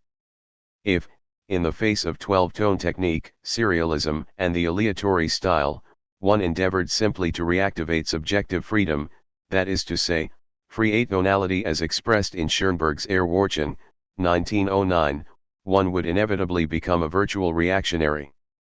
In all his writings on the art of the 20th century, Adorno is invariably concerned with recognizing the objective antinomies in which art that is true to its own inherent claims, without obsessing about outcomes, is inevitably entangled within a heteronymous reality. These antinomies cannot be overcome, except by carrying on their conflict, without illusions, to its end. The epistemological endurance of the antinomies defines the shape of Adorno's dialectical aesthetics of modernity. But this road to a potential exit contains the possibility of music's falling silent, and of the false image of the end of art. Adorno must remain undecided on this point. As a dialectician he discerns, in the thread of the false end of art, the spark of art's true transformation. For him it could only be music that would still now be possible by measuring itself against its extreme negation, its own silence. The refusal of meaning or statement that marked the advanced art of the 1950s and 1960s is, for Adorno, by no means nihilistic resignation or helplessness. It is instead a logical shaping of aesthetic material in close accord with the objective historical condition of the world in which art is embedded. Awareness of its negativity is generated precisely by art that seems to withdraw entirely from this reality. Consistent negation of aesthetic meaning would be possible only through the abolition of art. The most recent important artworks articulate the nightmare of such abolition, while at the same time, through their very existence, struggling against being abolished, as if the end of art threatened the end of a humanity whose very suffering mandates art, an art that does not soothe and understate suffering. This art dreams for humanity its destruction, precisely so that it should wake up, stay in control, survive. The transition from art to knowledge. The central ideas of Adorno's aesthetics, as presented here, show that he did not, as it is often assumed, resignedly withdraw from the objective aporias of critical philosophy and social theory into the supposedly peaceful realm of aesthetics. One can already see that, even as a young man, he refused to choose between music and philosophy. But even apart from that, Adorno's view of artworks themselves makes clear that he was always working on a theory of aesthetics. Related to the motif of a philosophy in the perspective of redemption was a discussion of the correspondences and similarities between negatively dialectical philosophy and art. These relations occur in the zone focused on the experience of what Adorno, using an expression from Edmund Husserl's phenomenology, terms things in themselves. For Adorno, it is the mission of both critical philosophy and authentic art to translate, without distortion, the being of things into media so that we are able to recognize and experience it. Adorno shares with Hegel the assumption that the goal of art is knowledge. This assumption is an element of the discourse about the end of art as art. For Adorno, the end of art is the dimension specific to modern art. Art itself begins to reflect on its double relation to its objects and to its own formal laws. Adorno's views can be clarified by literature, specifically by studying the construction of Marcel Proust's In Search of Lost Time. The work contains meditations, similar to Henry Bergson's philosophy about experience and the concept of time, and on the author's relation to his story and its articulation in the novel. Point 4. Dr. Faustus, too, is paradigmatic for the transition from art to knowledge. The work is defined essentially by the constant border crossing between fictional narration and conceptually conceived aesthetics. On the other side, knowledge is in quest of possibilities that it does not have in its categorical repertoire. Philosophy is increasingly conscious of the artificiality of its conceptual structures. That self-consciousness brings it closer to art. Yet for Adorno the point is not to blur the distinctions between philosophy and art, but rather to probe the territory in which each enterprise is designed to refer to the other. Philosophy needs art in order to reach things in themselves. Art needs philosophy, above all, in order to decode through concepts its concept-free form of knowledge. As Adorno writes in Aesthetic Theory, aesthetics presents philosophy with the bill for having been degraded by academe into a separate field. Aesthetics demands from philosophy precisely what philosophy neglects, that it should extract phenomena from their mere existence and contain them in self-contemplation, as reflections of what has become frozen within knowledge systems, not as autonomous elements of their own system. Thereby aesthetics bows before what its object, like any other, desires immediately and directly. In order to be fully experienced, every artwork needs thought, and that means philosophy, which is nothing but thought that refuses to be curbed. Art emphatically is knowledge, but not knowledge of objects. An artwork is understood only when it is grasped as a complex expression of truth. This complexity inescapably affects its relation to untruth, both inside and outside itself. Any other judgment of artworks remains incidental. Ideally, art and philosophy could partially release each other from the pressures placed on them by the relation between nature and spirit, distorted by its formation through domination. But this can happen only in occasional fortunate moments. For now, the essential task of art and philosophy is, Adorno writes, to render suffering eloquent, not to anticipate the better world through a preview.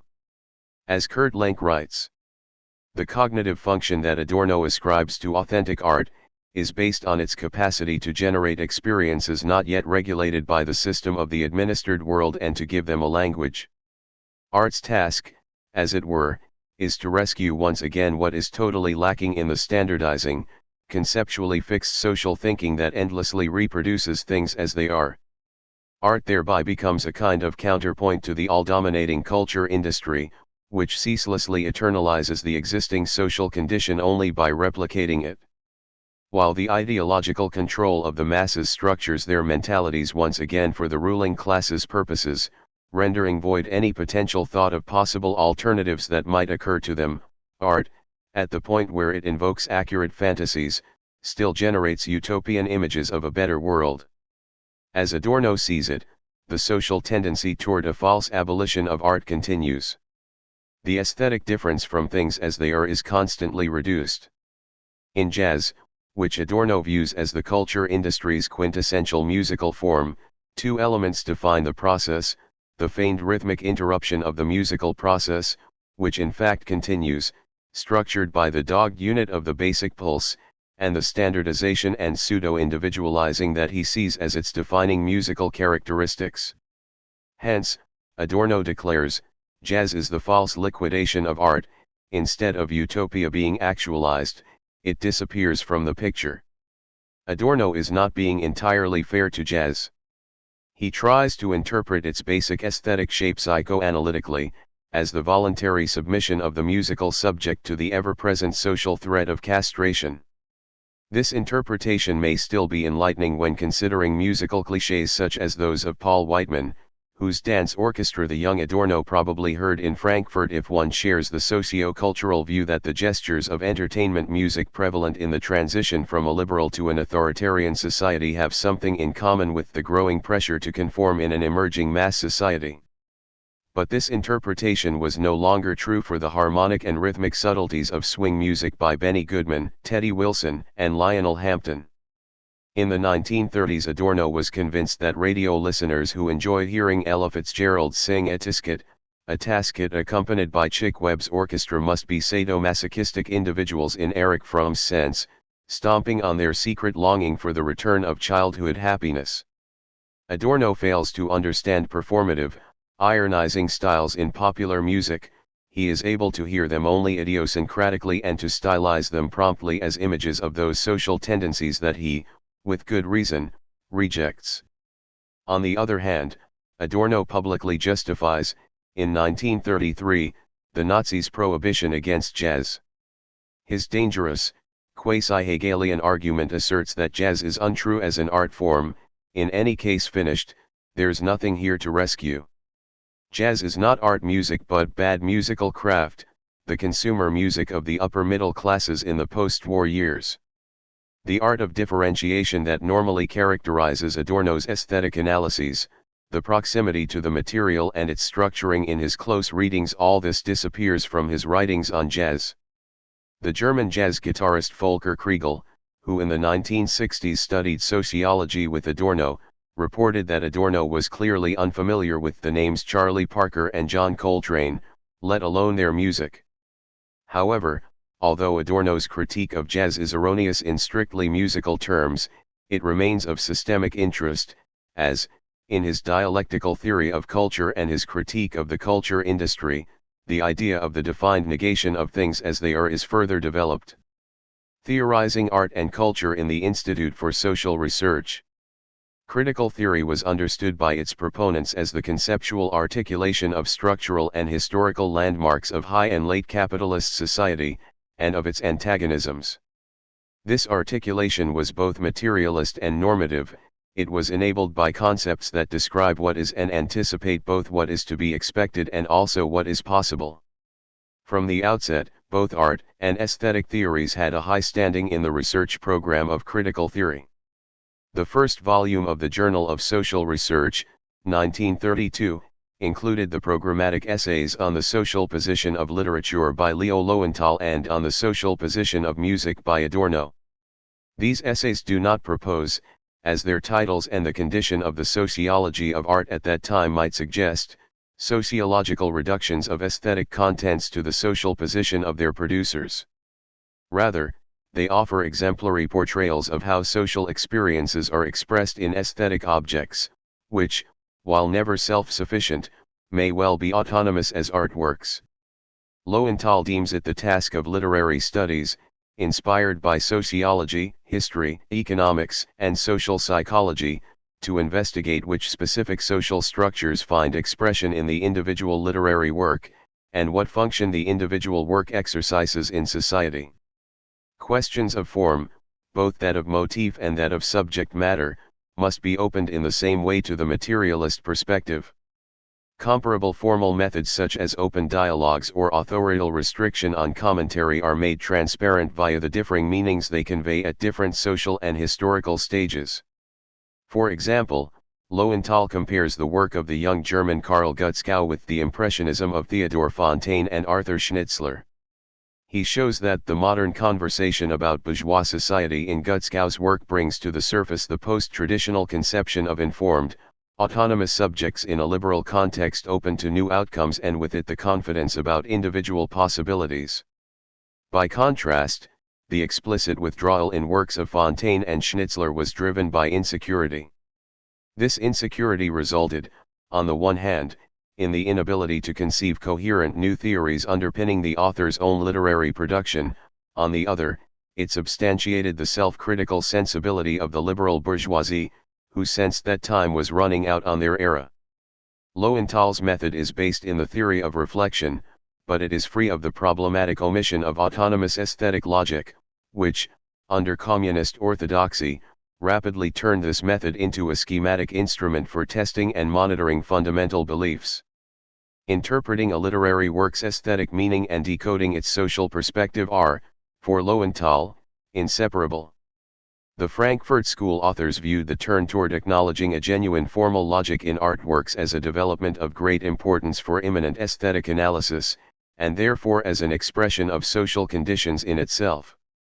Adorno's famous formula, which alludes to Durkheim, in his aesthetic theory, the claim that an artwork is always both autonomous and socially conditioned, is the aesthetic sociological compass for the contributions to the Journal for Social Research written by himself, Lowenthal, Herbert Marcuse, Horkheimer, and Benjamin. It is also true for Krakauer, who like Benjamin occupied a marginal position in the institution but nonetheless played an important role in the development of Frankfurt School theory. This formula of the artwork as both autonomous and socially conditioned has implications for aesthetics, sociology of art, and philosophy of history. These implications are as follows: artworks articulate both subjective and objective historical social experiences and understandings, and they do so in a specific way, not conceptual but living. Thus these historical articulations are always also manifestations of aesthetic freedom. Art's autonomy, its achievement of independence from society, is for Adorno a function of the bourgeois sense of freedom. From this perspective, we can perceive the social dialectic of art's production and reception. Freedom is the consistent resistance to functionalism, the imperative of an increasingly self-conscious aesthetics, yet it emerges functionally from a social need. But this double perspective is always also philosophical. While the intellectual contents of artworks become accessible to the audience and interpreters through their material dimension, their truth contents can be conceptualized only by analyzing their formal rules, and the relation of these rules to the material dimension. If aesthetic claims of validity are not to be merely relativized by the elucidation of their social origins, a philosophical theory of aesthetics is indispensable. Artworks, Marcuse contends, render audible or visible what is and what could be, by shaping their contents tangibly and semantically, by organizing them through laws of structure. Art is a form of knowledge, a language that is sui generis, at once communication and expression. This knowledge is structured by the style of individual constructs, through the formal principle according to which their components are crystallized into an organized relation to the work as a whole. Through this process, Marcuse explained years later in 1968, art arrives at an oppositional stance toward everyday praxis, even as it shares the human concerns of the everyday. By creating its own form, its own language, art moves in a dimension of reality that confronts the everyday world antagonistically, but in such a way that words, sounds, music, in their transforming, indeed transfiguring, of their initiating everyday images, preserve these images forgotten or distorted truth by endowing them with their own beautiful shape, harmony, dissonance, rhythm, etc. From the first essays in the Journal for Social Research to the final works of Adorno and Marcuse, the aesthetics of critical theory was always a historical philosophical aesthetics. The core assumption of the critical theorists was that in modernity the emancipation of works of art is correlated with the emancipation of the human subject. Both processes of emancipation, the thesis holds, are riven by the same inner contradiction, that of progress in bourgeois society. The increasing autonomy of artworks anticipates that of the subject, and the same is true with respect to their failure. Thus, for critical theory, aesthetic emancipation is not a reflection of social emancipation, but its model. According to this perspective, art bears the same relation to mass culture that a radical utopian vision bears to shallow vicarious satisfaction. To put the claim schematically, truth and ideology interact both in the autonomous art of bourgeois society and in mass culture. For Adorno and Horkheimer, mass culture defines the late form of bourgeois society. Adorno advanced this thesis in his essay on the fetish character in music and the regression of listening, published in the Journal of Social Research in 1938. In this text, he develops the paradigm for his critique of the culture industry. Art, he contends, maintains a promise of happiness, even when it is no longer beautiful but is radical modern art. In the aesthetic mirror appears the image of a social condition, in which the particular moments of happiness, namely, the moments of unregimented experience of sensuous musical pleasure and authentic subjective expression, would be more than simply appearance. The new music, Adorno claims, makes an ascetic break with appearance's promise of happiness, not in order to withhold happiness from its audience, but because it is drenched in the consciousness of aesthetic appearance's untruth. Already in the rituals of 19th-century bourgeois musical life, and then totally in the industrially produced and distributed mass culture of the early 20th century, aesthetic appearance merely tantalized individual subjects by stimulating their senses and making available unlimited expressivity.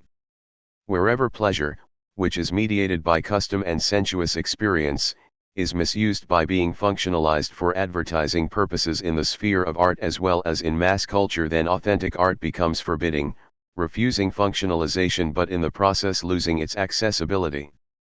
The social antagonism of a commodity-based society thus has consequences for the logic of aesthetics. Adorno's method consists in deducing the contradictions of cultural forms from the irreconcilable oppositions of social reality. The contradiction of authentic modern art lies in the fact that it is objectively an anticipation of non-mutilated experience and sensuous happiness.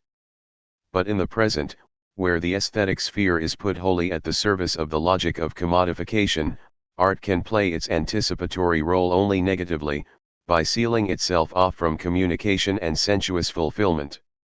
For Adorno, the contradiction of art for the masses, by contrast, lies in the fact that both its distribution system and its products suggest they will provide consumers with pleasure, freedom, and cultural self-determination. In fact, they merely extend heteronymous production and distribution of goods from the workday into the worker's free time. The aesthetically reactionary style of music hits, films, and bestsellers freezes their recipients at reactionary levels of response and awareness. That is the social function of the culture industry. Adorno and Horkheimer introduced this concept in Dialectic of Enlightenment to make clear that mass culture is no spontaneous, self-defined expression of the masses, but a structure designed by the ruling classes, serving the purposes of manipulation. The culture industry generates regressive needs, above all an infantile compulsion to repetition, which the industry then aims to satisfy with its always identical products. Consumers sense, more or less clearly, that the pleasures offered by the culture industry do not actually produce pleasure, but rather cause boredom. Adorno argues, however, alluding to Erich Fromm's analyses of character responsive only to authority, that consumers identify with the inevitable. Whereas autonomous artworks always open a window onto a utopia of liberation from the fixation on profit-driven, goal-oriented rationality, this perspective on the cultural other is barred in the mass art products of the culture industry. These products are ruled by the totalized transfer of economic criteria to cultural production, a transfer that is openly acknowledged. The use value of cultural goods is replaced by their exchange value. More precisely, it is not the cultural good itself that is enjoyed, but its exchange value. This is the case both in the world of entertainment and in the world of art, which is thought to be elevated and serious. Instead of extremes of oblivious pleasure tending toward the anarchic, or spontaneous identification with a musical or literary action, here Adorno means cognitive structural identification. Everywhere there prevails a fixation on just being there, which films one has seen, which bands and star conductors one has heard, or which books are essential to have read. The concertgoer's elevated feelings consist in demonstrating his social status and imagining that he contributes to the bourgeois practice of art by buying concert tickets. For Adorno, this bourgeois practice of art now exists only in ruins. He therefore counts it very much to the Marx Brothers' credit that they produced a film allegizing the destruction of the genre of opera, Animal Crackers. In advanced bourgeois society, Adorno argues, the concept of culture has always represented a sphere in which the laws of the practical world are at least partially suspended. By the terms practical and praxis, Adorno means the realm of both the production and circulation of goods and the framing conditions of social domination and mastery of nature. Since capitalist market society, in the era of Henry Ford, turned into a series of authoritarian and monopolistic states, the advanced industrial mode of production has become a model for cultural reproduction. The subdividing of production into segments resulted in the dismantling of cultural awareness.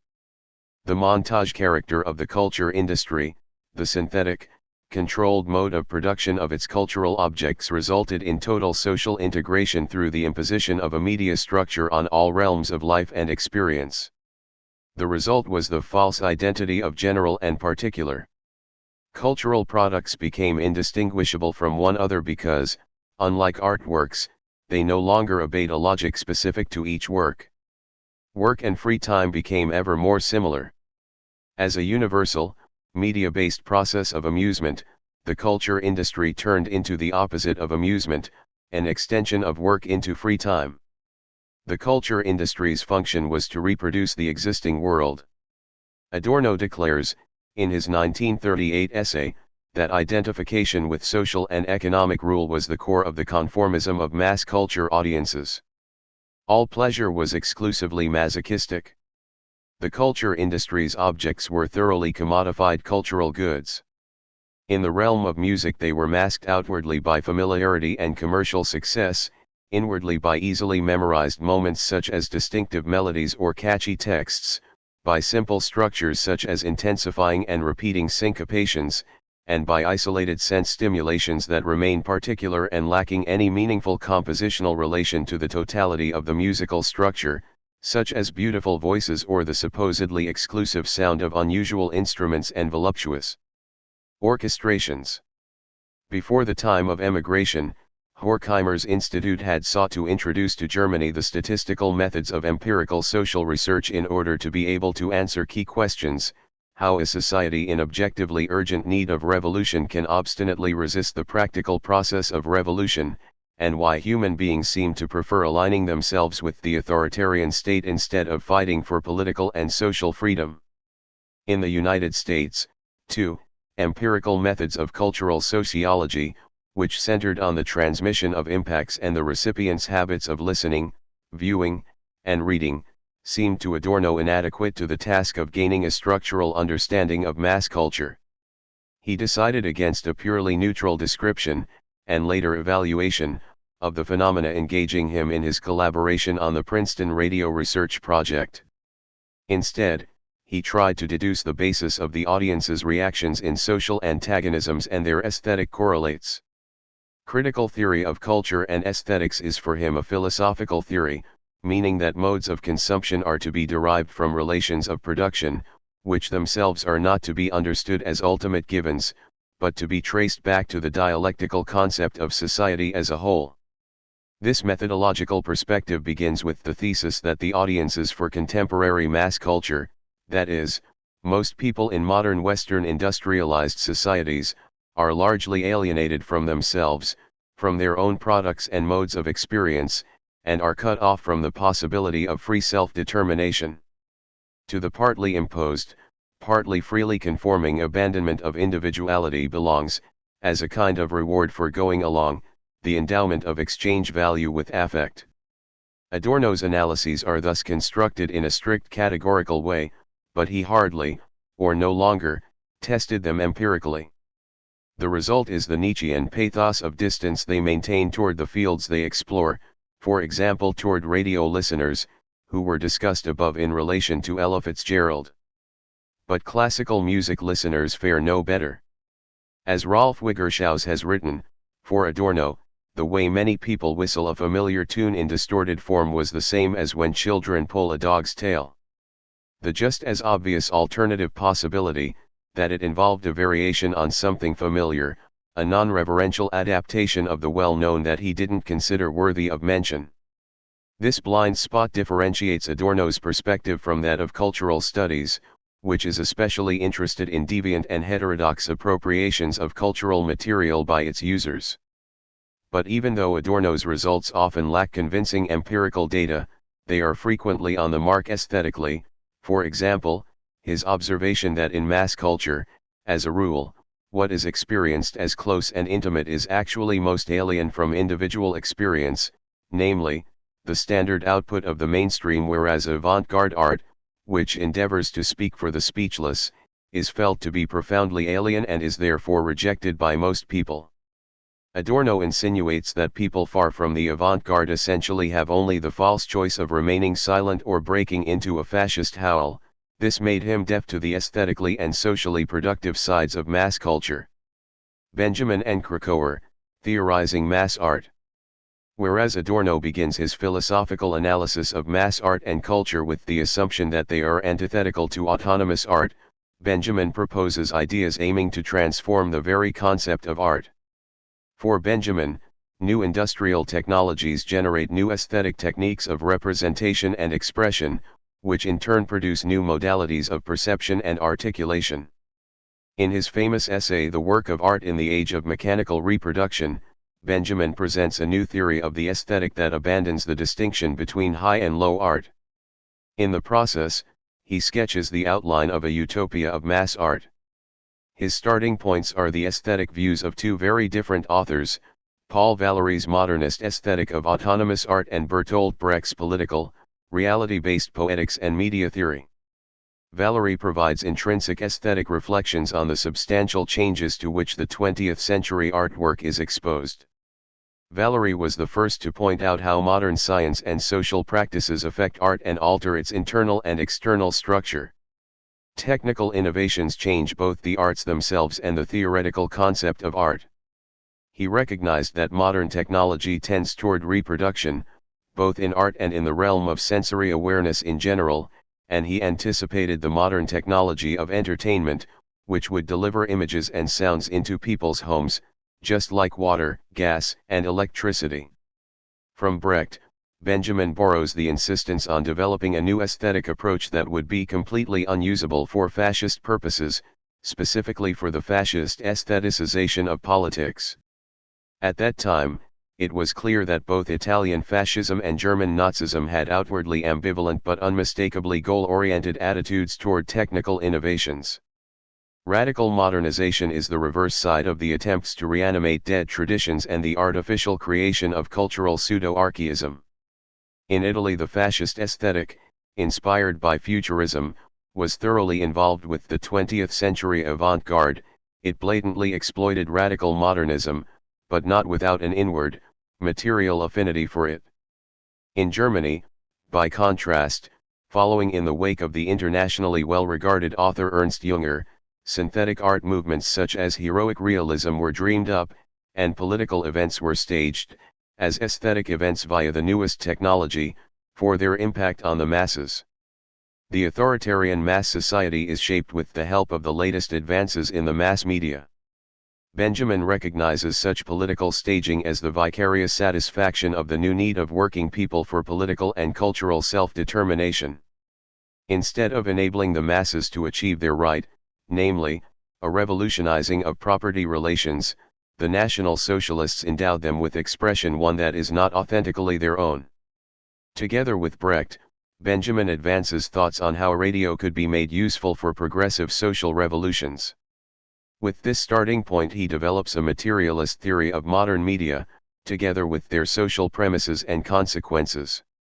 Benjamin's new categories, which are useless to rightists, are the criteria of cult value and exhibition value, with which he distinguishes between archaic, religiously oriented, feudal, and bourgeois practices deploying art. Although in its beginnings art had been part of the rituals of magic and religion, in bourgeois society the work of art became valued for its uniqueness. Cult value, deriving its legitimacy from an assumed involvement with the sacred, is replaced by exhibition value. Verified genuineness and the work's spatio-temporal presence in a given place came to define the aesthetic experience and the evaluation of artistic production. However, as soon as artworks are no longer distinguished by their uniqueness and individual authenticity, the criterion of exhibition value loses its meaning. Technology now becomes the core concept. For Benjamin, photography and film are the genuinely modern artistic genres. They are defined by the fact that technical reproducibility is not something secondary to them, as with music and the visual arts, but constitutes an essential element of their structure, perhaps the most essential. The 19th century debate about whether photography was an art in the same way painting was turned out to be a phantom debate, because the decisive question had not been posed, whether the invention of photography had not transformed the whole nature of art. But that is precisely what happened. Photography, and soon thereafter film, conquered their own special place among artistic procedures. In film, internal technique, the formal law of the artwork, and external technique, the technology of production and that of distribution, became one. Benjamin views his aesthetics of film as unusable for National Socialism because film, through its new relation to technology, shatters and liquidates tradition. Its revolutionizing of art contributed substantially, at the level of both aesthetics and theory of perception, to the social revolution. The technology of reproduction detaches the reproduced item from the realm of tradition. By multiplying reproduction, this technology replaces the work's unique occurrence with vast numbers of its manifestations. And by permitting the reproductive process to engage the audience in all possible situations, the technology makes actual the work being reproduced. These two processes lead to a violent rupture of what has been handed down, a rupture of humanity. These processes are closely tied to the mass movement of our days. Their most powerful agent is film.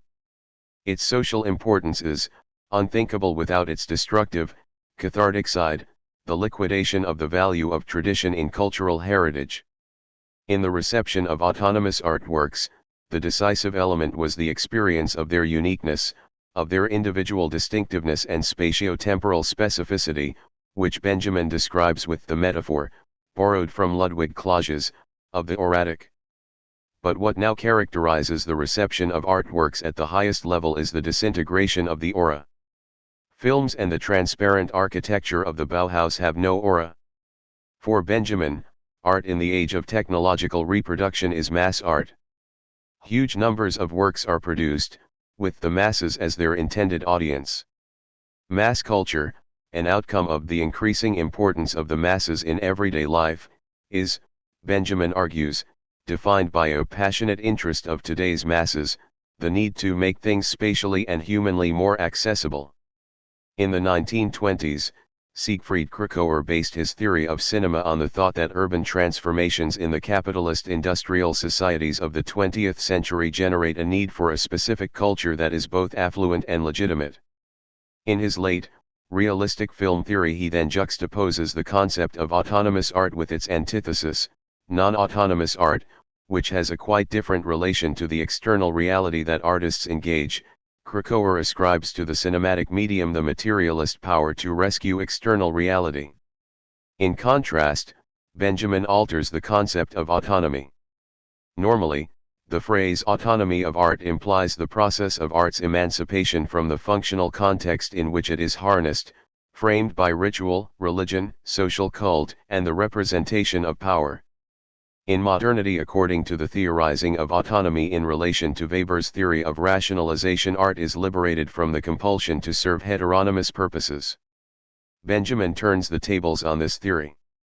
He believes that ritual cult value and bourgeois exhibition value give art the fetishistic appearance of autonomy.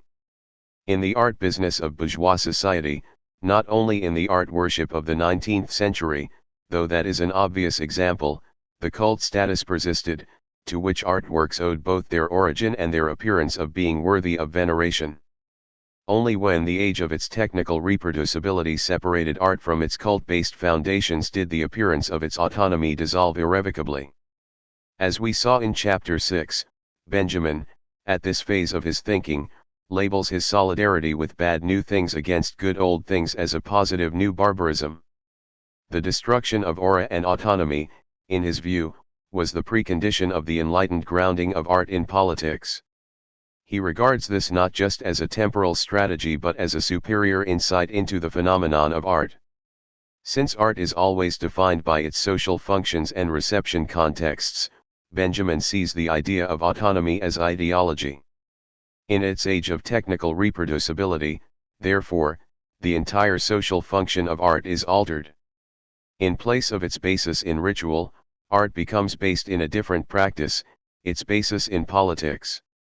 Art becomes a political phenomenon because the masses appropriate it through technologies and perceptual habits. New modes of reception correspond to the new technologies, and the collective sensory capacity changes with the new media, as is apparent in phenomena such as accelerated perception or the optical unconscious. Benjamin decodes experiences of modern urban life, the atomization of processes of living, sensory consciousness, and reflection as levels of articulation of the formal language imposed by the new medium, film. In addition to the techniques of cutting and montage, which turned images into projectiles striking people, Benjamin focuses on cinema as a new mode of collective, simultaneous reception. Art becomes a mass phenomenon in a double sense. Artworks become accessible to the masses, and the masses appear as an active subject, receiving and producing art. Benjamin borrows this concept too from Krakauer. Contemporary artworks, he contends, no longer demand contemplation, they respond to the needs of working people, who encounter art in a state of distraction. Adorno's thinking is bound dialectically to the aesthetics of the autonomous artwork, which he reads as a totality either fulfilling or refusing meaning.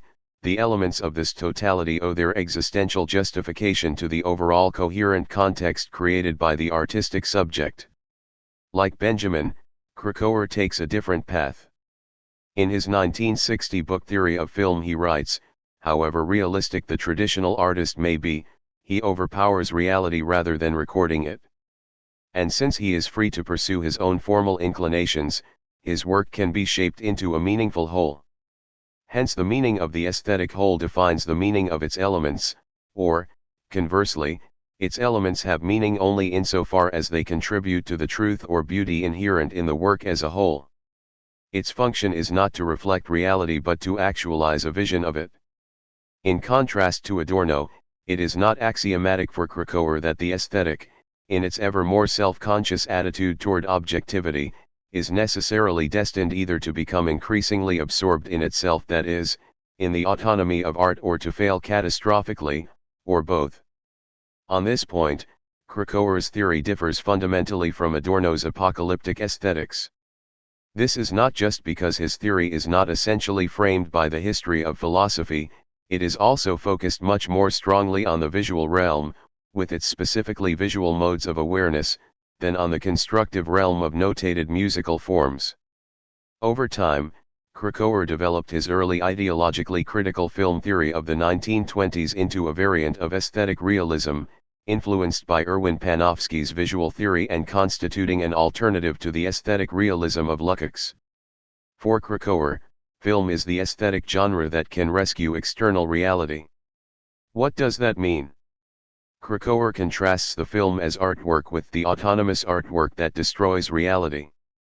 The dialectical point in Krakauer's theory is that film is indeed antithetical to the autonomous artwork, but retains in common with it the attitude of opposing the utilitarian thinking of rationalized bourgeois society.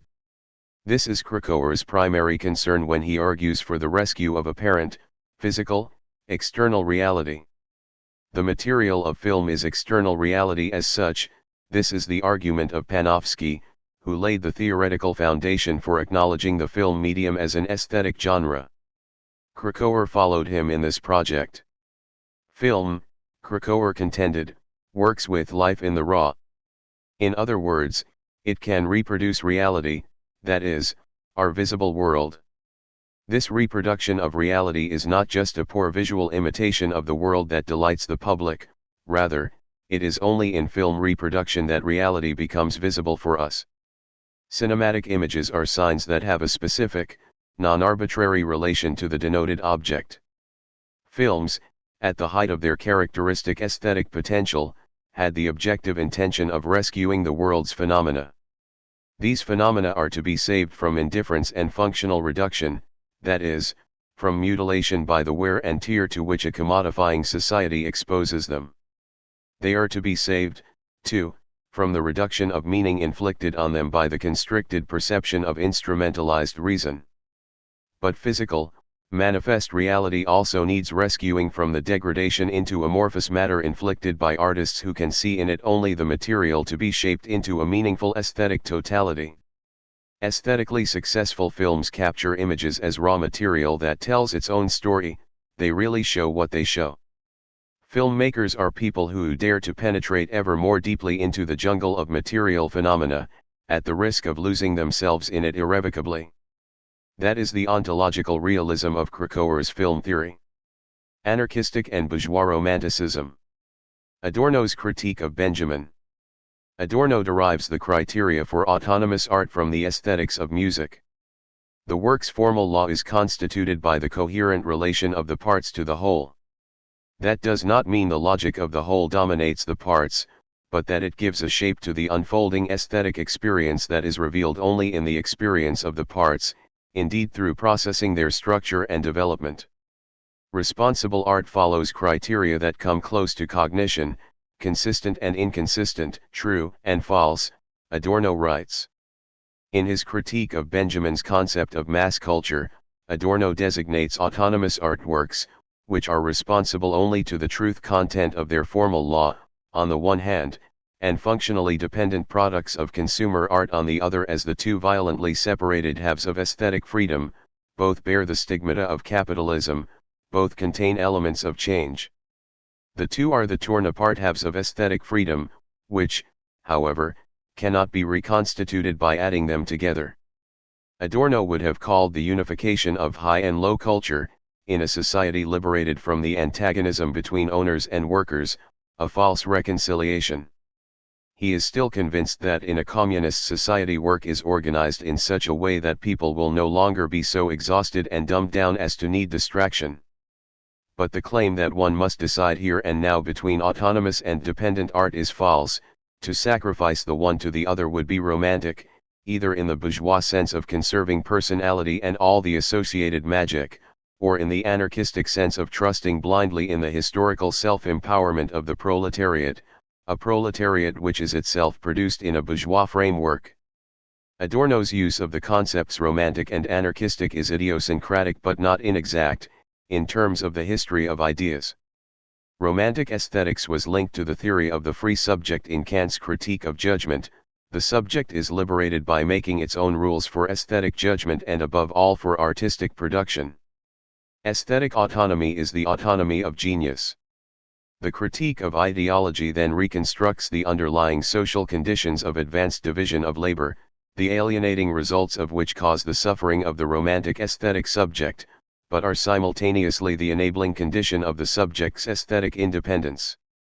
Inherent in anarchism is the image of a social subjectivity becoming at one with itself and no longer needing the heteronymous leadership of an avant-garde willing what is best for a liberated people. Adorno argues against giving up, under any circumstances, the diagnosis, both clinical and utopian, provided by autonomous art in its radically alienating gestalt as high modernism. This is especially the case during later historical developments, which he describes in the 1930s and 1940s as the path to monopoly capitalist society, and in the 1960s as the administered society of late capitalism. Thus in his correspondence with Benjamin he acknowledges that the specific ideological critique of his aesthetics inclines him toward bourgeois romanticism, insofar as it carries on the dialectic of individuality in bourgeois society. Adorno's reflections in the prologue to Minima Moralia confirm this thinking. In the era of the individual's objective liquidation as social and philosophical category, the individual's cognitive potential can once again attain its full power. Equally active are the traces of early Romanticism in his aesthetic theory. In that work, every form of reconciliation between the aesthetic and existing reality is rejected. That is as true for the harmonious reconciliation offered by idealist philosophy or popular culture as it is for the extorted appeasement of realism. The fragment is defined as the only authentic form still viable in the present. Texts by Kafka or Beckett are read not as existential statements but rather as ironic manifestations of the paradoxes of the precarious subject within an objectivity wholly defined by alienation. The basic assumption of Adorno's aesthetics is that art is unconscious historiography. It is most authentically so when it withdraws from society's monopolizing grasp. Both visual art and music did this in the 20th century by marking the boundaries between themselves and mass cultural art in the age of its technical reproducibility. The pathos of distance in abstract painting and atonal, serial music was the pathos of dissonant non-cooperation in the mechanical representation of the real, to which photography was bound by images, and entertainment music by tonality, harmony, and rhythm. Adorno speaks of the two halves of freedom as a whole. Neither half is to be rendered absolute, but he decides for the half that is embodied in autonomous art. He does not declare it absolute, but demonstrates its underlying dialectic. Moreover, he negates the other half, art that is not autonomous but is bound to a commercial purpose. In order for this negation to appear more plausible than it really is, he declares the consumer art of modernity to be purely a product of manipulation. Before the rise of the culture industry, this art had a relatively justified existence. By maintaining a certain retardation, either as craft or as a structure enhancing pleasure and public amusement, consumer art provided a negative index of truth. It documented the failure of high culture that repressed ordinary human existence. In their negative truth, however, the non-autonomous arts were always afflicted by the stigma of being valid not in themselves, but only in the reactive perspective of the cultural critic. And now they had completely forfeited even this residual truth, having become the deliberately circulated false coinage of the system of social delusion. To Adorno, it is unthinkable that systemically applied or functional arts, whether before or during the age of the culture industry, could possess their own genuine claim to validity and truth. But this claim is not really plausible. Modes of art can have legitimate functions without thereby being reduced to the status of ideological instruments. Adorno's strongest argument is that, whereas artworks of the past were sometimes also commodities, products of the culture industry are nothing but commodities. Technical reproducibility generates copies in massive numbers and permits massive circulation. Historical investigation of modern mass culture confirms this view. Film was a commodity, produced as a standardized item for the purpose of maximizing profits. Already before the First World War, film production was economically concentrated and technically rationalized. As soon as a successful formula seemed to be achieved, products were standardized in order to minimize costs and to make use of studios and photocopy shops in a genuinely industrial way. Caspar Mauss. As Adorno sees it, questions of aesthetic truth content could no longer play any appropriate role. However, it should have become clear, at least since the ambitious products of New Hollywood, that even within the film industry aesthetic achievements are possible that could not happen anywhere else. The work of art and the concept of truth. For Adorno, it is in art that a reality truly in need of redemption becomes manifest. The truth of art is concretized only in individual works of art, and in these particular works, truth content appears through negation. Adorno sees art as the unconscious writing of history, making possible the unrestricted expression of the suffering of history's subject by mediating this expression through the opposite pole to mimetic expression, namely, through the rational construction of a work in accordance with its formal autonomy. Artworks display the real, but to the extent they are true artworks, they always do so in light of what could actually come to pass. As Albrecht Welmer summarizes, if one were to separate out analytically what Adorno thinks of as a dialectical unity, one could differentiate truth 1, aesthetic coherence, from truth 2, objective truth. The unity of these two factors means that art can express cognition of reality, truth 2, only by means of aesthetic synthesis, truth 1, and, conversely, that aesthetic synthesis, truth 1, can succeed only if reality, truth 2, is made manifest through its agency. The demand for philosophical experience that is open to public truth, and does not ignore, by skimming over it or retreating mystically into the self, the reality that does disguise public truth. This demand finds its counterpart, and surely also its model, in the concept of aesthetic experience. In Adorno's thinking, the stress on aesthetic subjectivity correlates with the residual objectivism of his truth concept. Point 5. In the concept of the authentic artwork, authentic through its historically mediated truth content, Adorno integrates motifs recalling Lukács's theory of tradition with motifs from Benjamin's negative philosophy of history. In his aesthetic theory, Adorno writes that the truth content of great artworks of the past never simply becomes obsolete, even when their claim to validity appears to have been negated by the ongoing development of autonomous art or when their formal content has been rendered antiquated by procedural innovations. Their claim to validity persists, albeit in a different way. Benjamin developed the categories of formal content and truth content in his interpretation of Goethe's elective affinities.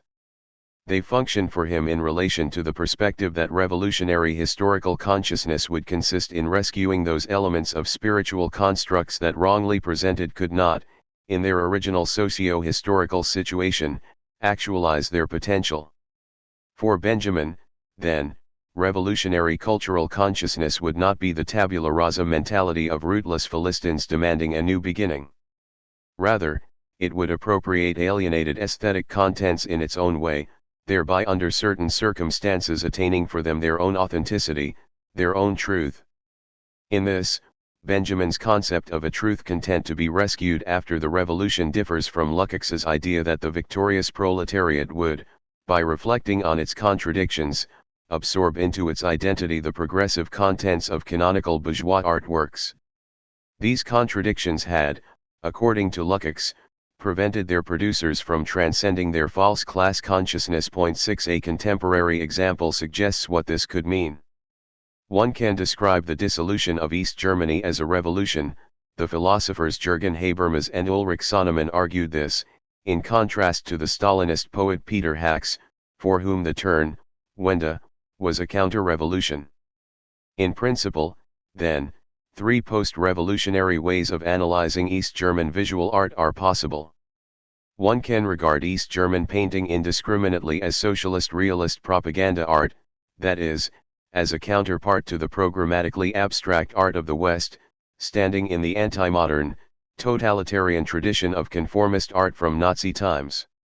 This position was taken by a 1999 exhibition of Weimar art, beset by scandals, titled Rise and Fall of Modernity. It expresses a mentality of liquidation, blind to all nuance. But one can also view individual works of official East German painting, such as Willy Sid's disturbing portraits, as successful efforts to make tangible deviant experiences that could find their artistic home only after political liberation. This home would be a free art world, where the peculiar ways artists translate their experiences into formal structures are valued as the highest form of aesthetic logic. That would be a post-socialist version of Lukács's theory of tradition. From the perspective of Benjamin-style rescue, the issue looks different again. Individual works, such as Werner Tubke's monumental panoramic images of the Peasants' Revolt, could be read ex post facto as monadic expressions of discontinuous experience, marking ruptures in the official historical story of homogeneous proletarian advance. In this way the early, genuinely mass-cultural panoramic form is revived by Tubke and put into practice at the highest level of craftsmanship, in a provocatively old-fashioned, objective, painterly mode. This process enacts a statement directed against both the anti-avant-garde dogmas of East Germany and the neo-avant-garde practices of the West. In a sense this is a genuine, East German postmodernism whose constructive power, as the self-parody of an aesthetic gesture adopted by the ruling class, can fully reveal itself only after the destruction of the conditions in which it was generated, to the extent that it is not seen merely as a picturesque ruin or a scurrilous marginal phenomenon. In Benjamin's words, the critic asks about the truth content of an artwork, about what is alive in it, about truth as such. To the extent the artwork is understood by its later interpreters as a historical event, it is transformed. For Benjamin, the concept that was to brush history against the grain was not historical empathy but materialist rational mindfulness.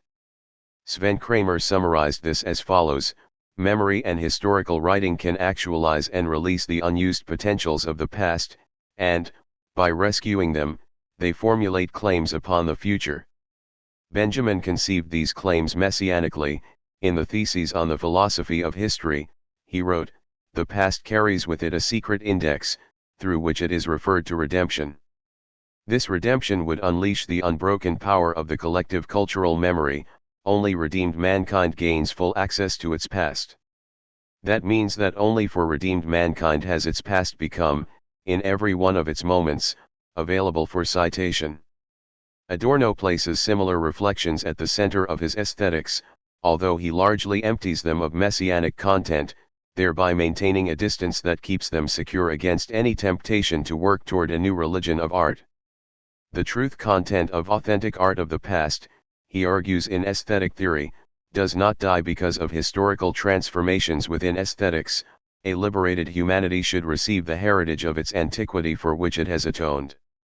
What was once true in an artwork and has been denied by the course of history can only reveal itself again when the conditions are changed, because of which that truth had to be annulled, so deeply are history and truth content aesthetically intertwined. What does this claim mean? I will try to explain it briefly, using, in Adorno's spirit, a musical example. Mozart's music fulfilled the strict formal logic of Viennese classicism. It could articulate only those expressive figures contained by this form, while others, such as dissonance, had to remain outside its territory. Thus the formal musical law of the magic flute expresses freedom of feeling and articulates the theme of erotic pleasure in a hitherto unknown shape. This expression is possible, however, only through the suppression of all expressive figures that do not fit the formal schema.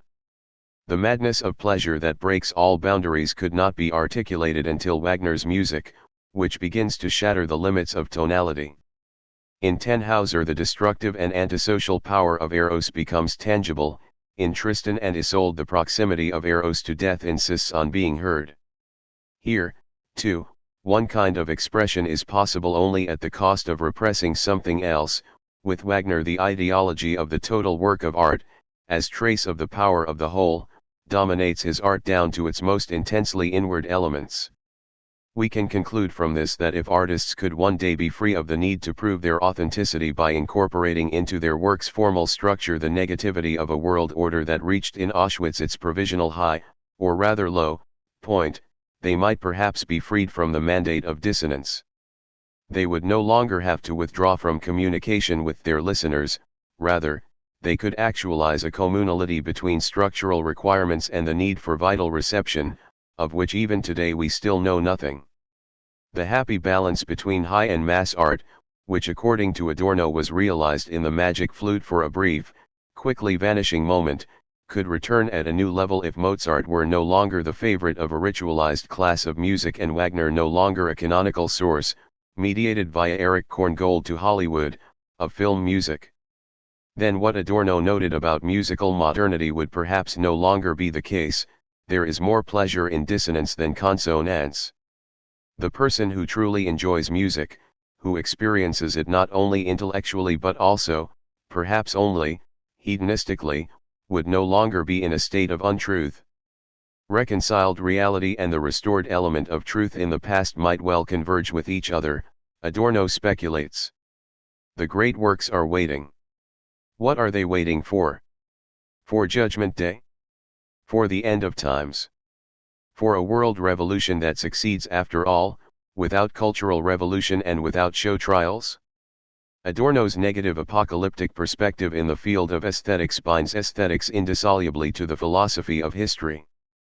Its aporia is a theory of revolution, and it underlies his reflections on the necessity and possibilities of modern art's evolving process to the point of its self-cancellation in Thomas Mann's Dr. Faustus. This is the negative philosophy of history from dialectic of enlightenment, according to which only a mindfulness of nature within the subject, in the fulfillment of which is contained the whole truth of all culture, could break the spell confining Western culture.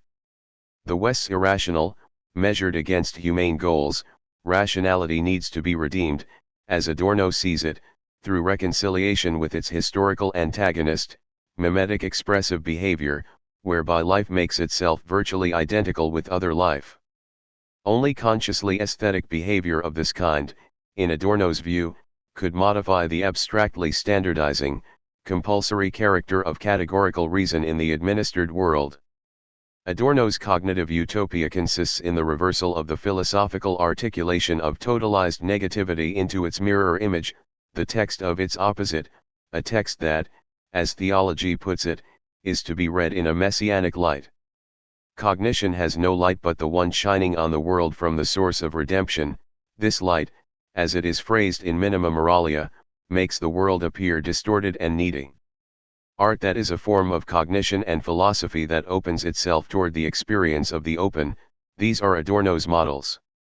In Albrecht Welmer's words, they are models for a nonviolent bridging of the gap between perception and concept, between particular and general, between part and whole.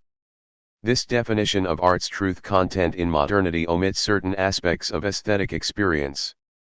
The commitment to the philosophy of history reduces art to the developmental path on which it defines itself as autonomous art.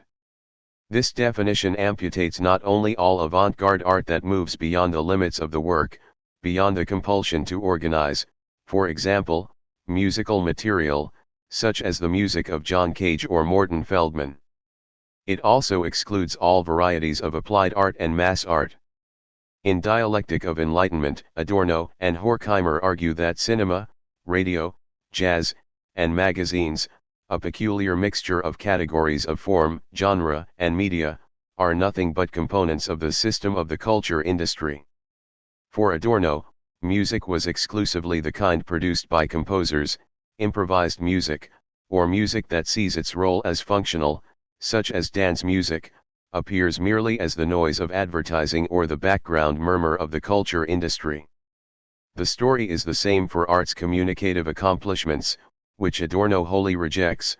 Like Horkheimer, Adorno was convinced that all authentic art, at least since the high point of classical modernity, refuses communication with human beings in order to announce silently that, within the catastrophic reality, understanding must be a lie.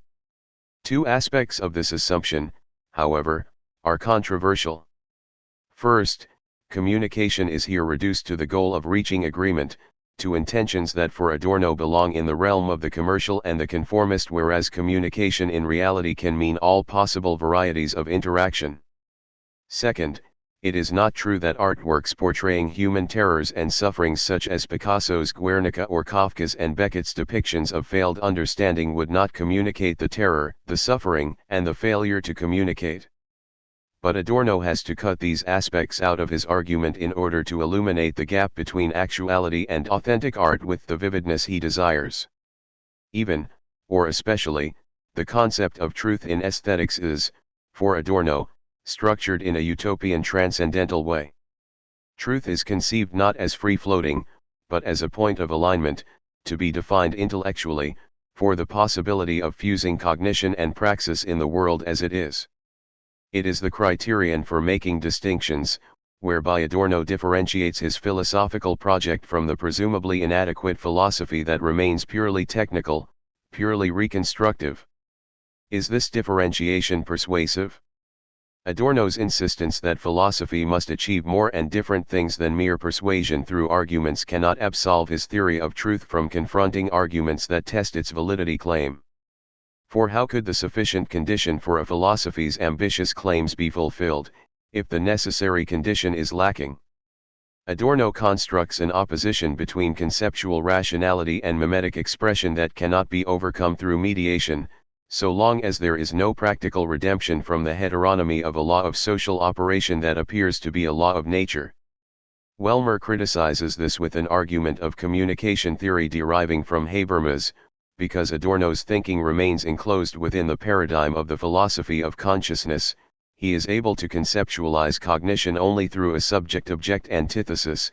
In order to access the perspective of redemption, he must reach back into an extraterritorial other of rationality, borrowed from Ludwig Clausius.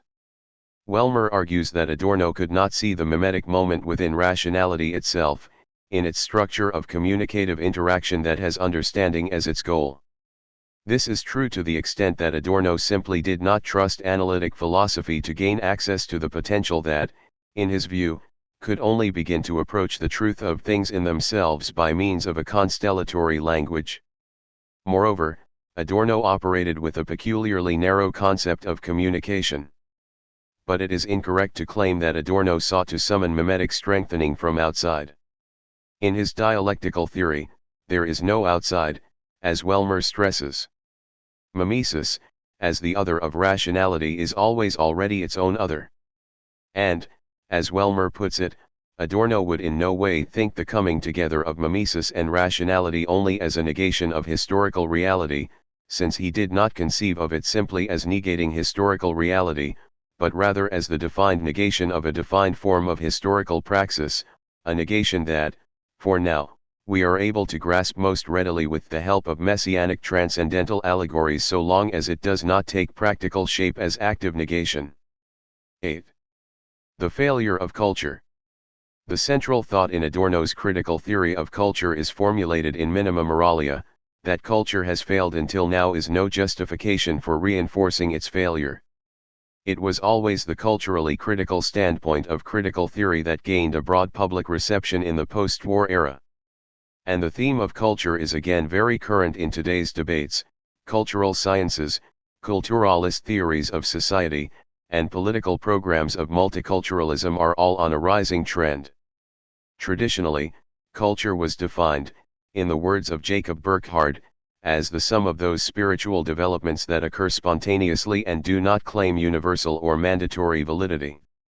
In contrast to today's current, functionalist understanding of culture as a human community marked by continuity of experience, behavior, and way of thinking, Burckhardt's definition aims at an objective concept of culture, focused on the essence of the object to be defined.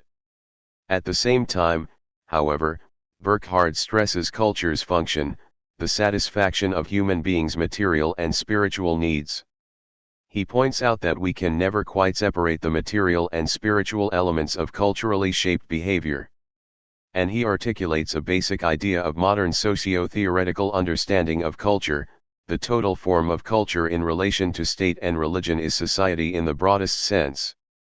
This materialistically tinged conception of culture still aspires to wholeness. It claims to be able to deliver a closed definition of culture's essence. With this move, Burckhardt has simultaneously leaped ahead of the now tired-sounding differentiation between culture and civilization, which became established after his time and remained for a long time normative for 20th-century philosophical cultural critique. Today's discussion has gone beyond this frankly idealistic labeling of culture and civilization, separating these concepts from the social. However, the problem of a philosophical concept of culture remains. Today's dominant relativist image of culture is in fact self-contradictory. Herbert Schnadelbach formulated the issue thus: the relativist concept of culture is sustained by the conviction that culture as such exists only in a variety of cultures, in the Western, the Chinese, the Hopi variant, etc. At this point the questions begin concerning the unity of culture, cultural universals, and the undesired side effects of cultural relativism. Whoever dares to defend ideas of unity and generality is subjected without fail to the suspicion of Western imperialist ethnocentrism.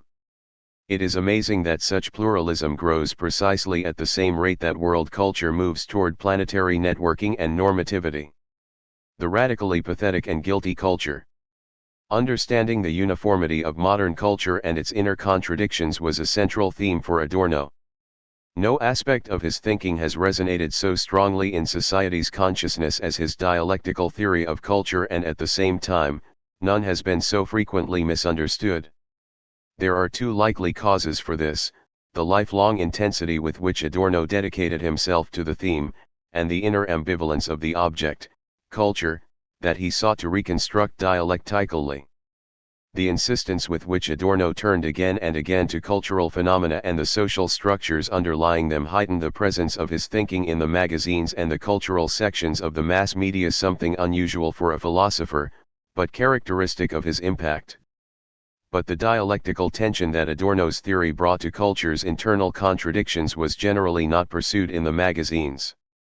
Adorno confronted the questionable quality of the cultural operations restored after the Second World War with the rupture of civilization that had taken place in the concentration camp system. In his eyes, this rupture embodied not the other of culture but the outcome of a catastrophic intensification of what is always already present as an element of culture: domination over nature. Yet this thought was largely misunderstood as an isolated judgment concerning the end of culture, instead of being placed in its proper dialectical context. This misreading is apparent in the fate of that famous dictum in Adorno's 1955 collection, Prisms: to write a poem after Auschwitz is barbaric. Even now this sentence is often read as if its author wanted to proclaim an excommunication. Ditlev Clausen has probed the history of this misunderstanding. He has shown how Adorno's remark has been interpreted to this day as a kind of negative theological commandment, as if he had proclaimed "Thou shalt not write a poem after Auschwitz." This view can be reinforced by a sentence from Negative Dialectics, published 11 years after Prisms: "All culture after Auschwitz is garbage." This statement can be read as a devastating judgment, as a negative definition of the essence of all cultural and civilizational efforts and achievements, whereby a radical negativist pulls the rug out from under his own critique without being troubled by this logical inconsistency. A spirit that always says no, and takes pleasure in denying the social basis of its own activity. For what did Adorno do but cultural work? Such a spirit could have a reputation for writerly brilliance, but could hardly be seen as philosophically consistent. But what was and is overlooked in making such a judgment is precisely dialectics, the very lifeblood of the sentence from Minima Moralia cited at the start of this chapter. That culture has failed until now simply means that it has not yet become fully real. The failure of culture is, for Adorno, not merely something imposed from outside. The relapse into barbarism that occurred in Auschwitz, which persists as long as the conditions enabling that relapse essentially endure, has something to do with culture itself. In Adorno's view, the traditional concept of culture is often defined by the exclusion of nature, thereby making domination of nature into an absolute. Yet it also has a hidden side, the utopia of release from the sheer compulsion to dominate nature, of the comprehensive humanization of being in the form of a reconciliation with nature. But this submerged content first has to be fortified against the dominant concept of culture. Thus Adorno does not simply throw overboard the humanist bourgeois concept of culture, but, rather, adopts its liberating prospect of a genuinely human life for everyone as his own project. Adorno thus advocates solidarity with culture at the very moment when its historical failure is unmistakable. The dictum about Auschwitz is inevitably misunderstood if it is detached from this intellectual framework and handed down in isolation. Here is Adorno's full context. The more society is totalized, the more spirit is reified, and the more paradoxical the enterprise becomes for spirit to free itself from reification through its own strength. Even the most intense consciousness of destiny is liable to degenerate into prattle. Cultural critique is faced by the ultimate stage of the dialectic between culture and barbarism. To write a poem after Auschwitz is barbaric, and that also eats away at the understanding that tells us why it became impossible to write poems today. So long as the critical spirit remains cocooned in self-satisfied contemplation, it is not up to the task of confronting the absolute reification which took for granted spiritual progress as one of its elements and today is on the point of swallowing it up absolutely. Point 1. For Adorno, what is involved here is the philosophical aporia of cultural critique. Self-sufficient philosophy, spirit that remains in its own world, can no longer conceive of an authentic version of humanly appropriate existence in late capitalist society after Auschwitz. As he puts it, spirit cannot, on its own terms, elude commodification. Philosophical cultural criticism fails as an immanent critique of culture because it asserts as absolute a normative standard that is itself drenched in what is seen, from the perspective of an idealist understanding of culture, as the antithesis of culture, violence and repression. Conservative cultural critique claims to defend the values of culture understood as purely spiritual against its supposed decay. But by binding culture to values that are hypostasized as absolute even as they lose any dynamic relation to the social framework of life, this critique involuntarily turns values into the opposite of what they should be. Cultural values that are divorced from the reality of the division of labor evidently accommodate themselves smoothly to barbaric practices. In the evening, the commandant of the concentration camp provides enjoyment for himself and his colleagues through musical performances, and the earth does not automatically open to swallow him up. This enables one to gauge what culture will tolerate. Conservative cultural critique, by averting its gaze from culture's dark sides, becomes committed to the culture as alibi, which Max Frisch diagnosed in Germany in 1949. 10 years later, Adorno speaks in the same vein. The concept of culture, in German linguistic usage, is defined exclusively as spiritual culture, in increasingly stark contrast with praxis. This mirrors the fact that the full emancipation of the bourgeoisie was unsuccessful or succeeded only at a moment when bourgeois society could no longer be equated with humanity.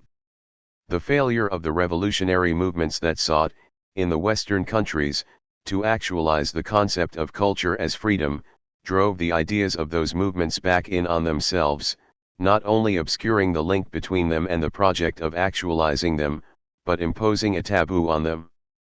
Culture became self-sufficient, indeed ultimately, in the language of worn-out philosophy, a value per se.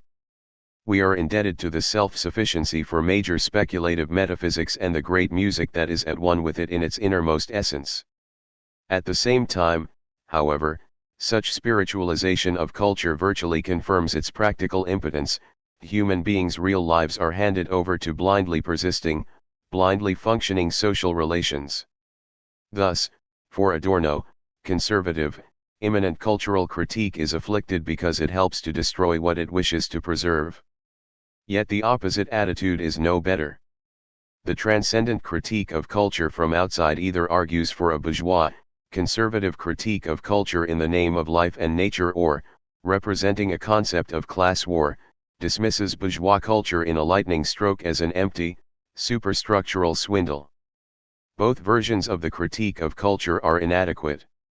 In both cases, spiritual structures are draped in an abstract concept of ideology. With the logic of consistency and the pathos of truth, cultural criticism could demand that all social relations be rigorously reduced to their material basis, that they be ruthlessly and openly conceptualized according to the interests shaping the lives of those involved.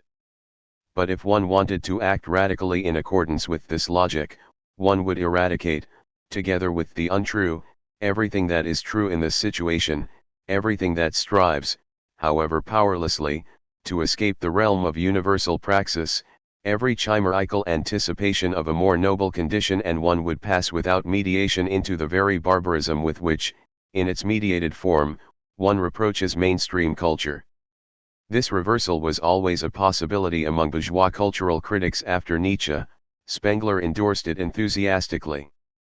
But Marxists are not inoculated against it. Point 2. If the critique of ideology is pursued within the frame of an abstract negation of the truth element that is always also present within the seeming autonomy of cultural phenomena, then, for Adorno, it is itself ideological, a necessarily false social consciousness, not the higher truth of an accurate class perspective. To grasp the aporia of cultural criticism means, for Adorno, that one must resist the alternative of putting culture as a whole in question, using the master category of ideology, or confronting it with the norms that culture itself crystallized out. But Adorno avoids this alternative, not by constructing a completely different third critical perspective, but by rejecting the either-or dichotomy. Critical theory wants both. It combines the approaches and allows them to correct each other. It does not embrace culture as something purely spiritual, as ultimate essence, because that would mean that despair and infinite suffering, the real life outcome of culture's failure, would be idealistically transfigured. But it also rejects the relativist weakening of cultural and spiritual claims to truth and validity by means of an abstract critique of ideology. Adorno sees the two antithetical viewpoints as symptoms of spiritual reification. That is, both freeze a reactive definition and turn it into an absolute, whereas only the dialectical interweaving of both viewpoints could do justice to the ambivalence of culture itself. That is why Adorno terms it paradoxical when spirit seeks to free itself from reification through its own strength. Spirit that is true to its identity, that fulfills its purpose, that of trying to grasp things as they are, implicates itself, by becoming more actively contemplative, in the wretched truth that culture has become the way it now is. Adorno's dialectic turn of cultural critique thus envisions the transition from theory to practice that cannot generate thinking from within itself. The premise is thinking that neither idolizes culture as pure truth nor rejects it as a lie. The latter risk is one of greater concern for Adorno, as it probably is for most of us today. For today culture seems to cancel itself out through the very universality of its impact, since its critical contents are increasingly placed in the service of maintaining the processes of commodity production. Moreover, stale idealistic culture worship continues to live on underground in the renaissance of the culturalist social theories that characterized the socio-theoretical discourse of the 1990s. As an explicit position, however, it is no longer taken seriously anywhere. All the more urgent for critical theory, then, becomes a solidarity with culture's hidden truth content. To identify culture exclusively with falsehood is especially fateful at the moment when culture really does turn wholly into falsehood, and energetically enforces such an identification in order to compromise every resistant idea. Here Adorno clearly stresses the positive side of culture, which consists in refusing a total submission to the law of commodity production, exchange value, thereby offering a continuing link to the perspective of a society liberated from commodity rule. If we define material reality as the world of exchange value, but define culture as whatever refuses to accept the domination of that value, then, to be sure, such refusal lacks impact so long as things remain the same. However, since the notion of free and just exchange is actually the real lie, then whatever denies it is de facto a voice for truth. In the face of the lie of the commodity world, the voice denouncing it becomes a corrective, even if it is itself a lie. That culture has failed until now is no justification for reinforcing its failure. As outlined above, the exchange principle of bourgeois capitalist society is a lie, because its basis is the unfair distribution of property, which allows the freedom to exploit other human beings to coexist with the compulsion to sell one's labor as a commodity and therefore always be cheated out of its full value. To the extent that culture retains the notion that there must be a value not subject to the exchange principle, this truth, however falsely clothed, represents the insight that culture and society must be subjected to dialectical analysis. Adorno writes, "The dialectically minded critic of culture must both participate in culture and withdraw from it. Only then can he be just toward both culture and himself."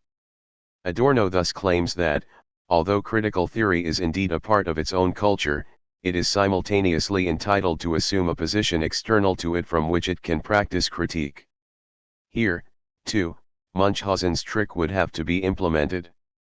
Yet Adorno knows that there is no salvation. Although cultural constructs are not pure truth, neither is the critique of them, since that critique appears merely as an intellectual construct even when it is dialectical. To act as if culture could simply be continued after Auschwitz is false, hence Adorno's opinion that it became impossible to write poems today. Moreover, the merely theoretical insight into the situation is similarly false, hence his comment that the very expression of this insight gets eaten away. But dialectical understanding is all we have, so long as there is no transformative social praxis. Thus, the failure of culture must not be reinforced. Moreover, the right of subjective suffering to express itself subjectively is not negated by either the aporias of culture or the critique of culture, whatever could be called culture, without overtones of cliché, intended, as an expression of suffering and contradiction, to hold on to the idea of a just life. Later, in Negative Dialectics, Adorno developed this thought as a self-correction of his statement in Prisms, a correction, however, that in another sense intensifies the statement. Perennial suffering has as much right to expression as the martyr has to cry out, thus it may have been wrong to say that no poem could be written after Auschwitz. But the less cultural question is not wrong: could life be lived after Auschwitz? Could the survivor feel entitled to it, having escaped by chance, feeling that he should by right have been killed? As an achievement of modern bourgeois society, culture is the bearer of a humane element. But in a society in transition to an authoritarian state, culture passes a quick judgment on itself. And post-totalitarian society is affected by this. All culture after Auschwitz, including the urgent critique of it, is garbage. By restoring itself along lines that offered no resistance in its sphere, culture has completely become the ideology that it potentially already was, ever since, in its opposition to material existence, it presumed to fill existence with the light that the separation of spirit from physical work withheld from it. Whoever advocates supporting this radically guilty and pathetic culture makes himself its enabler, while whoever rejects culture directly advances the barbarism which culture revealed itself to be. Not even silence helps one escape from this circle. Yet there remains a hidden drive to bring a humane social order into being. For Adorno, this drive is the potential within the cultural for opposition to the hegemony of exchange value. Elsewhere he speaks of the related power of awareness of the cultural, a power that works to enhance a perspective of reconciliation between nature and culture, as well as between the particular and the general in society. Whatever is justifiably called cultural is driven to remember and activate what is discarded during that process of ongoing domination of nature, mirrored in growing rationality and ever more rational means of control. Culture is the perennial objection of the particular against the general, so long as the general remains unreconciled with the particular. Enlightenment as mass deception. If, however, the universal principle of exchange value takes control of culture as a whole, then the perspectival power of resistance is lost. Culture no longer strengthens the socially particular against the general, but becomes the instrument for consummating the latter. Culture's self-negation, whereby it continues on in its new robes as a false, affirmative culture, is something Adorno and Horkheimer investigated during their American exile, as an outcome of an international social phenomenon, the culture industry. Kurt Lenk writes, far from indulging in a European superiority complex vis-a-vis America in this respect, Adorno sees early on that, in this tendency toward ruthless and totalized commercialization, America is only a few steps ahead of Europe. As long as social control was not total, in pre-fascist Europe, a consciousness of relative spiritual autonomy, even if utopian, could develop in the corners of a cultural realm not yet completely dominated by the law of commodity exchange. With the concentration of the economy and state administration, however, these relics are lost. In the chapter of Dialectic of Enlightenment devoted to the culture industry, the authors explore this most advanced stage of cultural dialectics, and describe it as a manifestation of the struggle of modern reason with itself. The spread of the culture industry is a negative indicator of what cultures have in common, previously discussed in relation to the humanizing mission of culture as a whole. For critical theory, the culture industry is the mask of the idea of a universal human culture, the mocking caricature of the program of the Enlightenment which itself played a role in producing it. Adorno defines the concept of the culture industry, which has become one of critical theory's most effective legacies, in contradistinction to the term mass culture. The culture industry engages all the same phenomena as mass culture, namely, the forms of artistic and cultural production with a mass reception in the 20th century, cinema, radio, print media, canned music, television. But just as folk music is not music of the people, but produced as music for the people, the products of the culture industry do not belong to the masses in the sense that they might use them to express themselves authentically and articulate their cultural needs as Benjamin interpreted the art form of the film. Looking back from the 1960s, Adorno reports, in our drafts we used the term mass culture. We replaced it with culture industry in order to exclude a priori the interpretation with which champions in the field are comfortable, that it is a matter of something like a culture rising spontaneously from the masses themselves, of our current image of folk art. Culture industry differs radically from this. It fuses old familiar things into a new quality. In all its branches, products are more or less consciously produced that are designed for consumption by the masses and, to a significant degree, determine this consumption themselves. Individual branches are structurally similar, or at least fit easily together. Almost seamlessly, they become part of the social system. That enables them to use both today's advanced technologies and the concentrated structure of the economy and administration. Adorno stresses that the expression industry is not to be taken literally. It refers to the standardization of the cultural entity itself, like the model of the Western familiar to every film audience, and to the rationalization of distribution techniques, but not strictly to the production process. The reception of the culture industry's products is accordingly shaped by preformed, standardized schemata of perception. As Heinz Petzold puts it, the core fact is that in late capitalism a mechanism with vast consequences had arisen for integrating people into the existing social system. The trend to individualization is replaced by one toward stereotypical behavior.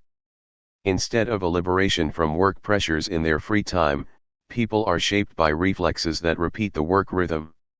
In Dialectic of Enlightenment, Horkheimer and Adorno argue that perpetual sameness is the essence of the culture industry. Culture today brands everything with similarity. What is new about the mass cultural phase, in contrast with late liberalism, is the exclusion of the new. The appearance of this new era, however, is permanent upheaval, constant change of the supposedly newest products. Perpetual sameness looks like ceaseless change. Horkheimer and Adorno explain this, using critical economics, as the necessity of even speedier circulation of culture industry products. They can generate the profit mandated by cultural economics only if they are permanently up to date, according to the industry's immanent criteria. But the requirement of permanent circulation presupposes, in the realm of the culture industry, that products do not close themselves off from consumers' customary expectations. Only what follows familiar patterns has a chance of broad sales. Whoever cuts the pages of a detective novel, said Brecht, has very specific expectations, which he does not wish to see disappointed. Experts in the industry are recognizable by their talent for producing, with assured effectiveness, works that do not offend against any ingrained assumptions, yet do not seem monotonous. This alone decides the success of a culture industry product. Steven Spielberg's film about Oskar Schindler was a big success, while Claude Lanzmann's documentary film show, which explored new ways of portraying memory, could not be. One cannot imagine The Deadly Serious, Formally Strict Investigation, 1965, by Peter Weiss as a theatrical hit, the way Joshua Sobel's lively ghetto review was in the 1980s. Achieving the balance between the appearance of novelty and the tried and true is the crucial test of the culture industry.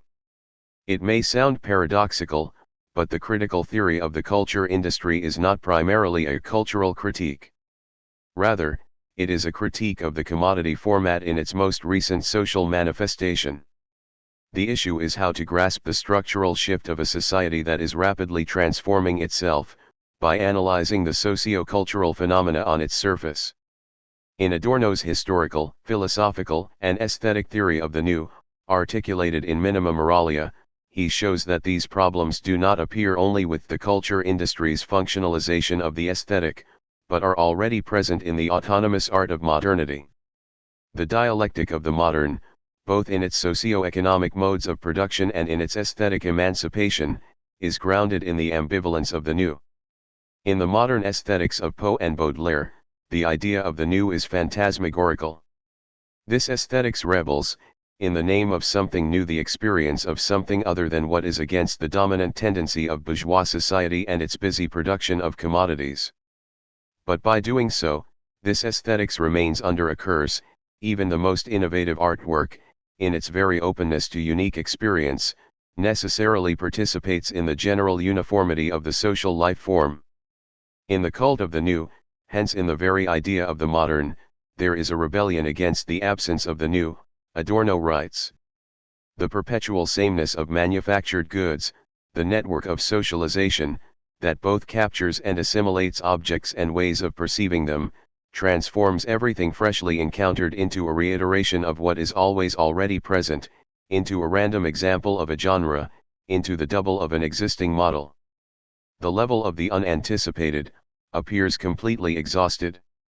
The idea of the new dreams of this level. Itself unattainable, the new constitutes itself, in place of the fallen God, as the vision of the first full consciousness of the decay of experience. But the concept of the new remains under the spell of experience's sickness.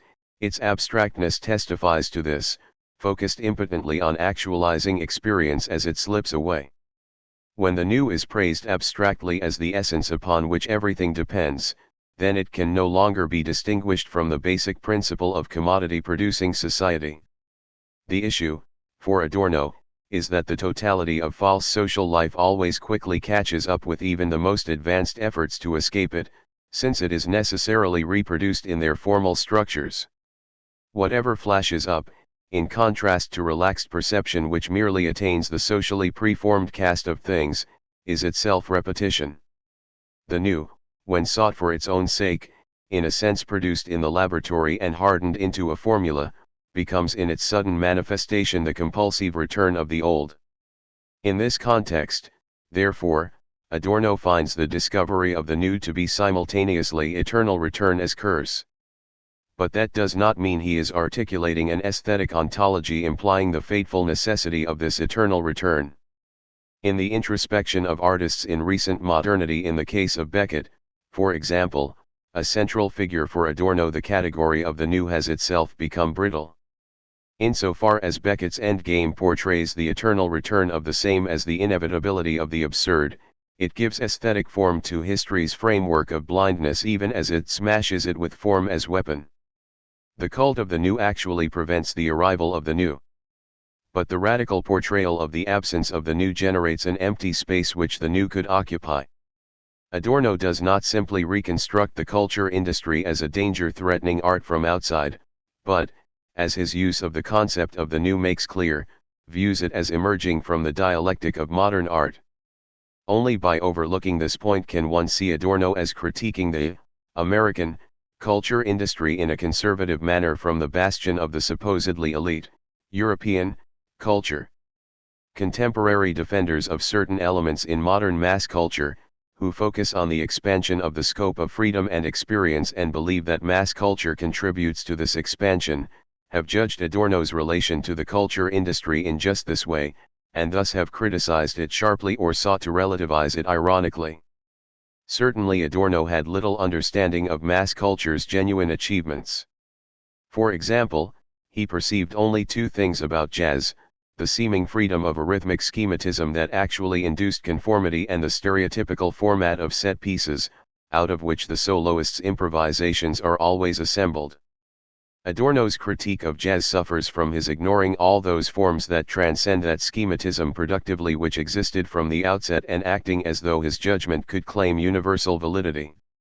On the other hand, although Adorno did not produce close readings of films as Siegfried Kracauer did, he generated the outline of an aesthetics of film as authentic art form, oriented toward classic works by Charlie Chaplin, or by Michelangelo Antonioni and Volker Schlundorff in the 1960s. Here, unlike in Dialectic of the Enlightenment, Adorno differentiates between the monopoly of film by the culture industry and the objective aesthetic content of the medium. This difference is shortchanged in Dialectic of the Enlightenment, although there too the subversive power of the Marx Brothers films is stressed. Adorno's critique of the culture industry is essentially concerned with something other than condemning supposedly substandard products of mass culture from the perspective of the cultivated bourgeoisie's normative aesthetics. To the contrary, Adorno stresses precisely that a significant resistance against the lie of established high culture cannot take place because the subversive potential of low forms such as amusement parks, fairs, and circuses is domesticated by the omnipresent culture industry and thus unable to exert its power of the absurd. It is wholly absorbed into the commodity-based rhythm of offering means of distraction designed to generate, in consumers' minds, conformity with the structure of existing society. The crux of Adorno's critique is the experience of a different kind of loss. The partial autonomy of works of art, which in the 19th century was to be developed to the very limits of the possible, contains, in his view, an element of resistance against the functional rationality of bourgeois society. At the same time, the autonomy of art is made fully possible only through art's character as commodity, since it is only in bourgeois society that the artist gains the status of an independent player in the exchange market. The goods he has to sell are artworks. But what becomes lost in the culture industry is the immanent, aesthetic use value of the works. That does not mean that the products of the culture industry are no longer worth anything. In this context, the term aesthetic use value refers to the element in artworks that is more than their economic substratum. It is not the commodity character of art that is new, Adorno says, but the fact that today it deliberately declares itself, and that art renounces its own autonomy, lining itself up proudly among the consumer goods. This is the appeal of novelty. Art as a separate realm was always possible only as bourgeois art. Even its freedom, definable as the negation of social functionalism imposed through the market, remains essentially tied to the assumptions of a commodity society. Pure artworks, negating society's commodity character solely by following their own law, were always also commodities. Until the 18th century the protection of their clients guarded artists from the market, and for that very reason they were subordinate to their clients and their clients' purposes. The purposelessness of the more modern great artwork lives off the anonymity of the market. And the market's demands are mediated in such various ways that the artist remains, to a certain extent, free from any specific expectation, for to his autonomy, as something merely tolerated, was added, throughout the era of bourgeois society, an element of untruth that finally developed into the social liquidation of art. The mortally ill Beethoven, hurling away a novel by Walter Scott with the cry, "The guy is just writing for money," while at the same time showing himself to be an experienced and stubborn businessman in financial dealings over his final quartets, those ultimate renunciations of the market. This juncture offers the most vivid example of the unity of opposites, market and autonomy, in bourgeois art. Ideology envelopes precisely those who cover up the contradiction instead of consciously absorbing it into their own production process. Point 3. Adorno is unyielding on this point. He refuses the aestheticizing dream of pre-bourgeois society, instead explaining this aestheticism through the sociology of art. Aestheticism needs precisely the social base that it despises in its art. But Adorno registers critically the loss of tension which the culture industry inevitably brings with it. The tension between autonomy and commodity function is dissolved in favor of the latter. What is new about the culture industry is the direct, unconcealed primacy of what is, in its most typical products, a precisely calculated effect. The autonomy of artworks, which indeed hardly ever prevailed unambiguously and was always infiltrated by the contexts where it operated, is tending toward elimination by the culture industry, with or without the conscious cooperation of those involved. The overall practice of the culture industry copies the profit motive onto the very face of spiritual structures. Spiritual structures in the style of the culture industry are no longer also commodities, they are commodities through and through. The dialectic of art and that of culture are both silenced by the culture industry. Servicing the customer, whose satisfaction is promised, is in actuality the conscription of all consumers into a system of producing and exchanging commodities that cares little for the needs of individuals. The customer is not king, as the culture industry would have you believe, is not its subject but its object, Adorno writes. The culture industry manipulates. The critical economic and social psychological aspects of Adorno's critique have the same socio-theoretical basis. It is the assumption, already discussed in the context of Adorno's theory of individuation, that bourgeois society, with its liberal market economy and the typical character types corresponding to it, is on the path of transformation into the total society of the authoritarian state. In this process the ideological media have the function of guiding and disciplining the demoralized masses according to the plans that the captains, the deciders of the social production process, have for them. The culture industry is the deliberate integration of its buyers from above. This presupposes, in Adorno's view, the tendency toward a monopolistic economy, which he saw operating everywhere in the 1940s. Today, as the free market draws to an end, that is, under monopoly structures, there is now only a pseudo-market. In the 1960s he reformulated his views and abandoned the claim that the contemporary capitalism of the developed industrial states was a monopolist, authoritarian state capitalism that had banished competition and circulation. Even after this change, however, Adorno continued to ground his thinking in the manipulative character of the culture industry. As he saw it, nobody actually believed in the quality and truth of the culture industry's standard products, but their sheer presence, their distribution, and their omnipresent impact signaled the weight and seeming immutability of the existing social condition. The tone of ironic tolerance adopted by many intellectuals today, much more than in Adorno's time, in order to make their peace with the anything-goes attitude of the new media, does not do justice to the issue. Even if the assumptions of monopolistic market liquidation and purposefully directed manipulation of the masses, which made sense in the 1940s, can no longer be applied to current developments in this field, Adorno's analysis remains valid in its essential features. Viewed economically, today's culture industry is characterized not by the development of monopolies but certainly by intensified concentration of capital. If Warner Brothers in the 1940s seemed threatened by the development of television bringing film into people's apartments on the model of radio, then today, reborn as Time Warner, it fights very effectively, against few competitors, for the dominant share of the home video and DVD market. They and their comrades in arms are in the process of covering the United States and the whole world with the data highway, serving their own economic and strategic interests and satisfying consumers' needs only as a side effect. From a social psychological perspective, vicarious satisfaction of needs is still offered, while dullness, uniformity, and the provision of disconnected clichés are invoked as experience, action, and humor. Berlin's love parades, global commercial television, or worldwide media spectacles derived from sports or music, the culture industry generates products that appear as new but actually remain the same. Thus it cooperates in producing the dependence and enslavement of human beings within a social totality that it itself produces, but which appears as a relationship of nature. The categorical imperative of the culture industry, unlike that of Kant, no longer has anything in common with freedom.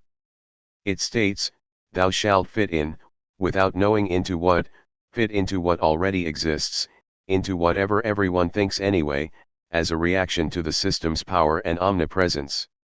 To that extent, the overall impact of the culture industry is that of an anti-enlightenment.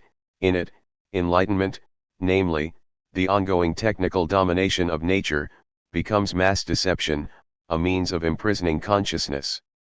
It blocks the development of autonomous, independent individuals who could make conscious judgments and decisions.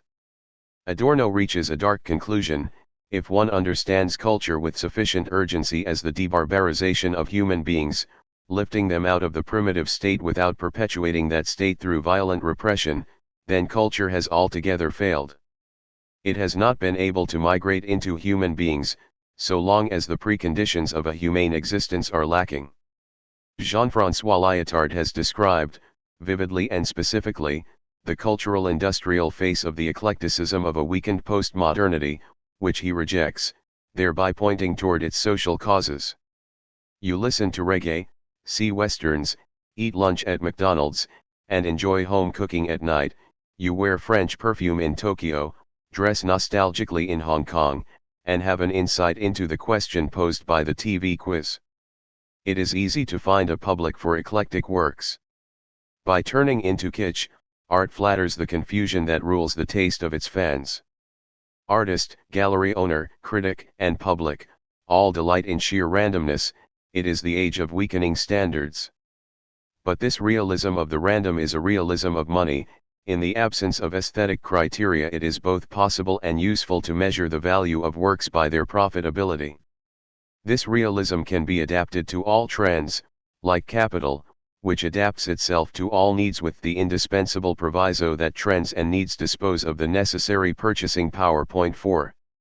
The end of art in the business of the culture industry would be a potential destruction of art. On this point one may assume Adorno and Lyotard would have agreed. But Adorno's diagnosis goes still further with the assertion that this destruction of art is not only possible but is actually becoming a reality in the second half of the 20th century, while the situation no longer permits art. That was the core of the statement about the impossibility of poems after Auschwitz. It still needs art. For the vision-free reality is the perfect counterpoint of the vision-free condition in which art would disappear, because the utopia that is encoded in every artwork would have become a reality. In itself, art is incapable of such an end. Art is oriented toward revolutionary social praxis, shaped by theoretical reflection about a liberated, self-determined condition. Meanwhile, critical discourse about mass culture has become less dramatic. This is made clear by the variants of critical theory concerning mass and everyday culture that have been put forward by the English-speaking scholars. Two examples are Frederick Jameson's theory of the dialectic of ideology and utopia in the commodified reification of the visual unconscious and the reception aesthetics of cultural studies. Jameson's reading of the critique of the culture industry stresses its sociological foundations in the comparison of cultures. When the authors of Dialectic of Enlightenment formulated their theory of the culture industry, the American cultural sector was becoming wholly accessible to monopoly capitalism, while reactionary Germany was terrorizing Europe with its outdated petit bourgeois revolution. On the one hand, Jameson argues, Dialectic of Enlightenment continued the genre of modern European travel literature, which subjects North American democracy and its political, social, and cultural forms to comparative criticism. On the other hand, Dialectic of Enlightenment insisted on a structural indissociability of the culture industry and fascism, contending that the difference between bourgeois capitalist and authoritarian state structure is merely a gradual one. For Jameson, that has been the sting of Dialectic of Enlightenment in all subsequent critical discourses theorizing culture. The book showed the identification of mass culture and the commodity form to be a totalitarian paradigm of modern mass society and became the indispensable basis for a cultural critique of capitalism itself in North America to the present day. The difference between Jameson's and Adorno's critiques of the culture industry consists in the way Jameson highlights the extent to which avant-garde and mass culture are related and dialectically interdependent. Jameson sees them as the two forms of capitalism's divided aesthetic production. In capitalism's present multinational stage, the classical modern problem of the dualism between high and mass culture persists, indeed intensifies, because it is no longer a problem of our subjective criteria of judgment but a socially based contradiction. As Jameson sees it, mass culture, which has absorbed into itself the older popular art and culture, colonizes the visual unconscious in postmodern capitalist society. It is shaped into forms that are analogous to commodity form and compatible with it. But the products of mass culture are not wholly absorbed into commodification, the commodity-shaped reification of the collective unconscious and preconscious. They have also an expressive function, which aesthetically transforms social and political fears and fantasies. Products of mass culture manage these fears and fantasies. Often, if not most of the time, they suppress or repress them. But for this suppression to succeed, these fears and fantasies must first be articulated and structured symbolically. The ideological and populist suggestions for solutions and harmony that are offered by Hollywood are only the one side, the other is the utopian or transcendent potential embodied in products of mass culture. Even the most shallow creations of mass culture still contain negative and critical elements that express antagonism toward the very social order whose commodified products they are. Otherwise they could not fulfill their ideological manipulative function. They owe their attraction to the bribe they offer consumers in the currency of dreams. They legitimate the existing order, but in order to do so, they must express, at least in a rudimentary way, fears and resistance against what is, as well as the hope of surpassing it. Since the 1960s, a critical theory of popular culture has established itself that rejects theories of manipulation, instead exploring how those making use of mass culture products alter their function in the process of using them. This research, bearing the general label of cultural studies, no longer starts from the assumption that a passive public submits to the culture of aestheticized commodities and identifies itself with what is offered. The model, rather, is a struggle for interpretive hegemony in the culture of daily life. It derives from Antonio Gramsci's understanding of hegemony as a complex mixture of compulsion and assent that a particular social group is able to enforce. In late capitalist societies, the power block and the people stand opposed to each other. Jameson has summarized the new conceptions of reading of cultural texts, outlined by the Cultural Studies School, as theories of resistance, theories about the rewriting, appropriation of the commercial text by groups for whom it was not destined in that form. The extent to which cultural studies has changed perceptions has in recent years become especially vivid in German-speaking countries. The project of a critical theory of society and culture is linked to the work of both Marx and Roland Barthes.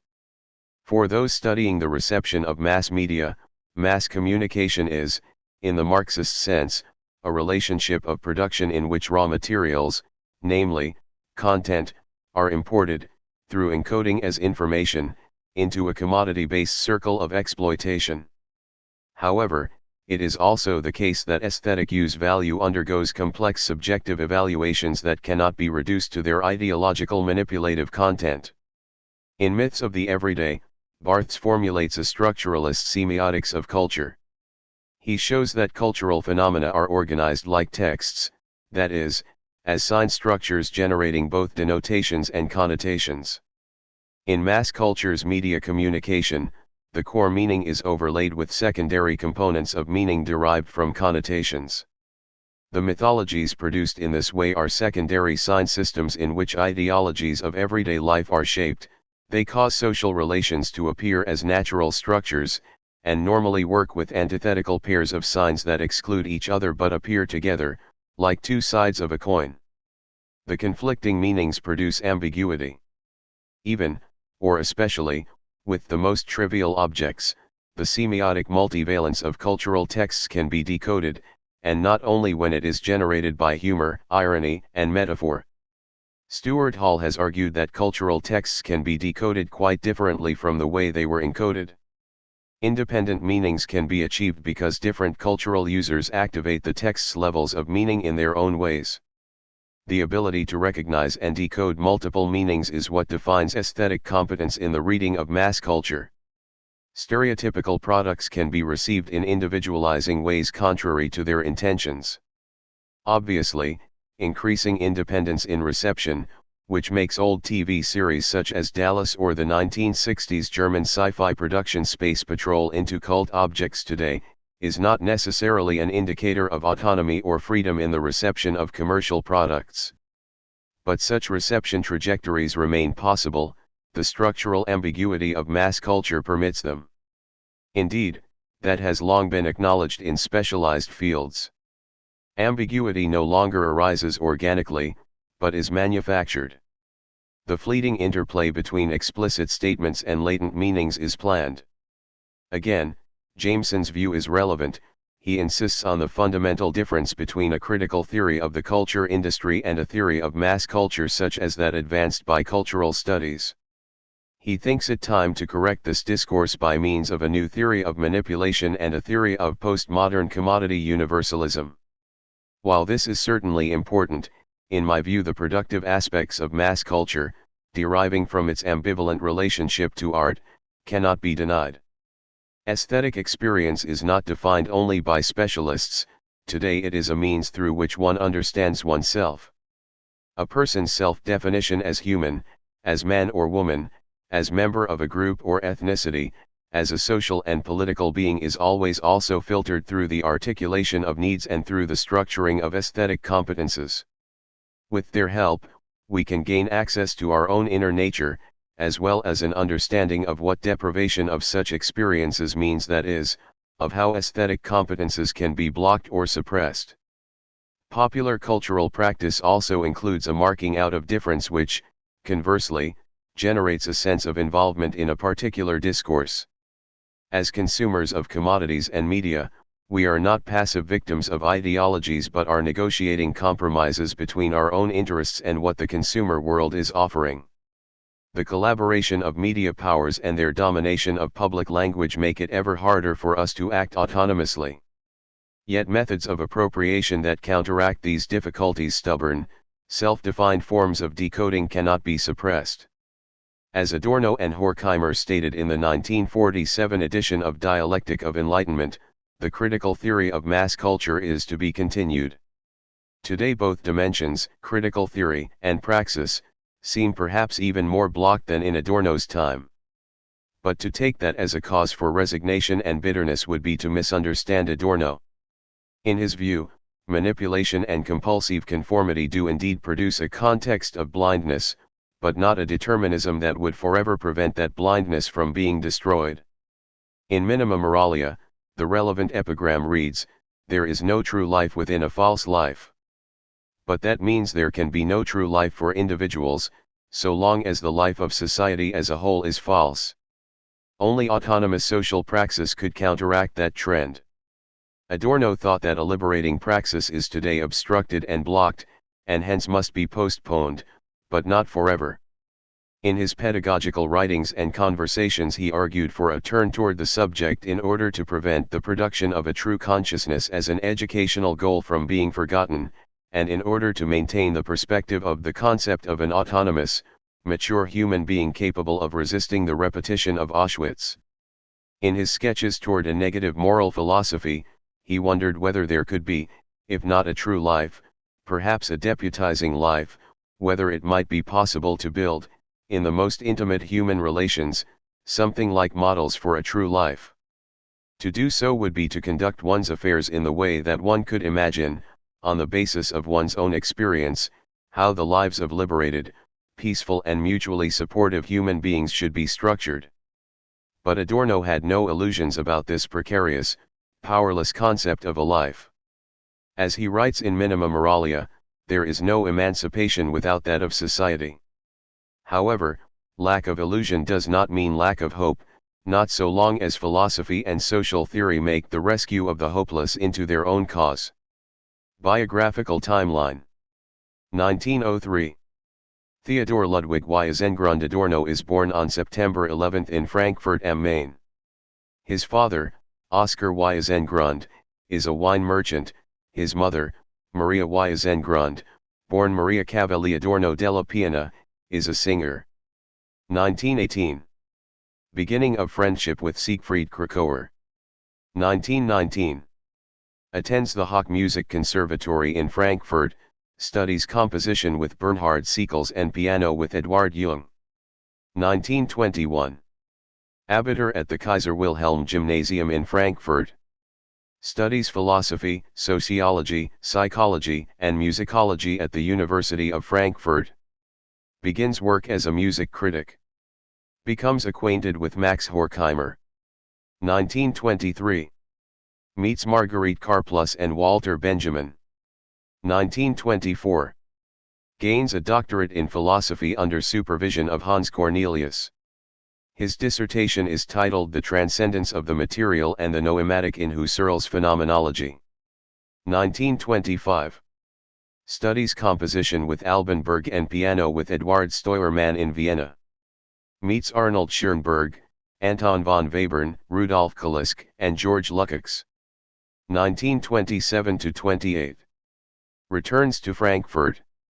The study he has planned as a postdoctoral thesis, Habilitationsschrift, the concept of the unconscious in transcendental spiritual doctrine, is not submitted. 1928–31. Active as editor with the Viennese periodical Don and Bruch, Austrian Music Journal. 1931.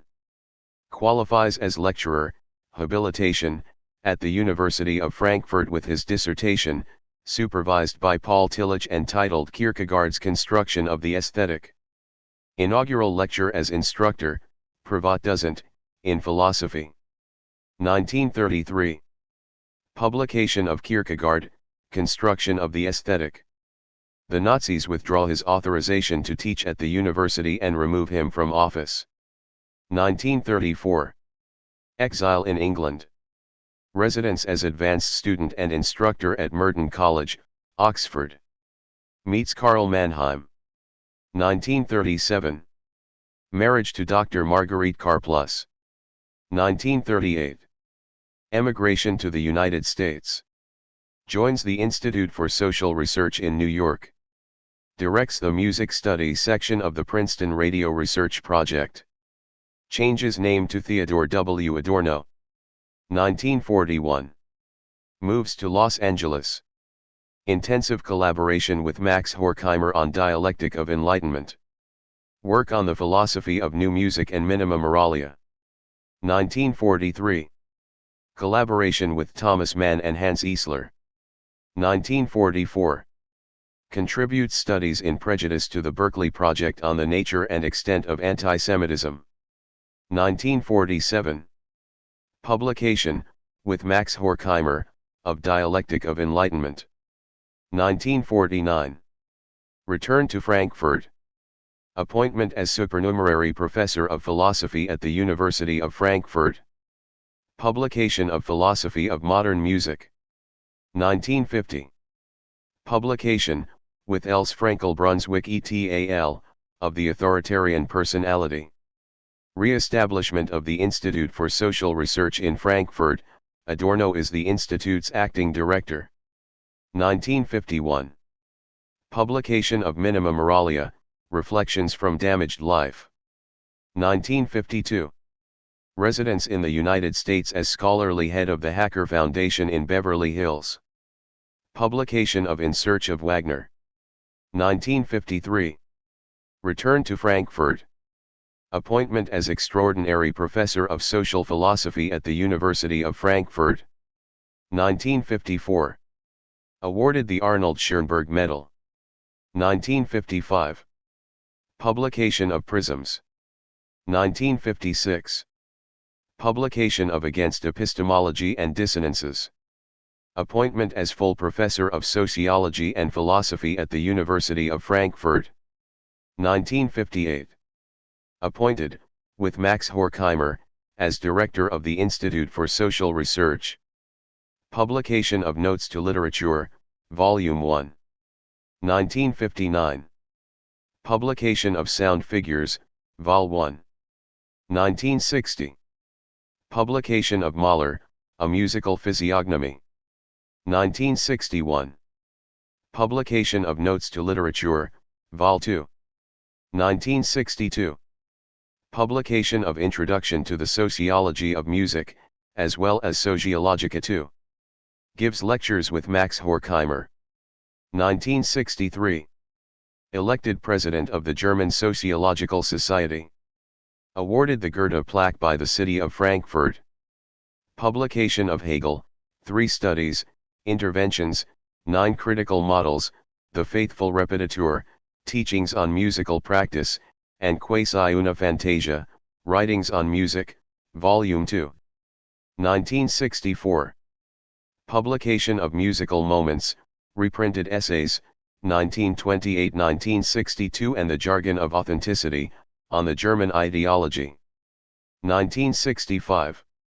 Publication of Notes to Literature, Volume 3. 1966. Publication of Negative Dialectics. 1967. Publication of Without a Model, Aesthetic Impoverishment Ohne Leitbild, Parva Aesthetica. 1968. Publication of Alban Berg, Master of the Smallest Link and Impromptus, Reprinted Musical Essays, Volume 2. 1969. Publication, with Hans Eisler, of Composing for the Films.